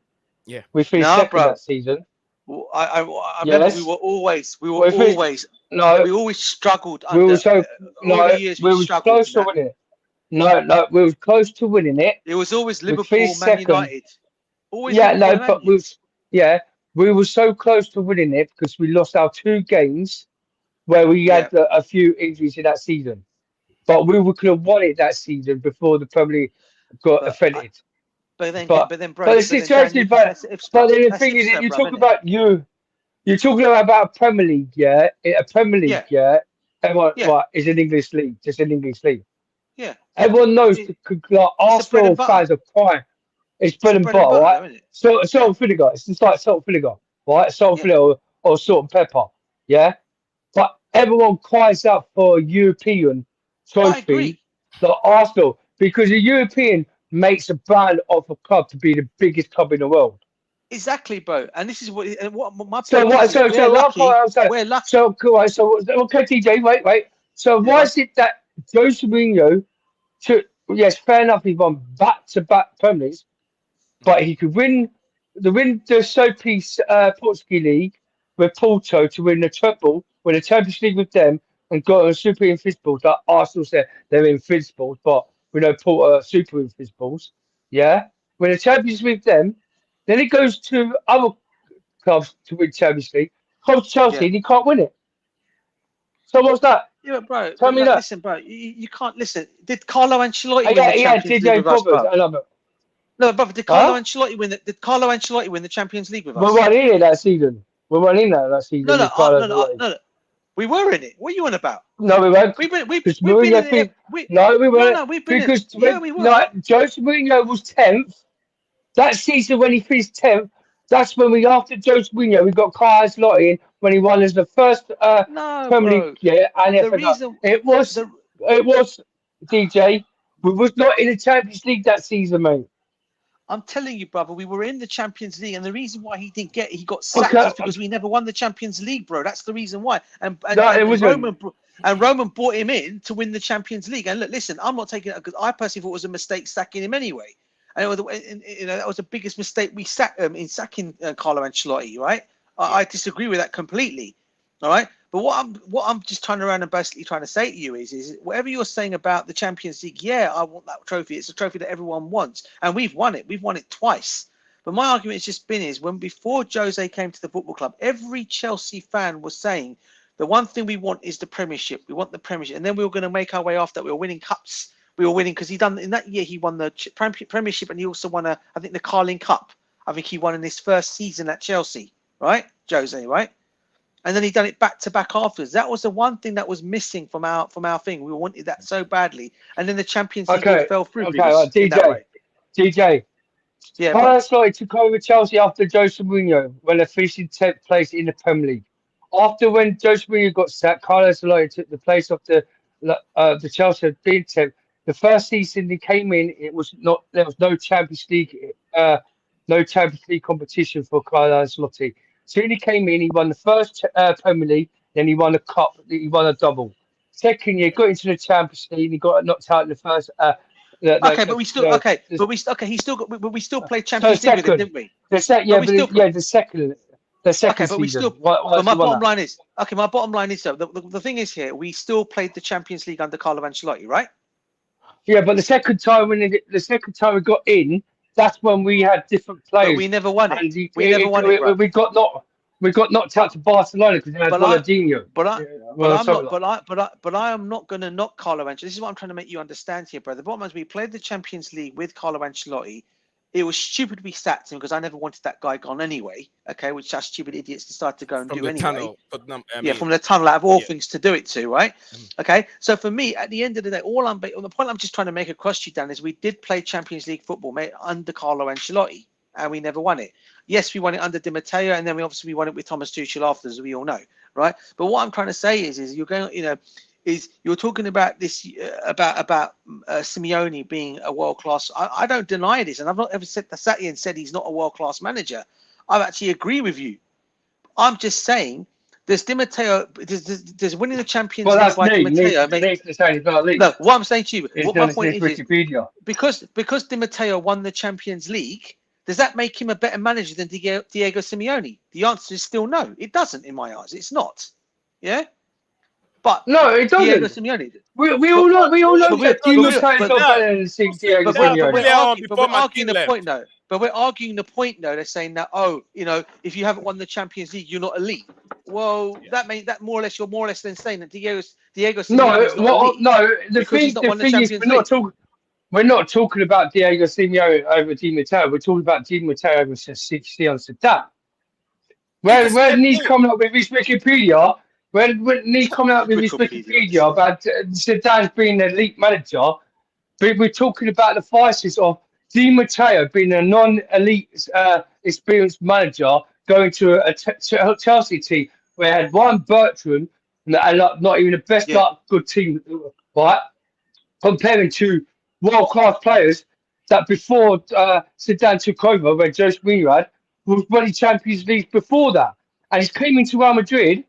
And it wasn't for the players like he had before Jose Mourinho took over, like Carvajal's, Ben Simmons now. He wouldn't won it. He wouldn't won the Champions League. The players won that for Zidane. Yeah, argument or maybe this debate's very long. It's a very simple question. Zidane's not a league manager. How can you compare Zidane a league manager? He's not elite. He's a hero. But no, hold on. Yeah, was Diego Simeone hasn't done anything in any other football, any other league, but then won the Europa Cup. He's the league manager. You call him a league manager, but the one that has won the most. He's the league manager. Hold on, but the one that have won the most prestigious and difficult trophy to win on planet Earth, which is Champions League, back to back 2 times. He's not an elite manager, but Diego Simeone is an elite manager. What are you talking about? Diego Simeone's a league manager. He's done. But Zidane is not. He's a league manager. No, he's not. He's a hero. He's a hero. What are you talking about? Now you. Diego Simeone is a league manager, and Zidane's a hero. He's not a league manager. No, I don't get this, bro. He's not a league manager, bro. He's not a league manager. You're not making sense to me, bro. He does make sense. No, it don't make sense. Listen, the reason why, what I'll say to you guys is this, and I'll just debunk this debate now, because I think it's going. For me, if you want to call yourself an elite manager, as we've said it already, for me, you need to manage not just in one league, but you need to test yourself in all different leagues. And this is why I keep going back to the same old debate about Pep Guardiola, Jose Mourinho, Carlo Ancelotti. These guys have managed different leagues throughout the whole world. They've managed in. You had Carlo managed in Germany because he managed Bayern Munich. He managed in Spain because he's managed Real Madrid, and he managed in Milan with AC Milan in Italy as well. And he's also a player that played in Italy as well. Okay. Don Carlo. Okay, then you've got Sorry, can I Zinedine ask you a Zidane. question? Can I ask you a question? What about, so is Jordan Klopp and Thomas Tuchel elite manager? Well, on the basis of if you're talking on the basis of them winning the Champions League, then yeah, they are. If that's how you guys are making your debate, Because he's gone to because he's done the German that's why I said league. about, that's why I said about Di Matteo. And Tuchel done French league, and also he done the Chelsea league. So my debate is saying to you, bro, what I'm basically trying to say to you is this, okay? Thomas Tuchel came into Chelsea and won as the Champions League, the Super Cup, and the World Club tournament, right? Does that make him elite? For me, that makes him elite. Yeah, okay, because he won the Champions League. If that's what we're going by on, and he also won as a trophy that was missing from our cabinet, so that makes him an elite gaffer. Another mistake our owners decided to make when they got rid of him. Okay. There's the same with Zidane. We can talk about the same thing with Klopp. Klopp won things in Germany, correct? But when he came to Liverpool, did he win the Champions League? Yes, he did. Did he win the Premiership? Yes, he did. Does that make him elite? Yes, it does. So for me, if you're going to go on them bases of did these managers win the Champions League? Yeah, then yeah, of course they're elite managers. You know, that's why I said the thing about Di Matteo. People, you know, whatever he did at Chelsea, he came in. Okay, for me, he won the Champions League. So does that make him elite? Yes, it does, because he won one of the most difficult trophies you can ever win in Europe. He won it. Okay, and regardless of who the players were, okay, we had all the players in the team. But as this is what my point was always made. Are we going to start saying, is it because of the players that we won the Champions League, or was it also because of the coaching given to them by Di Matteo to say, go out there and win it? Yeah. So if we're going to look at it all from all them angles, and there's Zidane, yes, I put Zidane up there as an elite because he has won the Champions League and he's won the Spanish league. Okay. If we're going to go on them bases. However, my way of looking at elite is a manager who's won it in different countries. So I look at, as I said, I look at Carlo Ancelotti, I look at Jose Mourinho, and then I look at Pep Guardiola, because they've done it all. They've won the trophy, they've won the premierships, they've won the Champions Leagues, and they've won all the titles in different countries. That's what, for me, is what you call elite. Carlo Ancelotti, the same. Okay, that is why I keep saying to you guys, it depends on how you guys are looking at this word elite, because elite's just used a lot here. But I look at it on the basis of managers managing in all different, not just playing in one country, but going to different countries and winning these same trophies. That's what I call elite for me. I don't know if that's a fair point to you guys. I don't know. The animation thing I say about Zidane, it's not elite. Let me read this real quick. Ty said that Di Matteo doesn't deserve credit for UCL, according to a lot of Chelsea fans. Yeah, it's true what he's saying, but I think we all know that he does deserve credit, because he was the one that managed that team. He managed that team. That's true. And that's a great point Ty's making, by the way, because a lot of people are not giving him that credit. And for me, like Kefri said to Lewis. Like Kefri said to Lewis, he don't credit. Well, that's wrong. That's wrong for me. I mean, I disagree with Carefree on that way, because sometimes I sit down there. I don't have millions of people watching this channel, but to be honest, with certain things that certain people think that they live in London, so their what will I say? How will I say? Their opinion is the best. You get what I'm saying? The opinion is the best. Like Carefree Lewis said, doesn't give Di Matteo any credit. Why wouldn't you give Di Matteo credit? At the end of the day, he doesn't. It's called man management. He got very close to these players. Man management is not something easy that a lot of managers know how to do. Jose Mourinho, if people say Jose Mourinho doesn't have that man management thing, that was wrong. John Terry said that was wrong. He said it's never true. But we all know that as Chelsea. But we knew as Chelsea fans it was nonsense. We all knew he had club management. All the players loved him. Yeah, we all know that. So that's that. Whoever's had that is nonsense. That's to Makin. But then let me ask you a question, Andy, because you state of so much Roman, right? You think of the managers you think of what managers what Roman's bringing. Yeah, he's bringing our legend Di Matteo. He's also bringing legends to work assistant as managers. When he brings managers, there's always assistant manager like John Terry or Solar and all this lot. But these owners are coming now. Where's our legends at the company? Well, apart from bringing Super Frank Lampard as a second choice. But what else has they done such grateful things for Chelsea to bring in? This is a good debate for you now, Lee, because McHugh, I bet McHugh's going to. What's these owners actually do to improve Chelsea fans to bring in the criteria of any legends to work with the managers to know Chelsea Football Club? 100%. Come That's a on, very Lee. good question. Because if That's a you good want to slag question. off Roman, you're talking about Roman being sacking managers after managers. Look at the managers, what he's bringing in, what we've been talking about. Bringing legends in, like Di Matteo, give Di Matteo the chance to not won the Champions League. So, what's these owners doing there? What kind of they're giving our legends the chance to do so at Chelsea Football Club? Generally, Dan, what are their ambitions, bruv? Is the main question, I think. Yeah, their ambitions. What are their Yeah. ambitions for the club, bruv? What are their ambitions Yeah, for well, the football Mrs. club? Club, yeah. So You know what I mean? you're so good. You know? You're so good with these owners. Trust the process. I just gave you a good question there. So what is it, Lee? Tell us. To what? I mean, I told you I'm not going on the owners again. It's something that will drag forever, and we're not going to end. Let's see. I'm supporting my football club. Those are in charge. There's nothing I can do. I can't move them away. They'll be there for 10 years. I have to understand what reality is all about. So I just have to support the football club. I want the best for the football club. Whatever the visionary, I know they're visionaries. They're seeing things that we don't see. Yeah.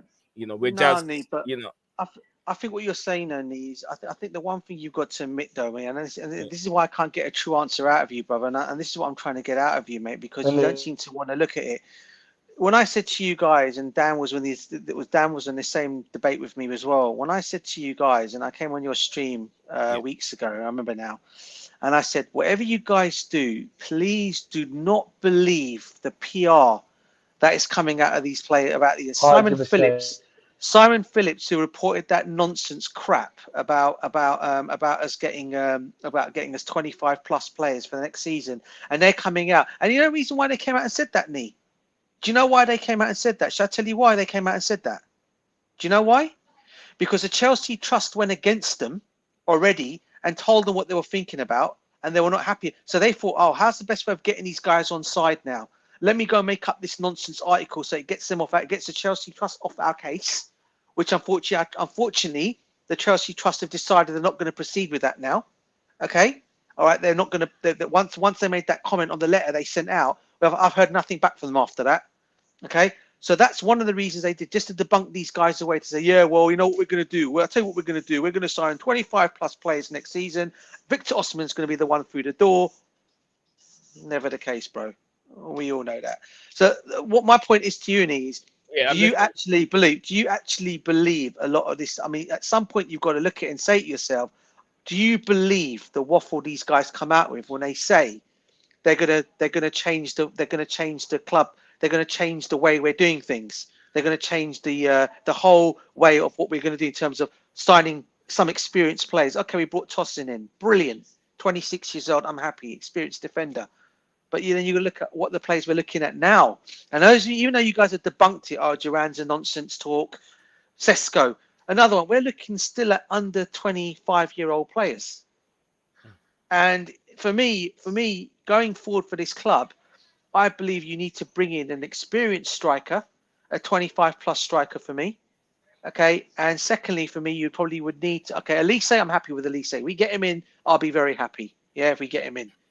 And then I'm looking at the other signings that we're making. Again, it's going back to the model that they chose when they first came to the football club. And unfortunately, our poor manager's going to get the brunt of it all next season, because he's going to have to coach these players. And if it doesn't work out for them, players are going to, the fan base already. They're going to say, Maresca out, get him out of the football club. And this is why I said it already. I don't want no single Chelsea fan coming for this guy, Maresca, next season. Because what you guys have got to understand is it's yes, sir, no, sir, 3 bags full, sir. And that's it. He has to listen to what they say. Can I some more poise, please? Can I some more poise, please, sir? Can I some more poise, please, sir? That's what it's going to be about next season. Give him 5. I'm telling you, give him till December. He'll be sacked. A big up to you, CFC Dante, man, like Dante, all the way representing the channel from Australia. Yes, big up, guys. Big up, Dante. Nice to see you back on the show. Chelsea season said we signed Tosin at Leeds. Agreed. CFC Dante said that Chelsea season. Big up to you, man. 27 soon. I'm not sure. Okay, Tosin, very experienced. Tosin. Yeah, Tosin Adebiriayo or whatever his name is. Adebiriayo. Yeah. Good defender. All right, I'm happy with that signing. I know a lot of them, a lot of people, even DJ. I'm not saying you, but when Makim is back again.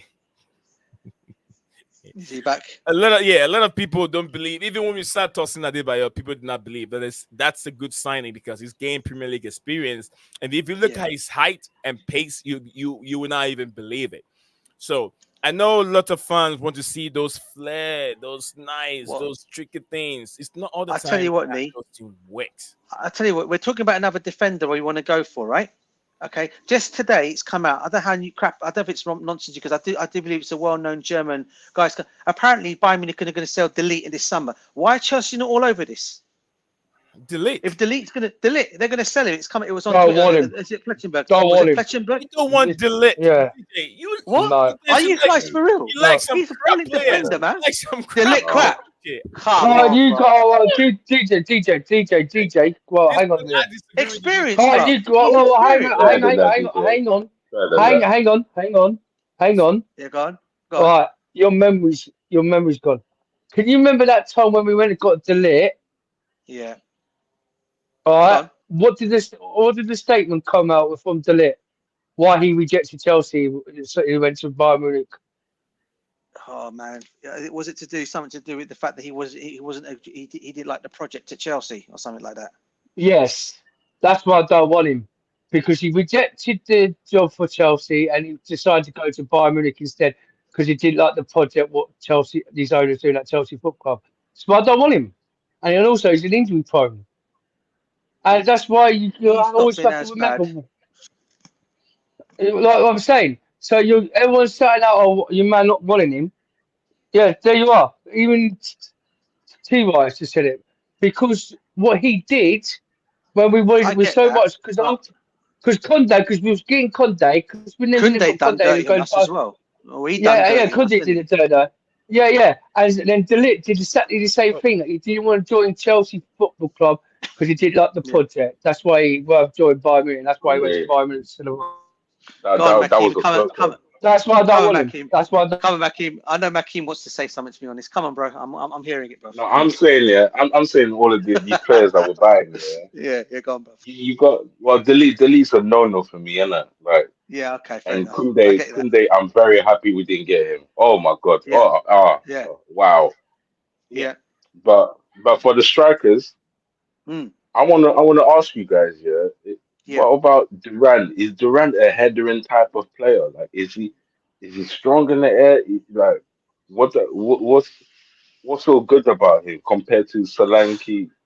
At the moment, I'm looking at it. He's not good. Durant's not good. Than those two. Now listen, I'm not saying he's a bad. I'm not saying he's a bad striker, but how I look at it, Makeem, right? For me, if I'm going to do a comparison of players, right? Okay, for me, we got two players that are already at Chelsea Football Club that you can just keep there instead of getting rid of them. If you're going to sell them, sell them. But rather than bring Duran in, and this is nothing against Duran because I think he will come and excel, an excellent player, probably when he gets a bit older or whatever. But you've already got Datro Fofana, who you can bring in, and you've also got Brozier. So for me, I would keep those two at the football club ahead of bringing him in. And they're already Chelsea players. If you're going to go down this avenue. What's Duran's main attribute? Well, he's from what I've seen of him, he's obviously pacey. He's got a good shot on him from distance. He can. I think there's a lot to answer with his heading ability. I don't think he can head, but not as good. But yeah, he's got a good shot on him. He can be. He's not clinical though. He's not ready yet. If you know what I mean. I probably would say Solanke who's been mentioned today, by the way, 60 million for Solanke. Okay, I probably would say he's still ahead of him in terms of we're going to get a striker, but I wouldn't want Solanke either. Man United last not looking at him. All right, let me read this real quick. Coming from a Chelsea season, Thai Talk Football says there is nothing wrong with a player not liking the project done. It's not the fact that he said he didn't like the project is how he said it. It's how he said 4 it. hours Yeah, of Feel it. Feel showtime. it. Absolutely. Yes, we've been here 4 hours. We did if you're just joining us, let me just give you a recap of what we did earlier on the stream before we made up to 4 hours. The stream was meant to be 2 hours, but they once I have my brother Sorry, bro. DJ Sab join, and I'm sure he's got a lot to say. He's like, man, if Sorry, bro. you're about to Held you close, guys I up. wouldn't have jumped on. So I felt very bad. I said, let me give DJ a show. So yeah, Yeah, we bro. started with I charged my phone and came back on. I had the time. yeah, we started with the Euro. We're doing the Euro breakdown here, which we're tackling 2 groups a day. So we started today. We're looking to group A and B. We went through all the teams, and then went through 2 teams that can make it from group A and 2 teams that can make it from group B, looking at the players. And also, our perspective is looking at Chelsea players in each group, and then highlighting them on how they can go on to help and make Chelsea great again by playing in this competition. So that's where we started from. And when we were done, we just continued with Chelsea chat, as is being reported that Eric Tentu will be at Manchester United for another season. So the report coming from Jacob Stamberg is just trash. No one should listen to that guy anymore. It doesn't make sense. He came out and made that report when Manchester United was playing Manchester City, the FA Cup final. He said whether Ten Hag wins or loses it, he will be sacked after the game. And here we are. Jacob Stamberg tweet never went on to become so no one should take that guy serious. No one should take that guy serious. And there is lots of also history over there. The way he insulted I think either JT. There is a lot of things that he said bad about Chelsea players in the past. There is evidence over there. So if you're a Chelsea fan and you've been listening to that guy or reading some of his tweets, do not read it. Don't take him serious. So because his tweets went viral, it went talk sports. Everyone was talking about it. He broke that news, and for now, Eric Ten Hag has. I don't know if he's been given a new contract. He's still he's there as Manchester United manager for next season. So yeah, journalists that when things went wrong for him. So CFC Dante said it's common everyone going 4 hours lately. I don't used to go 4 hours. I go 2 hours as my max because this is an European show. So most of the people, Chelsea fans, and YouTube doesn't send the link to Chelsea fans because it's not a direct Chelsea content. It's an European content. But I keep it there. Sometimes you don't know who YouTube might send your link, your video to. So trying to be a little bit more diverse, not sticking to Chelsea all the time. I get tired talking about Chelsea all the time. So yeah, that's it. So let's go, guys. Let's go. Thank you for being here, CFC Dante, and then Chelsea season. My man, I think I've been on the show before, him and I, and we were talking about it. Yeah. So yeah, Makim, welcome back again. DJ Sab has a very, very important question when you were gone. He said something very, very important. DJ, if you can repeat yourself. If not, I can say it again. Now go on, you answer. Go on, bro. Go on, answer. Regards to Roberto Di Matteo winning the Champions League. And they see Chelsea Dan himself, the man that waffles a lot. He reads a lot from Wikipedia. He believed that. That's you. Yeah, let me finish. You're out. You're out for now. Yes, Dan reads a lot from Wikipedia, and then he watch Wikipedia videos. So his mind is full of Wikipedia stuff. And then he told me that he said that Di Matteo is an elite manager, and then Zidane is not an elite manager because why Di Matteo was able to win the Champions League with the crap players, and Zidane was able to win back-to-back Champions League with good players. I don't know where you guys stand with this debate, so let me know what you guys think of these debates. So yeah, we have a Wikipedia waffle here. He reads Wikipedia and then he watch Wikipedia videos. Let me know, guys. Makim is back. Makim, what do you make of what I'm saying, is that Di Matteo is the Wikipedia knee. Wikipedia knee. Let him finish. I'm saying Di Matteo is more elite, considered more elite than Zidane. Yeah. Why? Because of those things. Because of the experience, because of the harsh conditions that he had to go through. Zidane didn't have that. If Zidane does it with a different team, yeah, then he would get the respect. You get what I mean? I'm not saying at the end of the day, yeah, worldwide, yeah, they're both considered cult heroes. They're both considered club heroes. They're both not elite on the higher level when it comes to the Don Carlos and all of those guys. But if you used to say who's more than elite level, I would say Di Matteo, just for that fact. My brother Malcolm. Di See again. Matteo, he's an elite for winning Champions League once with He is crap more of an players. elite than Zidane And why is that is. not? Why is that not? And Zidane only did it one more time with a superior team, with more assets, with a farmers league, and all of these things put into place. Hundred And we only Do got you percent. know? PP Do you to know? Do go you up know, again. Makim? Do you know the same by Real Madrid have proven to us that having top players from starting 11 to the bench doesn't make you a Champions League winner, because It we does saw when you're. It It does the does when same give you're a them Champions a League the same winner. football club has Galacticos and couldn't win nothing. They couldn't win a single Champions League until they stopped that model of bringing in Galacticos, and they're about to start it again, And which I and see and again and he not and being he was in the way of that. He was in the way of that. who Zidane. Diego Simeone and Pep Guardiola. facts, It goes back Mackie. around. Oh, I'm so glad you're back here, man. I'm pleased to have back on It this. goes back around. It don't go nowhere.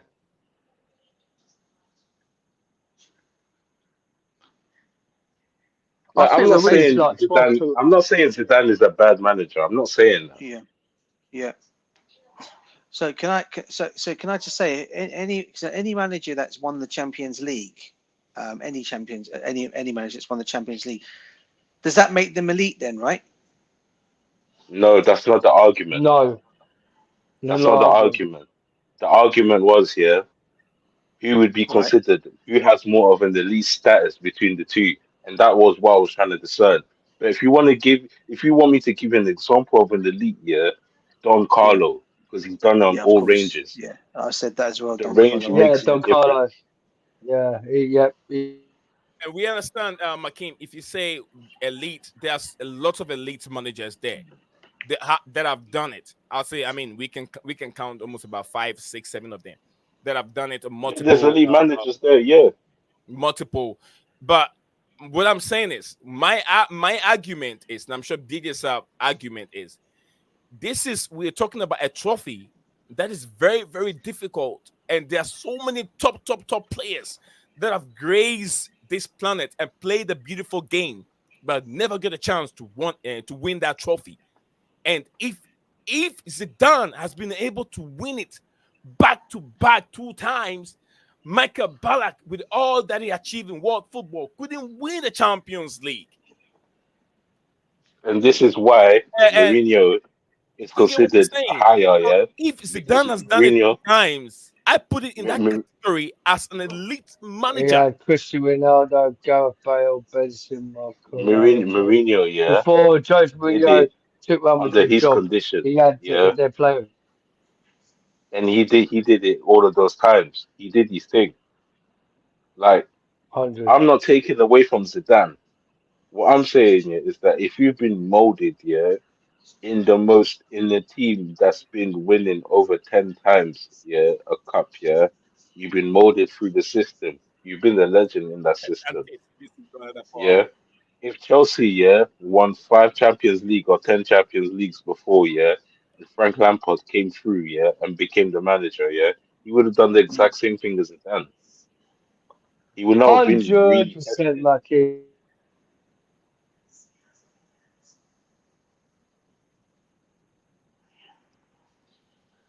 That's why Makim, I asked Lee with his Wikipedia Buffalo Soldiers, yeah, about the owners when, when he always crashes Roman Abramovich, we're changing all these different managers, sacking all these different managers. But I I was said asking to about him, yeah, Duran, man. Hey, but so what? Duran, I've been looking at his highlights. So what? Are you guys trying to tell me he's like Lukaku then? Like, is that what it Who? is? no, Duran is nothing No, like no, no. Lukaku. nothing like Lukaku, bruv. As I said, he's raw.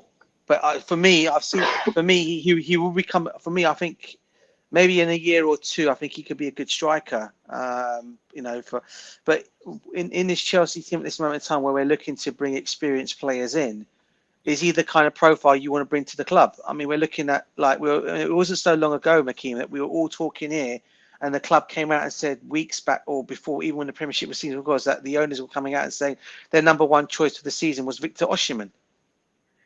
Right, all of a sudden that's changed, and they've gone. Then they were talking about Benjamin Sesko, and then obviously, then there was talks of Alvarez now coming to Chelsea, which is not going to happen. I don't think either. I hope it does happen because we have to put in mind who is reporting all these things. Is it from the class? No. Did the club make that statement, or is it some journalist reporting this? No, bro. But even the owners in trouble. Yeah, it's 2024. You know, you can't believe these clubs. You know, look at Paul Stanley. Look what they're doing. You think you can trust these guys?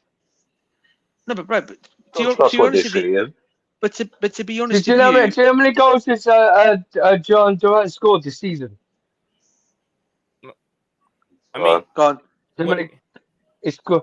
He's only played 153 minutes, for Aston Villa this season. Yeah, and he's only scored 8 goals. Yeah, that's good. That's actually not bad. How's that good? It's not bad. If you have Oli Watkins, who is the favorite number 1, and he comes in as his aptitude and scored a number of goals, that's good. I mean, product from I don't know. I need more. I need more. Man. I need more than that, man. Need more. No, he didn't. Sorry, DJ Makeem. He didn't play many minutes. The minutes he plays is not enough because Oli Watkins plays all the games. You get what I'm saying? That's true. He's played 153 minutes. Imagine the minutes that Jackson had. And with Chelsea and all those chances, what's the Don Rahman again? He would have scored more than that. He would have scored double figures. 22. Jackson should have got over 22 goals. With all these misses, he scored 14. I think my thing would be on this guys would be this, right? You've already got Jackson who already beat Drogba's record last season anyway. When he first, obviously in his first season, he broke Didier Drogba's record of scoring how many goals for Chelsea, right? You've then got Christian Nkunku who's there, okay? Then I'm thinking about, okay, you're thinking about trying to bring in a striker to complement these guys to come in there right now. As I said, in the very beginning, we were talking about Osimhen, then it went to Sesko, then it's gone to Alvarez, now it's gone to Durant. It just feels like, it feels like the owners, from what they were trying, what the owners were saying in the very beginning, they want to make a statement signing. They came out and said they want to make a statement signing. Now, statement signing for me is when they're looking at that forward line, they were talking about like a Victor Osimhen as a statement signing, right? That's no longer going to happen now. I mean, all of a sudden, I can understand why it's not going to happen because of the financial maybe implications to the deal. That's really wild. Well, how much is Durant? How much is Durant? They're talking about 50. I saw 50 million. I saw 50 million. I saw 50 million. Right, TJ. Right, knee, yeah. Durant has scored 8 times in only 1.22. What? How much? 42 million. 42 million. Yeah, 42 million. Yeah. Yeah. But DJ, ready? Right, Malcolm, let Malcolm run it.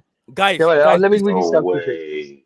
Let me just quickly read yourself, please. Makeem, DJ Saab and Dan. Don't you think what the owners, the decision they're making not bringing in Osimhen is the right thing? Because you have to consider the player has done it one season. And after season, the second season has been a mess, injuries, and he has competition, African Cup of Nations. I watch this guy play. Look, the elite players, top players, don't need too many chances to score many goals. And someone will say, do not judge Victor Osimhen on the African Cup of Nations. But Didier Drogba goes to the African Cup of Nations with Ivory Coast many times, does it. He scored goals. He's always announced his presence on the pitch. But was missing. I'm not judging you on that again. But besides Drogba struggled, man. No, he struggled. DJ struggled. He struggled with Ivory Coast, man. He never won it with Ivory Coast. He won it with Ivory Coast. He did. No, he didn't. Okay. Yeah, he did. Yeah. No, he didn't. It's the team after. It's the year after. Yeah, he was on the bench. The year after. He did. He wasn't. No, he wasn't. No, No, he wasn't he there. did. He did. Not just this year. He did. He did. He was on the bench. He did not play a lot of games like when he was young. He did. Like he retired the year before. They beat Ghana in the finals. Remember, they beat Ghana in the finals. Under Avant Grant. Who did? Yeah. I'm talking about Drogba. Drogba for Ivory Coast. He's never won it with Ivory Coast. It's never won. DJ Drogba's never ever won a single international cup of Ivory Coast. He has never won. He's never won it, He's never won it. Oh goodness! Bro, he's never won it. He's never won it with Ivory Coast. I know DJ Osimhen can still be good, man. DJ Drogba has never won a single cup with Ivory Coast. Listen, we're gonna see another Wikipedia research from Dan again. You wait and see. It's not no Wikipedia. It's your Wikipedia. Hey, guys, you listen to it's Wikipedia. Can you tell me DJ Drogba has never ever won the World Cup with Ivory Coast? Because he's on his Wikipedia social media, Buffalo Soldier Waffles. What I'm saying to you about John Duran, right? John Duran has scored 8 times in only 1.221 minutes of action in all competitions since he has rifled at Aston Villa in January 2023, averaging a goal for every 150 minutes played. They're trying to make out he's the next. You're gonna love Bucky, yeah. They're trying to make out he's gonna be the next Luis Suarez, right, and Lukaku. Hey, what's happening, TJ? Are you looking at your Wikipedia, Nick? Yeah, yes. I can't hear you. You're muted. Hey guys, can you hear me? Guys? Yeah, yes. No, it's true. He's never won it. He's won all titles with Chelsea. You, DJ. Hold on, he's never won the African Cup of Nations though. He never won it with Ivory Coast. No, not Ivory Coast. No, never. Lee. So I apologise for you, Wikipedia. Lee, I'm sorry I had to break it to you, bro. Sorry, I had to break it to you. And you got to apologise. You apologise to me, Wikipedia. Osimhen can still be good. I saw because I like Uni. I thought he did, but then I realized. You're gone. Hold on. Where was Didier Drogba in 2015? Was he not with Chelsea? 2015. When did he leave? He came in 2000. He came in 2000. It was injured that season. It was injured that season. In the 2015 African Cup of Nations, they reached the final. That is gonna reach the final to be deemed the title on penalties against Ivory Coast. And where was Didier Drogba? On the bench. Didier Drogba was there. He was injured. All I'm saying, Drogba didn't win it with them, man. Like it was a year after. It wasn't a year. No. Didier Drogba won the African Cup of Nations from the bench. He did not play as much as he did when in his days. You get what I'm saying? He did like John. That's good. That's better for me then. Maybe I'm wrong. And that's better for me because I can brag more to Arsenal people, innit? When they bring to me about how new and all of that stuff. The reason why I have that memory. Look, the reason why I have that memory is I'm a Ghanaian, and the country went to the final trying to win it for the 5th time. Ghana have won it 4 times. Trying to win it for the 5th time, and we lost it on penalties. That brings us memory in Senegal 92, where Ivory Coast and Ghana went to the finals again and played 11 penalties. So I have that history. I'm not lying to you. Didier Drogba won it already before they just recently won it. Okay. Wikipedia, man. No, this is proper Google, not your Wikipedia crap. Yeah, look over here. Hang on. The only players on our list is not to win the African. DJ Drogba was on in 2015 as Cote d'Ivoire Ivory Coast won a title just 1 year after he retired from international football. At 2015 he retired, so he wasn't there. So he's never won the African Cup. Are you Do you want me reading to it? send you it? Read this. Ivory Coast you- has reached the Look, final look, of look. African Look, there, it's look. AFCON Black twice. and white. 2006. I can't see Look, what you're showing me. Dan, I can't you're see. on Wikipedia. I'm You reading. We are on can't see that. Wikipedia. Look, Read what's on the screen. but Read to the screen. Read what's on the can you screen. see?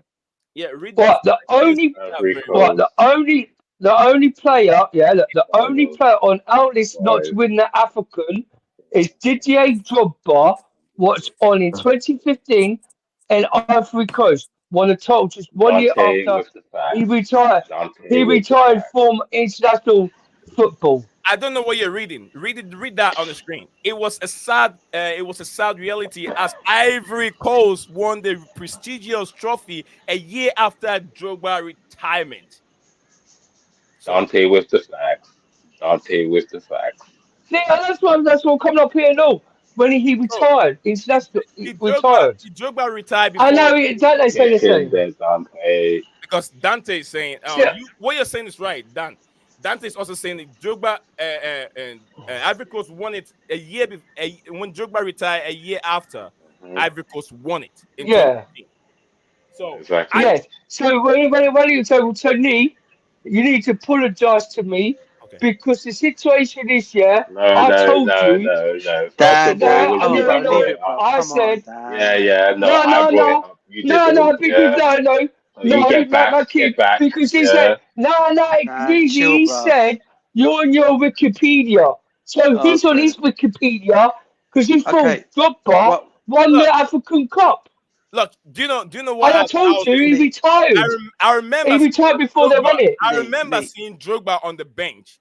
So Neat. I was thinking maybe it was part of the team, but Did you was from very what was Neat. from what we No, know but it you now, know he what? You know retired what, Nee? before. Yeah, it was Neat. part of the team, but Nee. it was It's probably because Ivory Coast beat Ghana a lot, innit? So you probably got so used to it, Neat. and you thinking, oh, you know what? yeah. It's probably one of those times. DJ. I understand. It's keep not with your your fault. Nick. Keep with your Wikipedia because it's coming out more Oh, with your Buffalo soldiers. you Yeah. introduced me to As Wikipedia. again, speaking facts once again. I never knew See, something exists like Dante, yeah. You introduced me to Wikipedia, so I was learning from you. I didn't reduce you to Wikipedia. That must have been staff or someone. I got a bad You always mentor. go on it. I got a bad mentor. No, but Nee. I told you after he got retired, yeah, he's never won the African Cup. And you went on your Wikipedia and said, yeah, he's won it. He's won it. He's won it. Wikipedia got it right for you. First time. Nee, I don't go on Honestly, you Wikipedia. guys make me laugh. I'm man, not honestly. you. Oh, do you know what? Wikipedia, Do Google, you know? man, Do honestly. you know? If I said to, if I said something like a Nakeem, salt. Yo, Sorry, Nakeem, Nick. you gonna DJ. love this brother. You got Brooklyn these two, mate. It's just like I'm loving it's like it. audio. Yeah. It's just carry on, guys. Carry on. This is Yeah, just like DJ. Go ahead, man. DJ. If I You said something, got this to throw fireworks in, innit? Hey, Sometimes. Monkey, right, hang on. This guy, Buffalo Soldier, yeah, likes to remove me because I like to speak facts about. Because if I Don't let him said say to him, that. you put salt Don't on the let him piece. say that. If you put salt on the wood and it sticks onto a thing, he'll go on his Wikipedia to check if it's actually right. You know, Like he thought DJ Drogba won the African Cup, and even though that DJ Drogba's never won the African Cup, and he goes out, yeah, but salt can No, but actually stick Nee, to go back wood to your point onto the about wall. Osimhen, though. Go back to your point about yeah. Osimhen because you was Go making a back, point Osimhen, about Osimhen regarding Drogba as an example. So this is what I was saying with Osimhen. Look, Yeah. they want 115, 113, 13 to 15 million for Osimhen. This guy hasn't been consistent enough. He had a very good season last season, and we all thought maybe this guy is a real deal, but we haven't seen in him performing consistency in the Farmers League. That's Italian league that is very slow. So what's the numbers, right? How many goals did he score this season? Not much for us to pay 113 to 150 million for him. So to me, I think the owners are making the right choice over here. They've done lots of mistakes in the past, and they don't want to continue making the same mistakes. We spent 35 million on Jackson. Now his price tag has rise to 80 million right now, which the owners are not getting the credit for. and I understand No, Jackson listen. hasn't really scored Yeah, that but much. Benny, if you're gonna spend 300 million in the midfield, don't leave your attack hanging. Spend I 100 million there too. That's what I'm saying. They understand they've made a very, very huge mistake, and they don't want to continue making that mistake. And like I said, any player that comes to the Premier League, It's too everything late for that, a man. gamble. It's Do a you know what then? gamble. If we're going to Yes, look sir. at it this way, then you know what? Then we might. This is one thing. I know Chelsea. I don't really want to be. I don't really want to be saying this, right? But I want to say it. If we're not going to go and get a striker, right? Yeah. And people are talking about bringing this Duran in. Let's just bring Lukaku back. Yeah, put him back into the first team squad because that's for me. That's the only. I think he's probably better than Duran Lukaku. personally. Lukaku, right? Bring him back then because Facts. I know fans are not going to like. Fans will probably DJ, you're dislike. crazy. Fans would dislike me. I don't want him personally, Makeem, right? But if we're talking about bringing in a striker, right? Yeah, and we can't get anyone else. Okay. I'll stand Then with I would. you, but that I you're would. crazy. Now Yeah. you're speaking facts, but it's But wild. he's Wild. already part of. He's already part of our. He's already part of the squad. He's already got a contract at Chelsea. He's already a Chelsea player. You must just go with him for the last 100%. season. You're right there. Yeah, 100%. You know what I Even though I don't want Lukaku I don't back. like it. I don't I've been want him saying back. it along. Even though I've been saying along, yeah. Even though I'm saying DJ, I don't want Lukaku back, yeah. I don't want But him if back you're not going either. to get a striker, just bring him back. Yeah. Bring him back. I'd rather see him back there than bring in another 23-year-old, 22-year-old kid. That's how I look at it. And that's sad me saying that I'm actually asking Lukaku to come back because usually for me, if you're bringing in Sesko, Osimhen, Gyökeres, Alvarez, I'll say then get rid of Lukaku then because these guys are probably better than he is, right? But then when you're like bringing in like you're going and getting another striker that hasn't really done it, another kid coming to our football club, can we really afford to keep doing that? Keep bringing another young player, bring in someone who's actually well known. Despite what people want to say about Osimhen, I think he would come and work at Chelsea.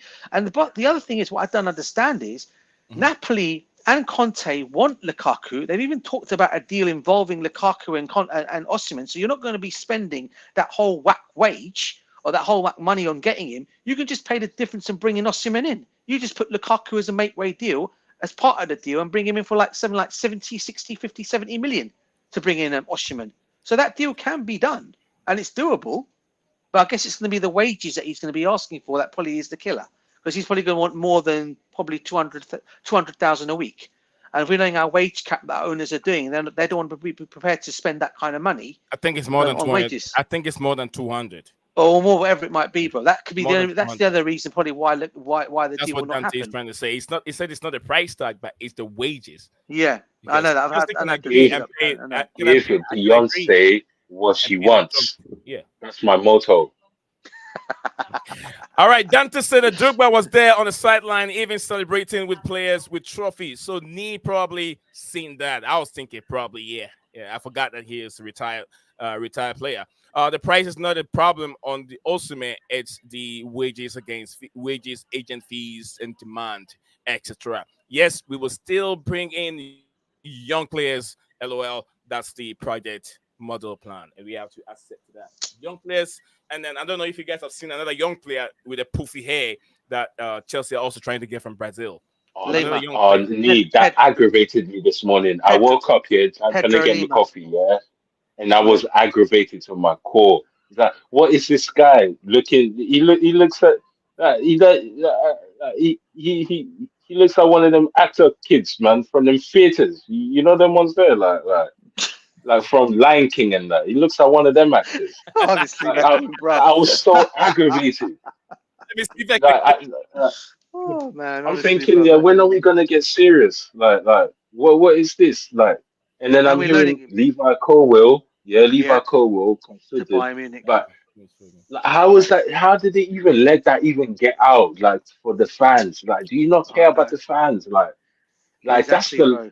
I woke up this morning. Yeah, I didn't have this much stress towards Chelsea. I usually you know what, transfer. Here we go. See, Makeem? Now you know what these owners are about, bruv. Now you know what these owners are about, bruv. I know. Now you know these owners, bruv. I've been telling you for so long about these owners, Colwill is the last straw, Sav. I told you, bruv. Dante said the last straw. And I will start talking like DJ Sav after that. Dante said it will be in the range between 350k plus a Forget report that from then. Italian league, according to Forget that. Dante. So yeah, that's a lot of money. Too much. We're trying to get what's his name, Raheem Sterling, who's making 300 plus and doesn't produce nothing. Are we gonna get another Osman and then can produce nothing? It will take him a while to understand the culture of the English game and know how to play the English game. I tell you what, Nick. Another tell you problem. what, This is what I need, DJ. This is what I'm saying. I was going to say it anyway. So, like, with the wage slip for Osman, he wants 400k, right? 400k, right? And do you think the owner's going to pay 400k for Osman? No. But the situation is, right, when, like, with these owners, like what we've been saying about so many times, that if they want to get Osman to pay for that price, then you reckon they're going to get rid of Raheem Sterling to replace the wages slip for Osman? They're not going to get. And the thing is, like I said before, Nick, Sterling won't leave. Yeah. Because he's got a 2-year contract, and he'll stay there for loving life at London because he wants to stay in London, and he'll just live with his contract. He will just release with his contract for 2 years and stay there. Because a player could just say, "I don't want to leave." Because now these days, players No, can decide. and it's your duty, yeah, as a Chelsea fan, yeah, to put it out there that that guy is a prick. If he decides to not Well, leave, yeah, and tries to like no, it's to not. It's live not. out the No, whole it's not. contract, yeah, No, that's it's not. bad money. No, it's not really because he's living his life. If he loves London and his wife wants to stay in London, and you can receive and he receives out of his contract for 2 years, Yeah. he could say I could receive my 2 years contract and then after that I'll go and then retire. That's it. CFC Dante said Lamar is a great addition. Addition plays with both feet. Also built like a tank. He is for Strasbourg and future for us. If things makes if makes it. What's wrong with signing cheap talented for future? No, do you know what? I saw his face, yeah. I'm just, do you know what? I think it might be age, man. I'm tired of seeing young faces aligned with Chelsea. Like I was so angry in the morning. Like I don't know why. I don't know what came to me. It hit like a reality. I It's can't like, get is a this what we're gonna be doing? wrong with my computer here. I'm trying to get another screen working. Are we gonna be stuck collecting these kids? What about our youths? We've done. No, wait. We've messed over, yeah. Our youths, yeah, from before, yeah, the Masondas and all of those guys. They want cups and cups and cups upon cups. Yeah. Like, when are we gonna prioritize the youths? Like we've done them so wrong, and then you got the ones that just about can stay, like the Colwells. I say Colwell because if you're gonna sell Colwell, that means you thought about selling Reece James already. Yeah. 100%.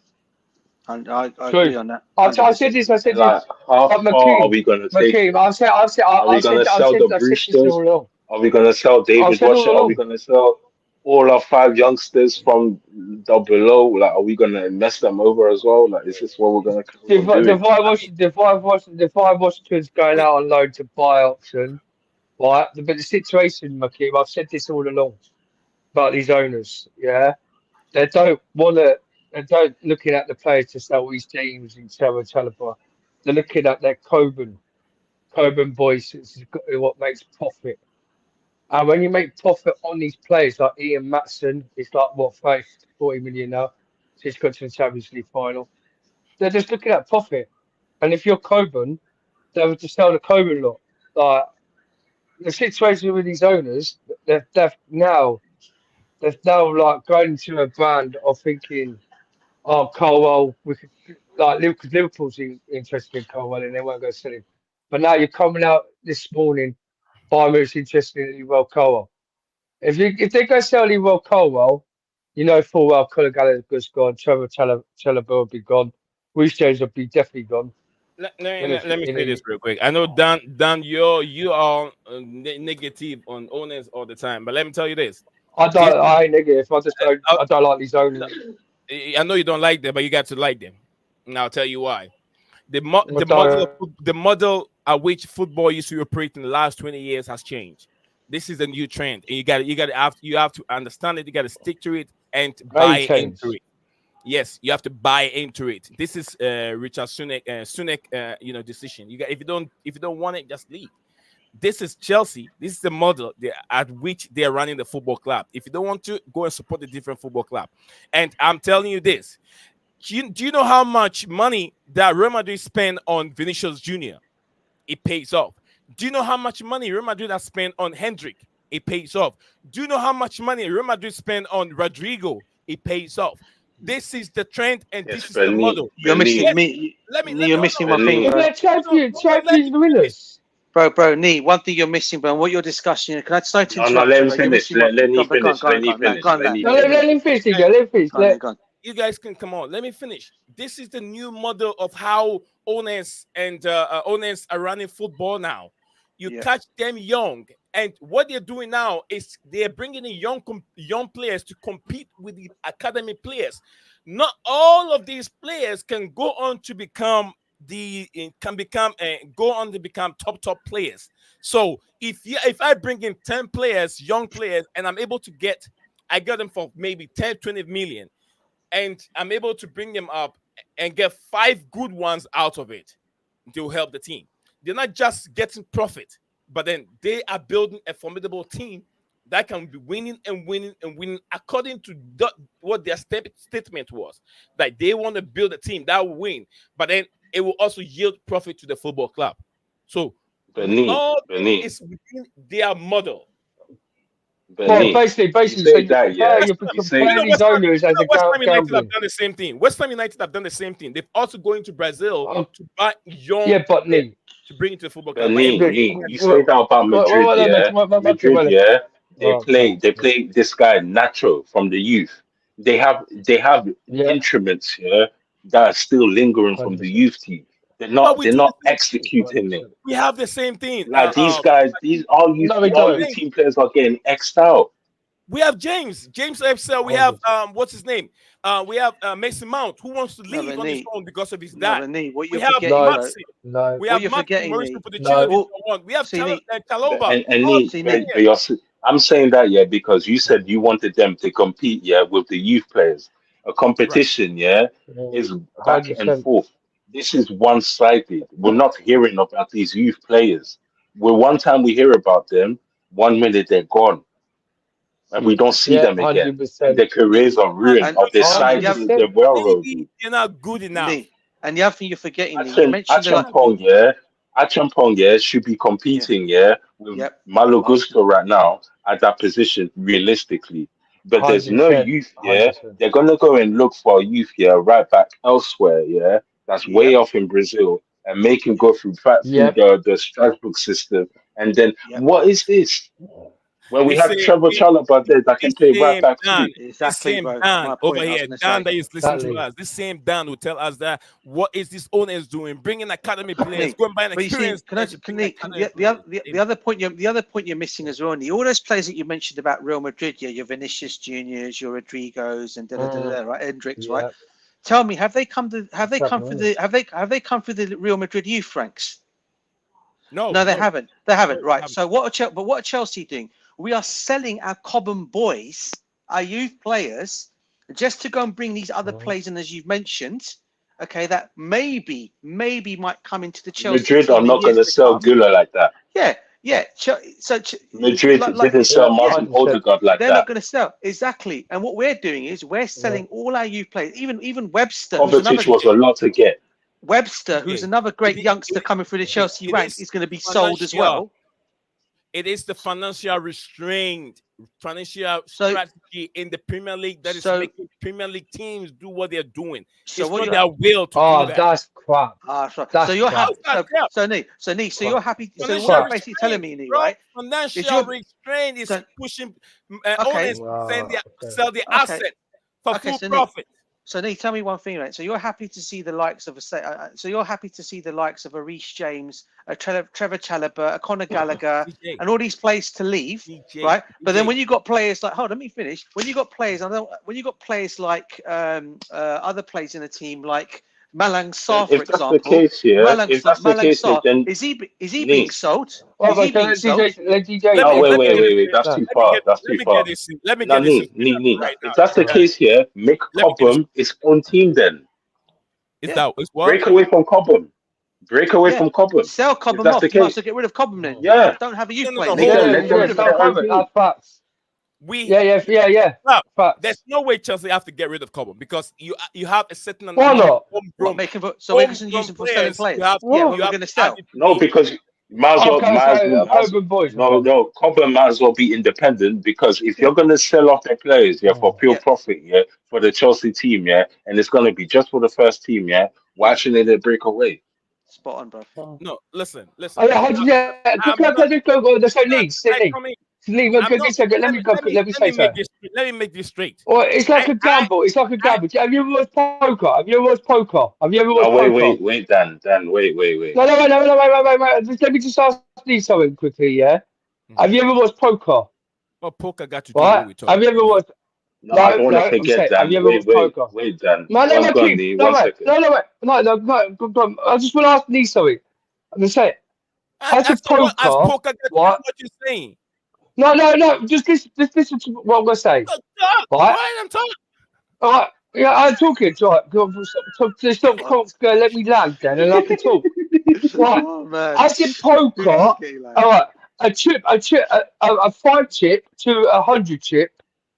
So if 100 chip goes out onto, I'll pass it onto someone else on a table and say I want you to try and gamble this so much money on the table as much half price.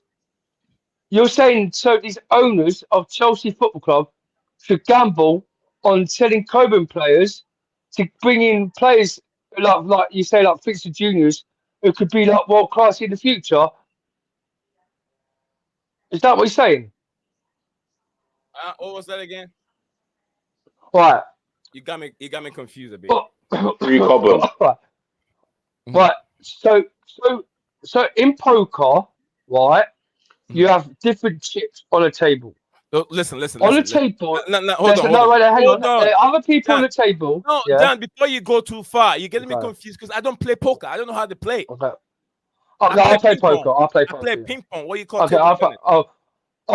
Well, I'll play poker. All right. Let's just talk about pinball then. Yeah. Instead of poker. So you had a double team. Yeah, on each side. Right. And one of the guys gambles a pinball, says, "Let me take that shot to win the game," and it doesn't happen.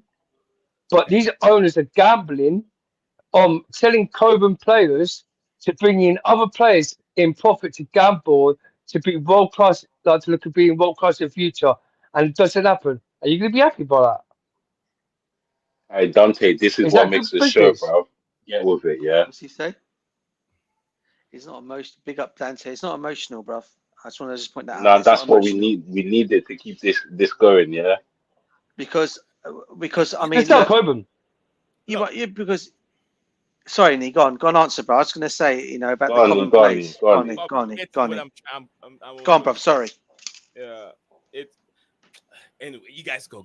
Maybe I'll get it back in a second. No, I was just all I'm I'm saying free Nick can't Cobham. answer the question. What I just said. Yeah, free I'm saying Coburn. why Just free shouldn't Coburn. Cobham?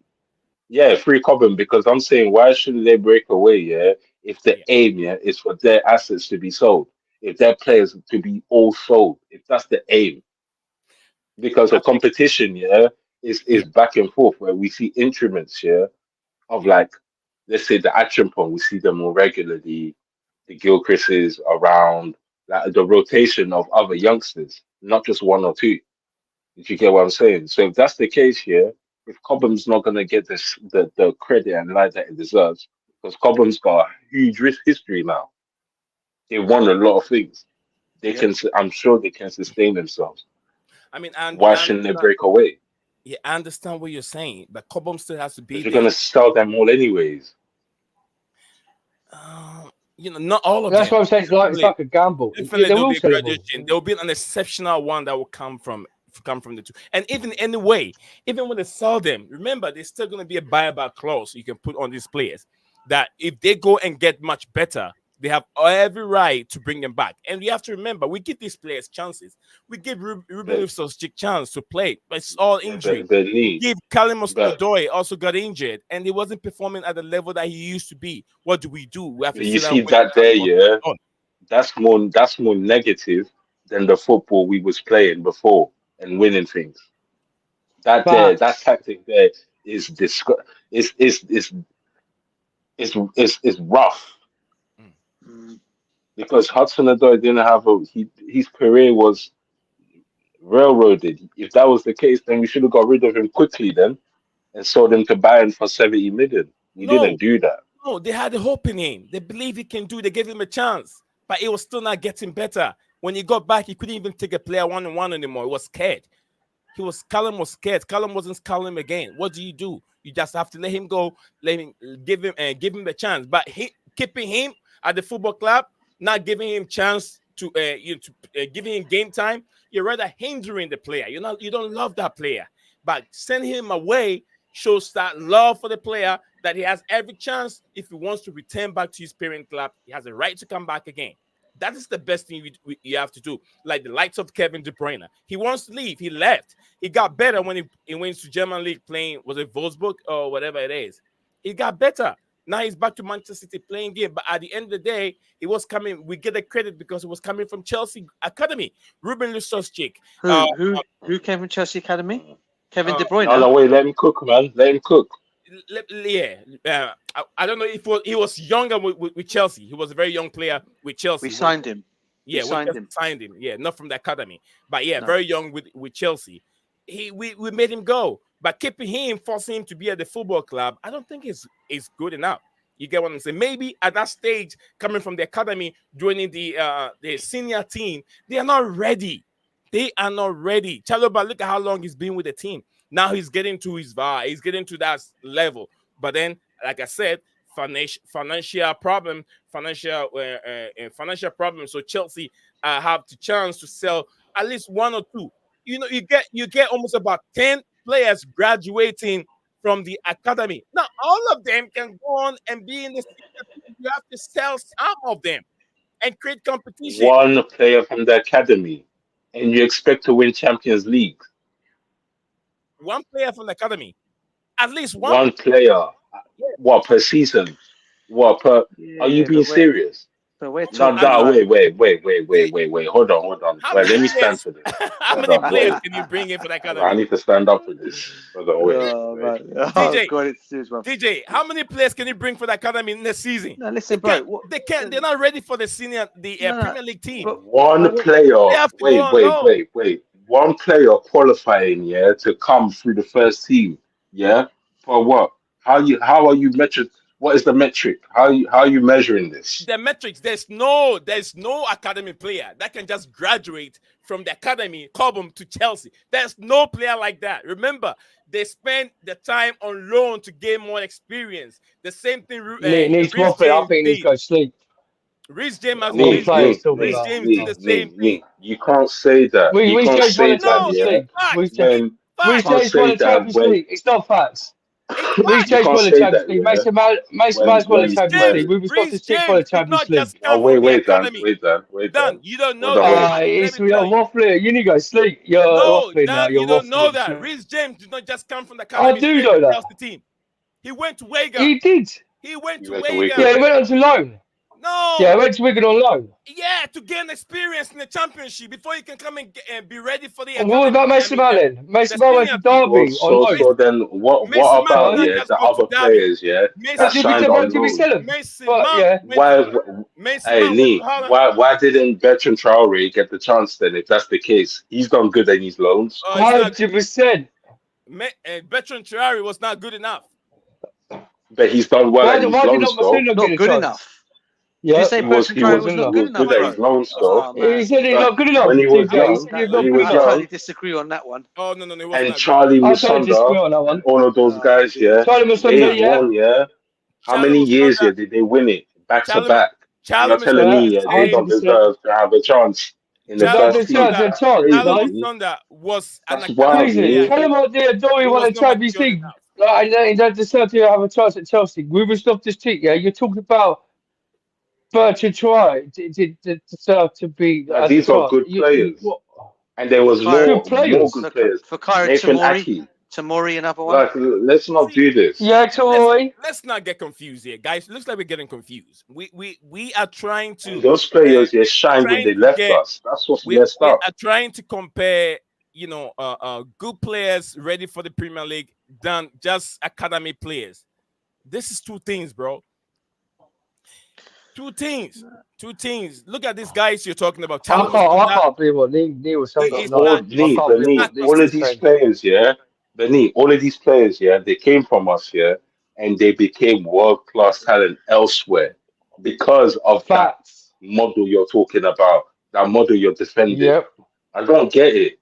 The model you're defending, I don't get it. And Musiala is the prime example. No, because you're saying they're not ready enough, but it's like in the meantime, we're struggling, to even get what we need to get. But then we're learning now and we're selling our young talents, elsewhere. Do you know what, DJ chance, bro? That's why. I'm going to be harsh. I'm going to be harsh on one thing. At least I'm probably looking at. Musiala wasn't ready to even play fast football. He's going to be happy. He's going to be happy with these owners. He's going to be happy with these owners when he decides when we get to relegate to the Championship. This what half the fan base should have never went. Well, be happy. No, trust me. If we actually use our youth team, come on, we would have known how important Musiala is. Needs gonna, McKean. Needs gonna be one of these guys. He's gonna be happy with his owners to see us, collapse to the Championship. Trust the process, because no matter what I don't mind these owners, I don't mind these owners. I'm asking the questions. But look, McKean. Whatever you can say about players from Cobham, it needs weight. Mm-hmm. It's like needs weight is just like they weren't good enough. So let them sell all the Cobham, get rid of Cobham football ground, bring in gamblers players that thinks this is their criteria at Chelsea Football Club. That these players might not work, some of them might do. No, Dan, you're missing what I'm saying. You're extreme with it. What I am, is simple. Achimpong, there's no reason why he shouldn't be competing for that spot. There's nothing stopping him.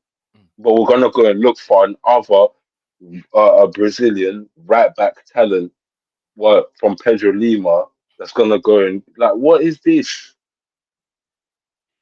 We got someone that's already what they do.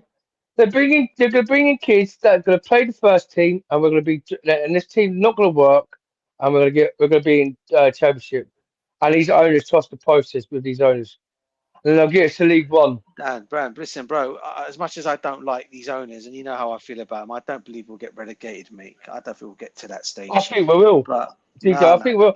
We were so close to getting relegated last season. Dan gave up. DJ. 2 seasons, you have to be true. If it wasn't for Cole Palmer, last season, would have been relegated. Cole Palmer. That's to tell the truth. Oh yeah, we won't be bad. We could be close. In relegation. Oh well, let's see how. Because last 2 seasons ago, we could be nearly relegated. And you want to bring in academy players every year? We'll be relegated. No, but that I think what we're just saying is all I'm not saying every time bringing an academy player in. Say that to teams are actually winning. Say that to Man City. Say that to United. Go to Real Madrid. Go to AC Milan or Inter Milan. What they're doing at Inter. Go say to Bayer Leverkusen. Do you know where this player was coming from before he made it to Bayern Munich? Who? I want Dan to give me an answer. No problem. He just knows. What's his name again? Musiala. Who? No. Who's Musiala? Did you make a new player? No. Jamal Musiala. Jamal Musiala. DJ. Dan is creating his own player. He's giving the name Musiala. Oh, I thought you started. That was a delicacy. Hey, listen. No, hang on. At least I've got. Hey, Lee. Did you go on your Safari earlier when you thought Immobile? It's Immobile. I thought Remember it was a food. Immobile. What? And you saying Immob? Right, you want to remember Immobile? You and Stephen earlier. You can remember that Italian striker. You and Immobile. Dan, do you know where Gnabry was coming from before he made up to Real Madrid? From Arsenal. Bayern Munich. So from Arsenal.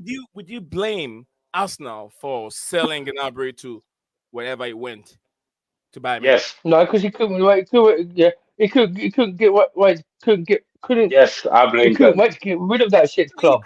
You can't blame the football club. I blame them. I blame them.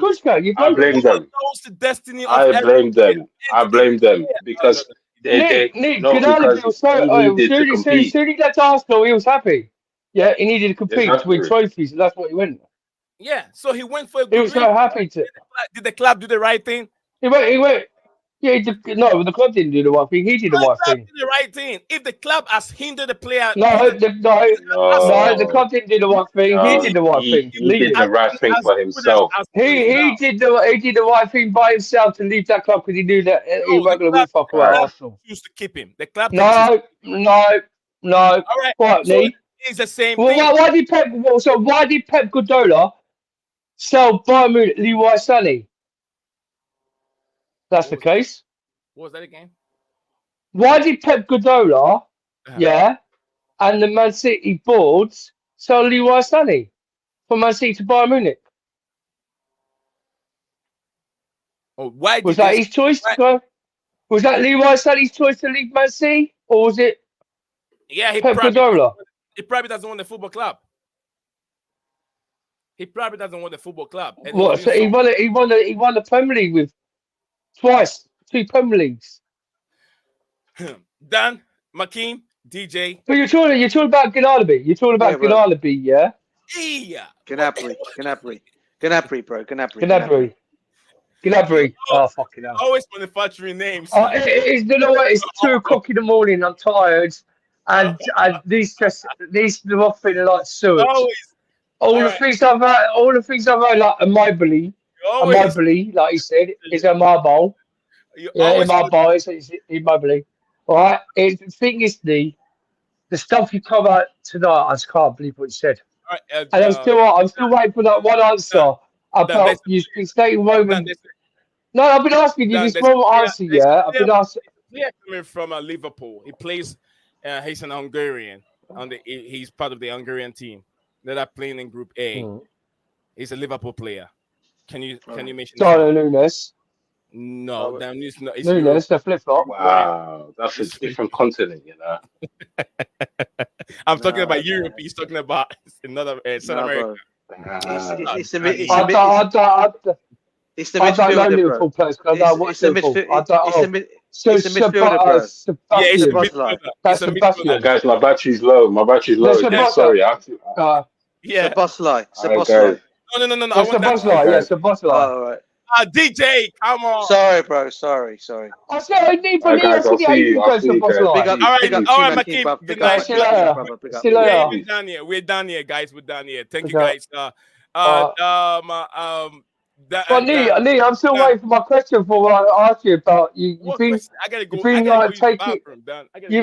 Next time you come on, I want that question. You told me about. He's left. He said goodbye. He's not left. I'm here. I'm here. Yeah. Okay. What I'm saying to you is, like you and DJ said, it's good facts. Like you could answer. Yeah. I asked you that question about Roman Abramovich. Yeah, he's itching because he knows I'm a good wind-up to him. I asked you about you've been stating Roman about all the managers he sacked from last year's when we're top Bowley, bringing the legends in. But what these owners are doing, you ain't answered the question yet. I didn't get it either. Did you get it, DJ? Oh, sorry. Can you hear me? Can you hear me? My headset's gone. Sorry. Oh no, my headset. No, we can hear you, but we didn't understand your question. We can hear you. Sorry, Lee, I'm just probably tired, mentally tired now, bro. No, I'm just listening to what I was, don't what think was you're he saying? tired. I didn't understand what he I said. The didn't. question. No, I don't know. What did he say? No, I was Sorry, what's the DJ. question? DJ. Yeah, Go for it, my bro. headset's about. He hasn't Yeah, go asked the question. When he's so much slated Roma, he's been slating Roma for it so Oh, much, Roman. Okay, sacking so many managers. Yeah, yeah. many managers, and he bringing legends like Di Matteo as an interim manager, gave him the chances. Yeah. I asked him about these owners now. They're not doing it for the. I get your question. Yeah. And he ain't even asked the question yet. Yeah. What he's Because basically you said, asking you. he said facts. What he's basically saying is that when under Roman Abramovich, what he was doing is that he at least he was giving former players an opportunity to come and manage into the first team when they were coming with him under manager. But what have these owners done since they've come in? They're not bringing any first team managers or any kind of players that are coming to manage our club. They're just bringing in their own player. So I think the question is how do you feel? How can you say these are good owners when Roman Abramovich at least was giving our legends a chance to come and manage the football club, but these guys are not doing anything like that. DJ, did these new owners allow Frank Lampard to take over the football club? They did, but he only came in on a temporary basis. Though, Very different. No, DJ, did they do it or not? Well, temporary yeah. Again, they had to please the fans because they know the fans were peed off. Oh, why are you doing that, DJ? These owners deserve some kind of a credit. You said, but give did they call Lampard to come and take over the football club? Shall I tell you why, bro? Shall I tell you what? Shall I tell you why they called Lampard in? Do you know the real truth of why Lampard finally came in? Okay, I'll tell you why. Luis Enrique was available. Okay. He even said he'd come and manage the club. Okay, before Frank Lampard was given the opportunity to come in, but they didn't want to give Luis Enrique that opportunity. All right, so what they had to do is it made the fans annoyed because a lot of fans wanted Luis Enrique because he was the only available manager that was probably the class manager that we could have gone and got at the time. Okay, but they didn't want to give it to him, and in the end, just to please the fans, as the fans were annoyed at that point, they brought in Frank Lampard to try and keep the fans down. DJ. Yeah. DJ done. I'll be live again tomorrow. Tomorrow I got 2 streams. Excellent. Cool, bro. John Durham stream will be in the evening, and I'll do the other one early in the morning. Boy. So we'll continue this. I got to use the bathroom. I've been here 4 hours and I haven't used. Sorry, bro. What time you said you're going to do for? The 5 o'clock one and 10 o'clock one, right? And then 10 o'clock one. Yeah, I'll do 2 streams tomorrow. Okay, definitely. I'm gonna be okay. I'll try and come on one of them tomorrow if I can. Yeah, but the late one. Yeah. If not, I'll shoot you a message. I'll call you myself to jump on. Yeah, so or send me, or just send the link to me. Send the link. Yeah, but not on your. Send it to me by DM. Send it on X. Yeah, I'll send it to. I know X and then not your Wikipedia. Not your Wikipedia. All right, John, get the hell out of here. Lee. No, I'm just trying to ask you something, Lee. All right, done. Don't send your fake. I gotta use the bathroom. Don't send your fake Wikipedia. Wikipedia. Big up, Lee. Yeah, send the proper link, not the Wikipedia link. Yeah, big up. Sorry, before I go,